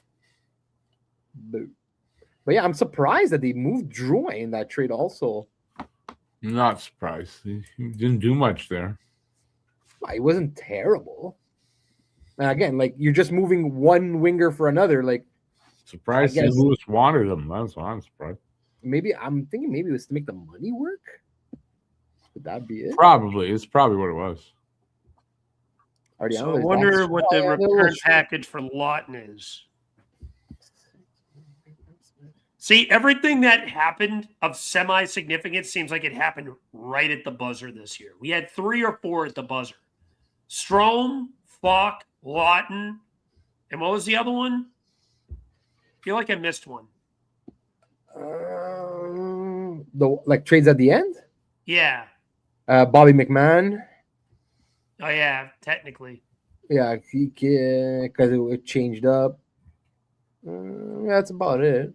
It's not much. I think the Capitals either, I don't know if I want to say they're going full rebuild, but I think they're definitely going to do some level of retooling for sure. They're going to do something similar to what they did a few years ago. I don't think Washington's making the playoffs anymore. I expect that team to kind of just check out outside of Ovi, who likes scoring goals from his favorite circle. But I have a feeling that team's going to just have a shot demeanor the rest of the way. Yeah, look, they traded Carlson because also at the same time, there's a good chance they're not making the playoffs, and at his age and everything, I guess you might as well get something for him. And look, they traded for. No, I'm just saying they traded for Timothy Liljegren, who's a lot younger, and at least he's also a UFA, but at least at the same time, they could see how he fits in their system and on their defense, and then you can revisit, signing him. So these are retooling moves, So it's I think Washington, that's what they've been doing the past couple of years, in out. So we'll see. I'm surprised Edmonton didn't make a big move, as I feel McJesus will be very mad and may not stay after next year. Well, he's got 2 years left, not just this one. Yeah, this one, and he signed a 2-year extension. Yeah, so he's not leaving next year. The year after, 2017. A 2-year extension, I thought. Yeah, no, correct. 2-year extension. Correct. Yeah. So you just said 3. So the thing is, he's got to be pissed. Look at the situation right now. Their cap is a nightmare with how many guys who are locked into NMCs and NTCs. What do you do? if you're them. We've talked about this multiple times already. Yeah. Well, obviously they didn't make a trade. Well, they didn't make a trade today, but they did make like a couple additions. Like again, nothing huge, like nothing like earth shattering, like Jason Dickinson and Colton Dock and what's his name, Connor Murphy. Like I said, I think they really just made moves to try and shore up the defensive part of their game, but it's a massive risk because like you gave up like some decent assets for these guys, and if it doesn't work out, like that's gonna be rough. But like again, you look at their division, the Pacific Division is completely wide open. So honestly, like if you look at who they're competing with, would you be surprised if they're in the finals again? I wouldn't. Yeah, but I mean, how? I get they'll get through there, but in the finals, their goaltending probably won't stand up again. I can't see them getting there this year. The first of all, I think their ceiling, if they even make the playoffs, they should. But even if they make the playoffs, I think their ceiling is Western Conference Finals this year. Guys, even though I know they're going to kind of beat up on each other, whoever comes out of the Central is going to kick the fuck out of them. Yeah, probably. I think Edmonton. Hold on. Let me see what the standings look right now off the top of my head. Well, Edmonton is third right now, so they'd be playing Anaheim in the first round. I picked the Ducks in that series if it began today. Honestly, I kind of would too. I would Ducks. I think Vegas is going to go one and done too. I know we talk about that veteran presence, but they're going to get matched up with the Mammoth. I think the Mammoth would smack them. If we're being honest, I'd pick the Mammoth in 5. I do not like Vegas at all this year. Something does not feel right with this team this year. This just feels – it doesn't feel like a team that's just coasting and then going to turn it on. They've been backpacked into that first spot in the division with their $8 billion overtime losses. You know we only have one less win than Vegas? Vegas is 29. We have 28. Think about that. And Vegas has played, what, 2 more games? Vegas has played 62. We've played 61. So one more game. One more game. Okay. So there's an issue there. Like, I think the only team I think that's in that could fall out right now, realistically, is probably the Kraken. I think the Oilers will get in as long as they don't implode over themselves. I think the Sharks get in over the Kraken. I think Macklin Celebrini wins the Hart. And I've said it before, I'll say it again. If the Sharks make the playoffs, he deserves a Hart. 100% agree with this take with Rich, by the way. Absolutely the winners of the deadline. You got 2 firsts for Falk and Shen. You would have got a haul for Parayko if he didn't refuse to waive. You would have got another first in Merca from what we were talking, and they said potentially more. We don't ever figure out what the rest would have been. But phenomenal trade deadline for the Blues. They did well selling up. They got what they could for whoever was willing to waive. So, but yeah, could have been even better, but whatever. People don't want to waive. They don't want to waive. You can't hold that against them. Yep. But but like, you know what? Like, let's look at the standings just quick. Like Carolina done. Boston's not super safe, eh? They're not making playoffs. I told Cam I wanted to see what his prediction was. I think Columbus overtakes them, to be honest with you. Man, Columbus is – I'm really not. They're 8-1-1 in their last 10. They have been great. Even Ottawa, like, again, it's probably going to be a bit tougher for them, but, like, Ottawa's 7-1-2 in their last 10. They're only 4 points behind Boston. Columbus is 1 point behind Boston. So, I kind of understand why maybe Cam was a little angry that, like, Boston didn't at least try and do something to give them a little edge. But at the same time, I'm like, do you really want to trade in, like, big-time assets to, like, maybe even just, miss out on the playoffs? So, like, I don't know. We'll see, but I think Pittsburgh misses too. Honestly, I think Columbus makes it and takes the 3 spot. And I'm going to say Ottawa takes the Bruins wild card. I think that's going to be the 2 teams fighting for the final spot. And I think Ottawa sneaks in as that 5. I originally didn't think Ottawa was going to get in, but they've just been hanging around and hanging around. They got a lot of veteran guys. I could see them sneaking with the second wild card. I don't know. It's going to be a battle. If I had to go percentages, I go 40% Bruins, 60% Columbus, maybe 30% Pittsburgh. I do think they're going to go on a free fall, and maybe 50% Ottawa, and then maybe 10% Washington and 10% us. We're not getting in. Matt just texted me to say that the Habs may be in on something. Blake Coleman is staying in Calgary. Naughty, it's over. You're not getting anyone. What? Tell Naughty it's over. He's not getting anyone. It's 3:24. Something would have been announced by now. He just said make a thumbnail, but I said I'll wait and see. Bold take it. I know. Listen, I know Olmark's been pooped this year. There's really no debate. But if they can even get adequate goaltending rest of the way, adequate. I'm not even asking for really good. Top 20 goaltending, they have the talent to go on a run. They absolutely do. And I look at the schedules. Pittsburgh's schedule is brutal rest of the way. I got to find, there's a site that, here it is. Remaining schedule strength. Pittsburgh is the toughest schedule rest of the way. They have 2 against Colorado, 1 against Dallas, 3 against Carolina, 1 against Tampa, 1 against Detroit. Oh, wow. Boston is the 4th toughest. Boston is 1 against Dallas, 1 against Carolina, 2 against Tampa, 1 against Minnesota, a game against Buffalo, 1 against Montreal. Columbus is up there too for toughness. Ottawa's only at 12th. So interesting team to watch there. We're 7th. We got a tough schedule too. But Columbus is 3rd, so that kind of contradicts my point, but they've been very hot lately. So I think Columbus can sneak in some wins against some higher quality teams.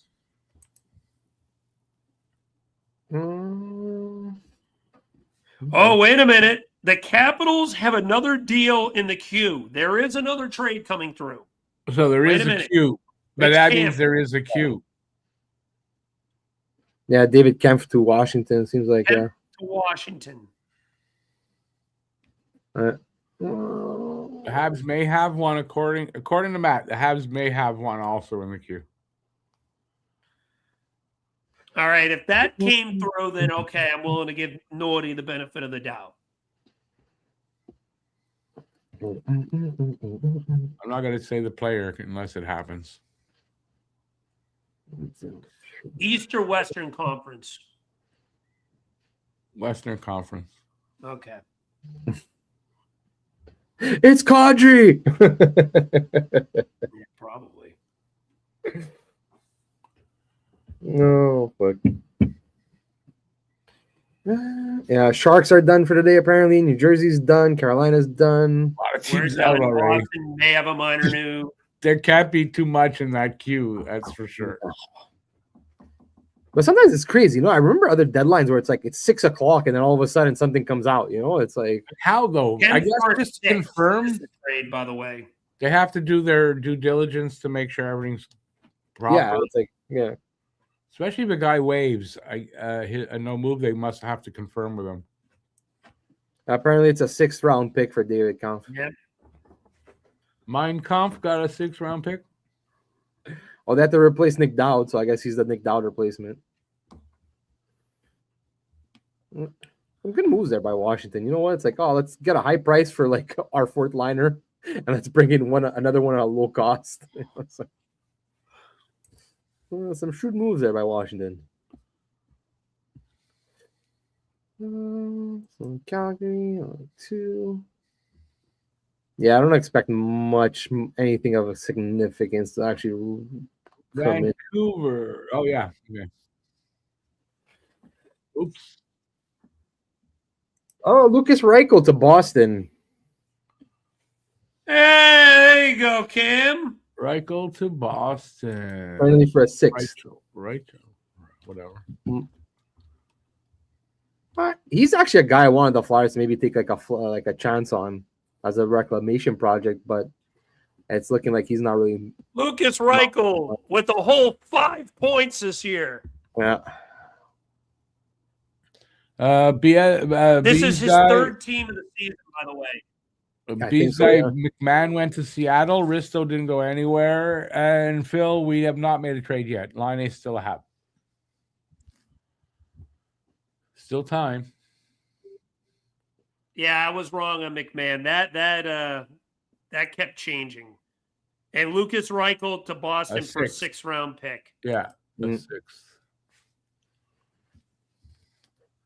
Canucks ended up holding on to Teddy Bluger.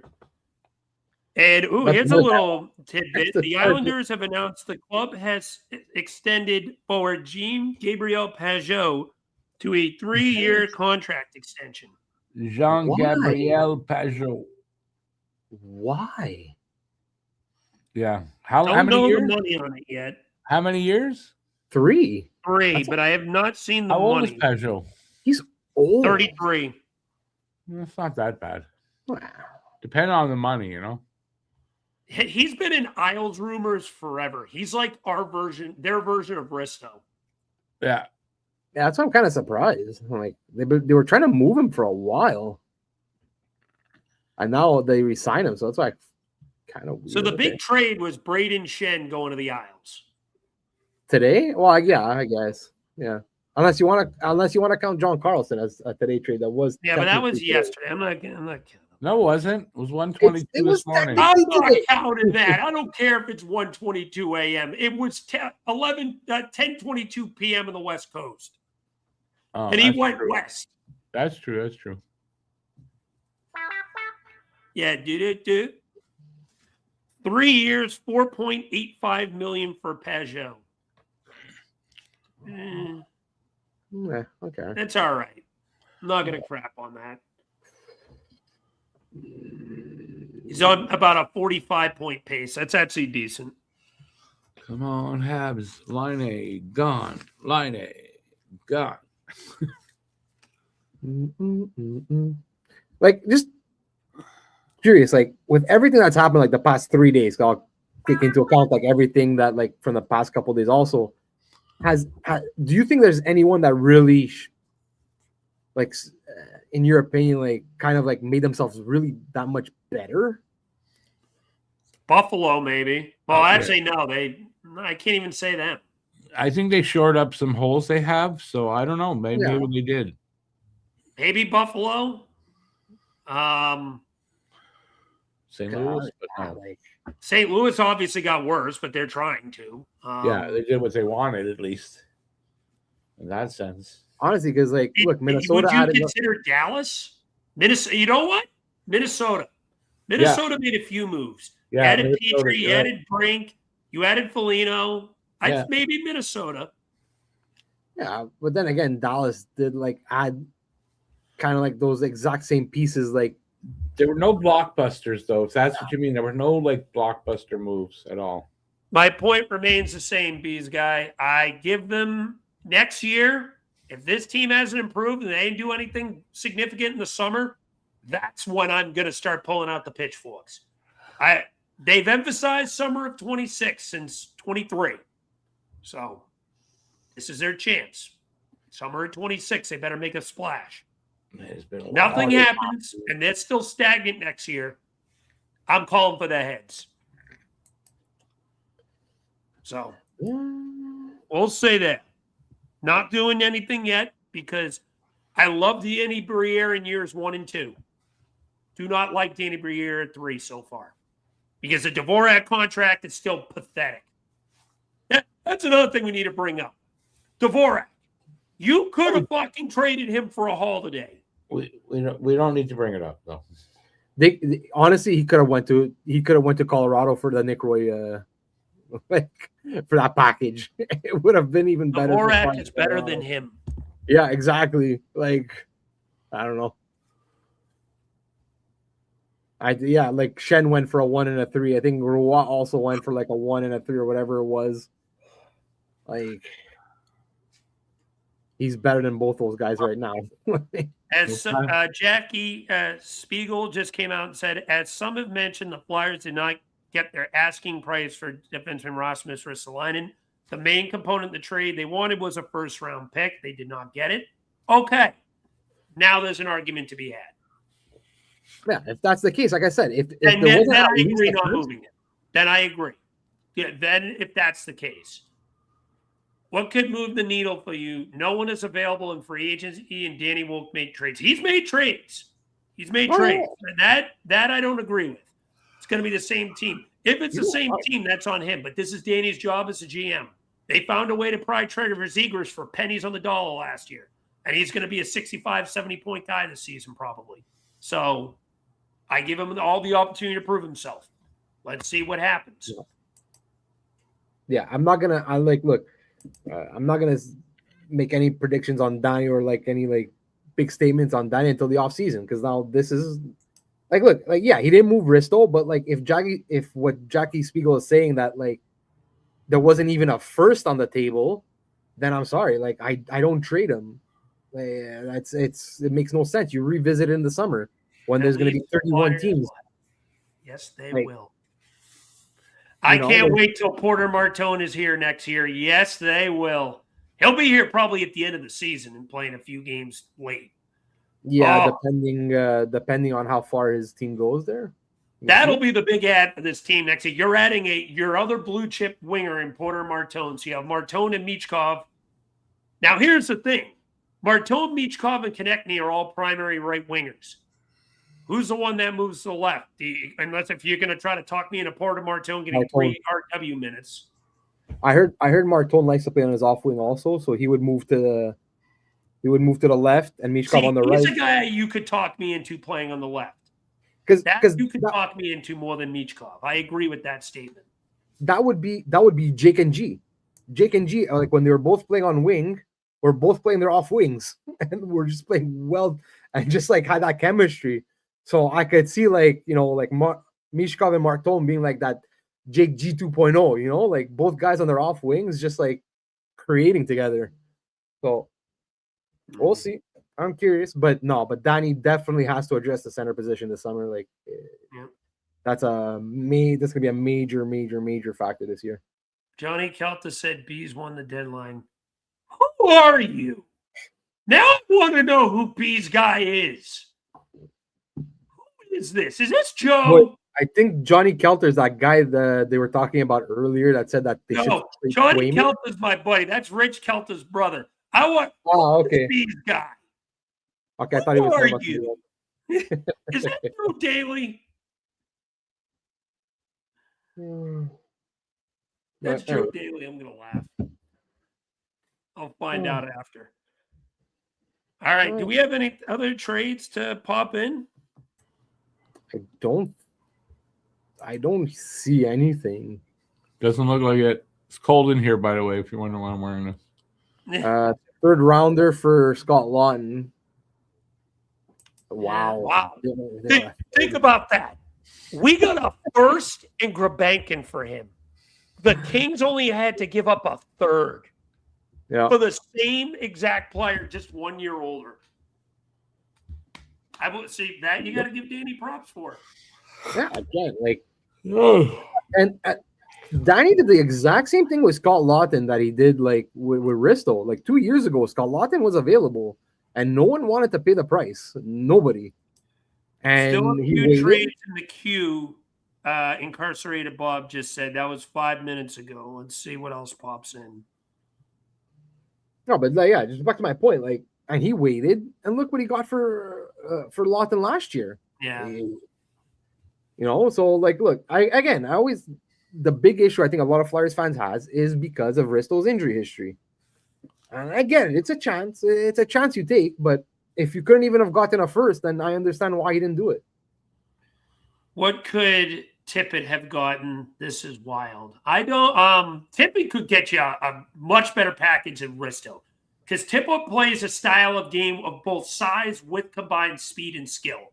So he's got another gear people believe hasn't been unlocked yet. So. Yeah, plus he's on such a sweetheart deal. His contract is amazing, so he's not going to go for cheap. There's Brad Trevling is, in my opinion, the third worst GM in hockey, only behind Bowman and Drury. Oh yeah, Drury has to be number 1 at this point. Drury's 1, Bowman's 2, and Treveling is 3. Now that's your bottom 3 right there. We got a first for Lot, and the B's got a first and min. Not only did we get a first, we got Nikita Grabenkin too. Yeah. We had a first and a prospect. Matt thinks Habs got Kadri, but they're still working, or we're just waiting for the Q. He thinks that. We'll see. We'll see. I'll give it till 4:00. Yeah. Oh, this is Tommy from Laine. Oh my God, I didn't even get. What's up, Tommy? I thought that was Joe Daly. Oh my God, he caught me off guard.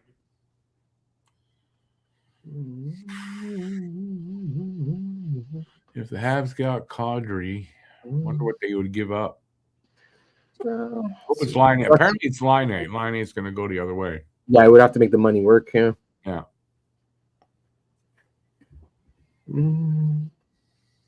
Yeah, so the Ducks are done.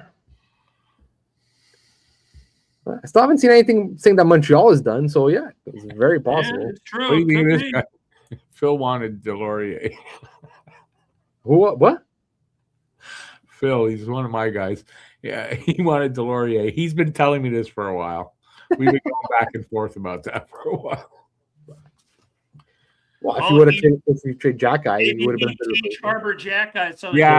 Yeah. Blow it. No. Blow it out. You know what? Deal's a stud.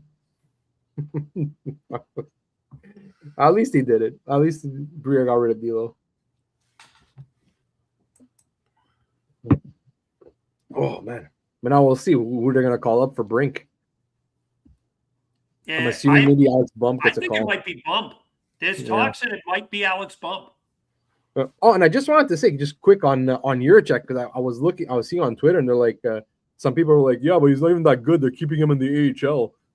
Like they have to keep him in the AHL to make him eligible for the AHL playoffs. He has to be in the AHL past the trade deadline, and then once it's past the deadline, they could actually call him up if need be, and then once the season is over, he could go join the Phantoms and play in the playoffs for the Phantoms. So just to clarify that, if anybody is curious. Yeah. I'm kidding. It's not Tommy, but I'm not telling you who. Yeah. I guess time will tell. I was going to say, I didn't even know that Tommy knew who Michkov was. That kind of surprised me, if so.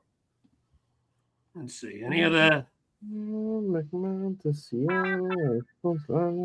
if he brought up Johnny Keller, I'm sticking with Joe Daly. Become a second if the Kings make the playoffs. Oh, okay. So the Lawton pick could become a second if the Kings make the playoffs. Ooh, Matt might have something there. Kent Hughes' presser has been pushed back. Maybe there is something with the Habs. There is something with the Habs. They wouldn't push it back. Yeah, they wouldn't push it back. It would have been, and that was the point Matt said just before that he would have had it out there, and they haven't announced it. Now they announced it's pushed back. Something's up. Listen, trade. I would love to make a Risto joke, but it said that he's not getting. It's not going to be Risto. You know it already. So shut up. I want something to pop up on Twitter. Wait a minute. There was a last-minute push for Risto. Maybe he is. Anyways, if it is Kadri, it's probably Jack-Eye going the other way. I would assume it would have to be a bit more than Jack-Eye for Kadri. That might be what the deal is. That sounds like too little of a return. Yeah, me too. Maybe there's something else there too. I don't know. It would have to probably be a pick or something. Something. We'll see. Anyway, we'll see. But something's up. I mean, they don't push the press or back like that because nothing's up. And they would have already come out saying that like they're done for the day. And they can't announce it until the NHL approves it and puts it through.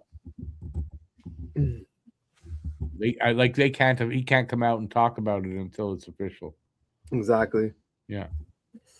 All right. Well, That'll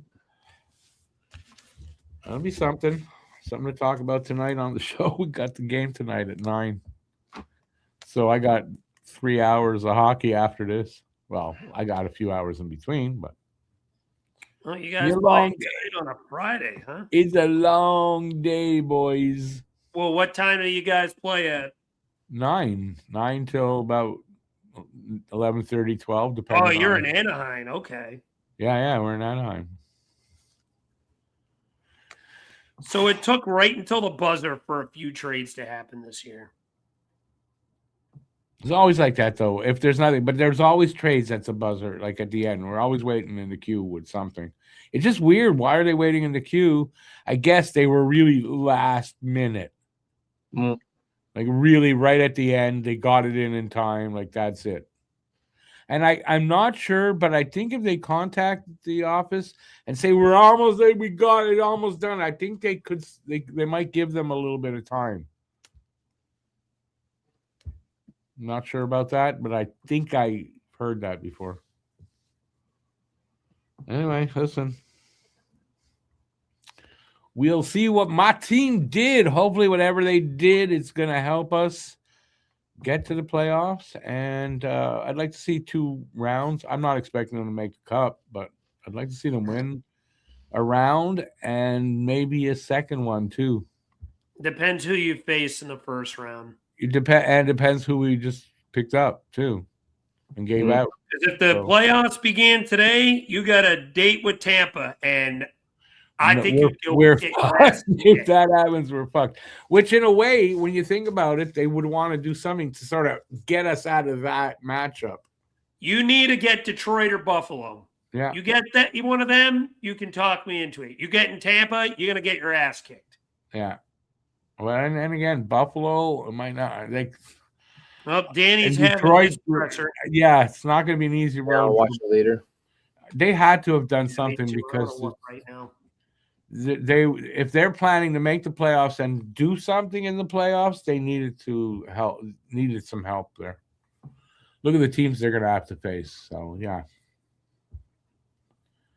All right. Well, I hope what they did is good. I'm going to trust in it because they've not done bad. I can't say anything that they've done to go, that was horrible. So I'm going to trust that they know what they're doing, and it's going to be good. All right. Well, I'm not drinking that. Something got in there. I don't think we really got anything else for the last 15 minutes. It doesn't seem like anything else is going to be announced anytime. Well, we'll go to 4. Even if the Habs thing's not announced, we're stopping at 4. I just saw now that apparently Buffalo has another minor trade though that's in the queue, but like nothing crazy. So there are trades coming up. Why is it taking this long though? It always does. Sometimes it goes till 5. This is not unusual. It's just that the unusual part is how dead it was all afternoon. Like completely dead. What do you guys give final grades for your teams? I give the Flyers a D+, C- maybe. Like I like moving Brink and what you got for him, but it just felt underwhelming without moving Ristolainen. So I'll go C-. Yeah, I'm gonna go C. Just because I really like the Brink trade. I really do. Just the fact that we were able to get anything for fucking Delorier. Honestly, that's true. The only thing I don't like, again, I would have liked them to trade Risto. I understand not doing it. I get it, but still, I think something should have happened. He's going to Seattle. He did get traded. He got traded to Seattle. Yeah. To answer that question, continue, Eric. Sorry. No, but Juleson, I guess they could have moved Juleson for like a later round pick, I guess. But then again, we're seeing, look at all the movement that happened. Like nothing fucking happened. Like a lot of times you see like these like depth 6-7 guys getting moved at the end, and like that's what I was expecting. That's what I was expecting this afternoon, and that didn't happen. So that's why this year was really freaking weird, man. So I'll go with a C, maybe even a B-, because again, I really like the Brink trade. I think just that saved Danny's deadline. So yeah, okay. You know what? I've finished B minus. B minus. I'm standing firm to my C minus. For me, I can't. Rick is NA right now because to be we don't know what the Habs have done yet. It's TBD. I'm TBD right now. Yeah.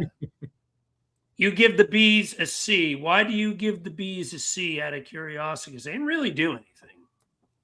Wait on that. I'll tell you I'll give you a team that gets an A, and I'll give you a team that gets an F.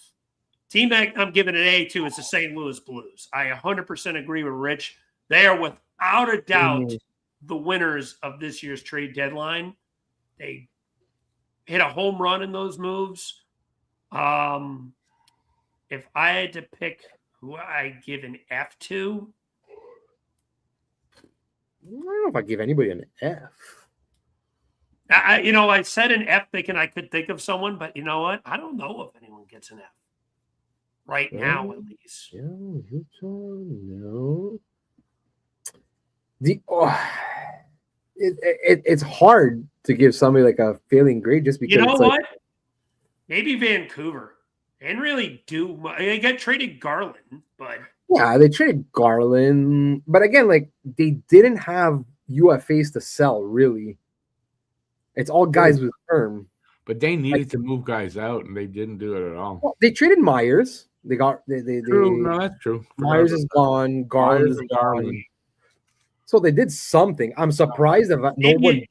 All right, maybe I'll bump it up to a D. They didn't really work big sellers. And fleece the Flyers, my guy. It was an AHL trade, and there's a reason why Maxime Rizzo has not cracked this team's lineup.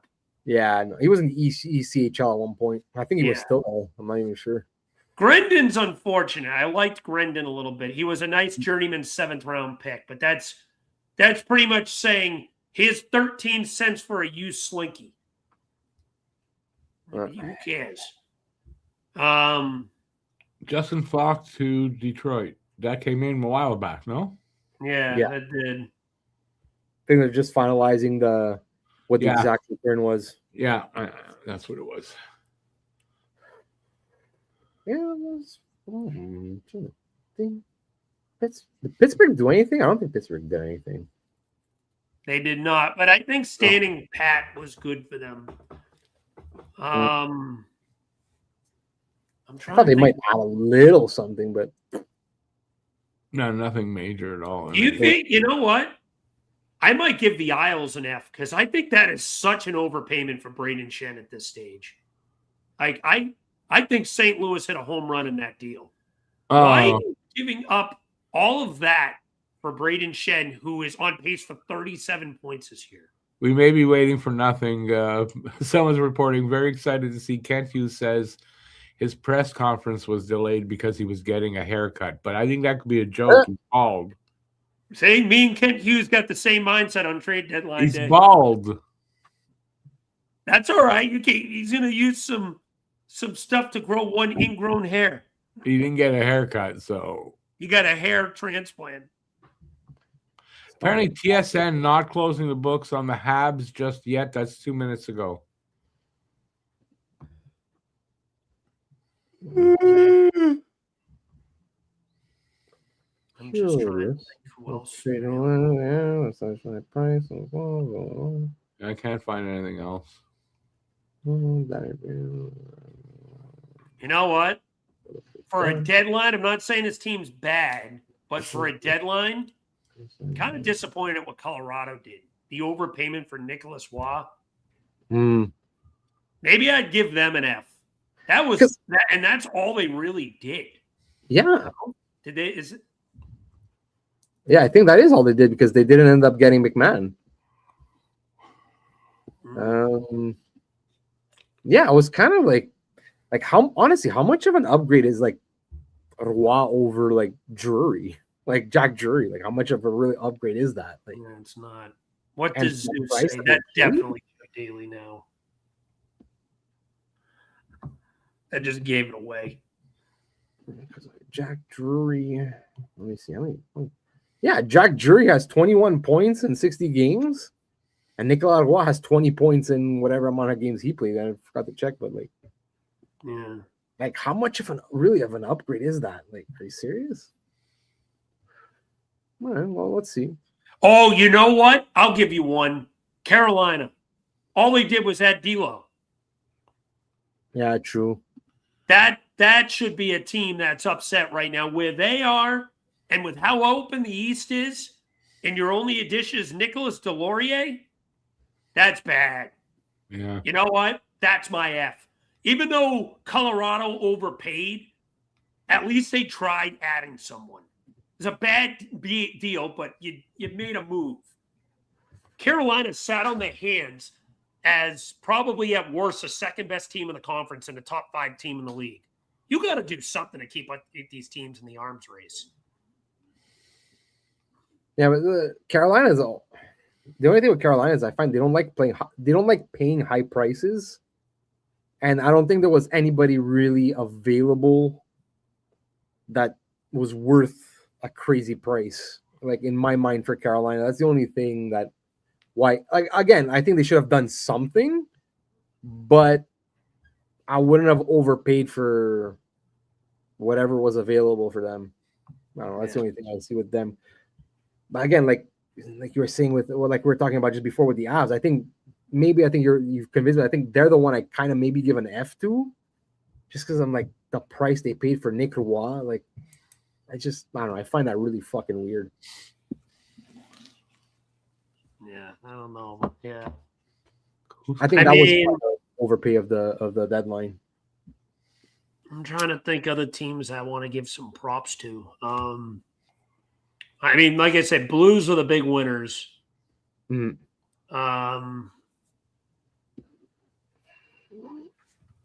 Just that no one did anything. I'd really. say the Wild, you could talk me into being a winner. They probably get like an A- in my eyes, maybe a B+ at worst.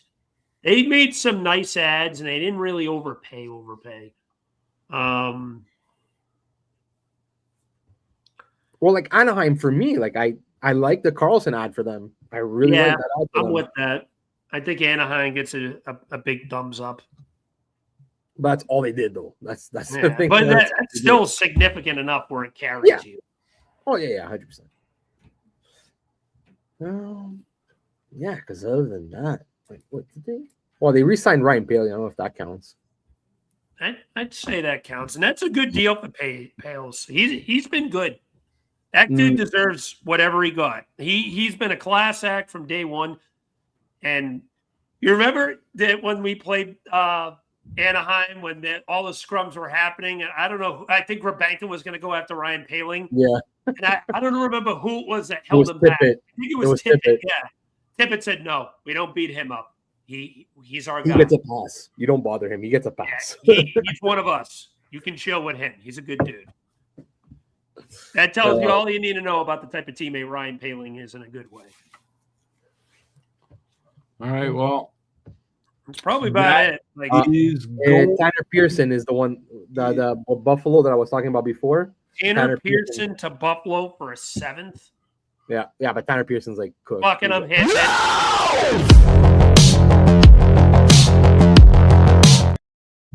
All right, what was that for? Tanner Pearson to Buffalo. Come on. Listen, Rick, we need any trades getting it at this point. It could be a bowl of mayonnaise for a box of fucking Cheetos. Well, but it's 4:00, so we're ready to take off now, or you want to wait till last may 3? as well. All right. No, I might as well. Like, this is yeah. Rick, this whole day's been a bit of a Eric, stretch. lead us out. I don't want to do it tonight. Yeah, no, that's it. All right. Well, I'll. You want to do it, Eric? You go ahead. Sure. Well, to everybody that's still here with us, Bees Guy 93, thank you he said thank you guys for all the content today. Well, thank you for listening and chilling with us. It was guys, I'm sorry. It was a bit of a slug of a day. Yeah, it was. What can we do, man? Like it was. I would have made a lot more trades if I could have, but but yeah, no, but like, thanks for hanging out with us. Thanks for taking part in our live stream. If you Thumbs can, up on the way out. Subscribe, follow, whatever. All that stuff. Both channels. Yeah. Us on Rick's channel. Do what you can. Give us tell a friend.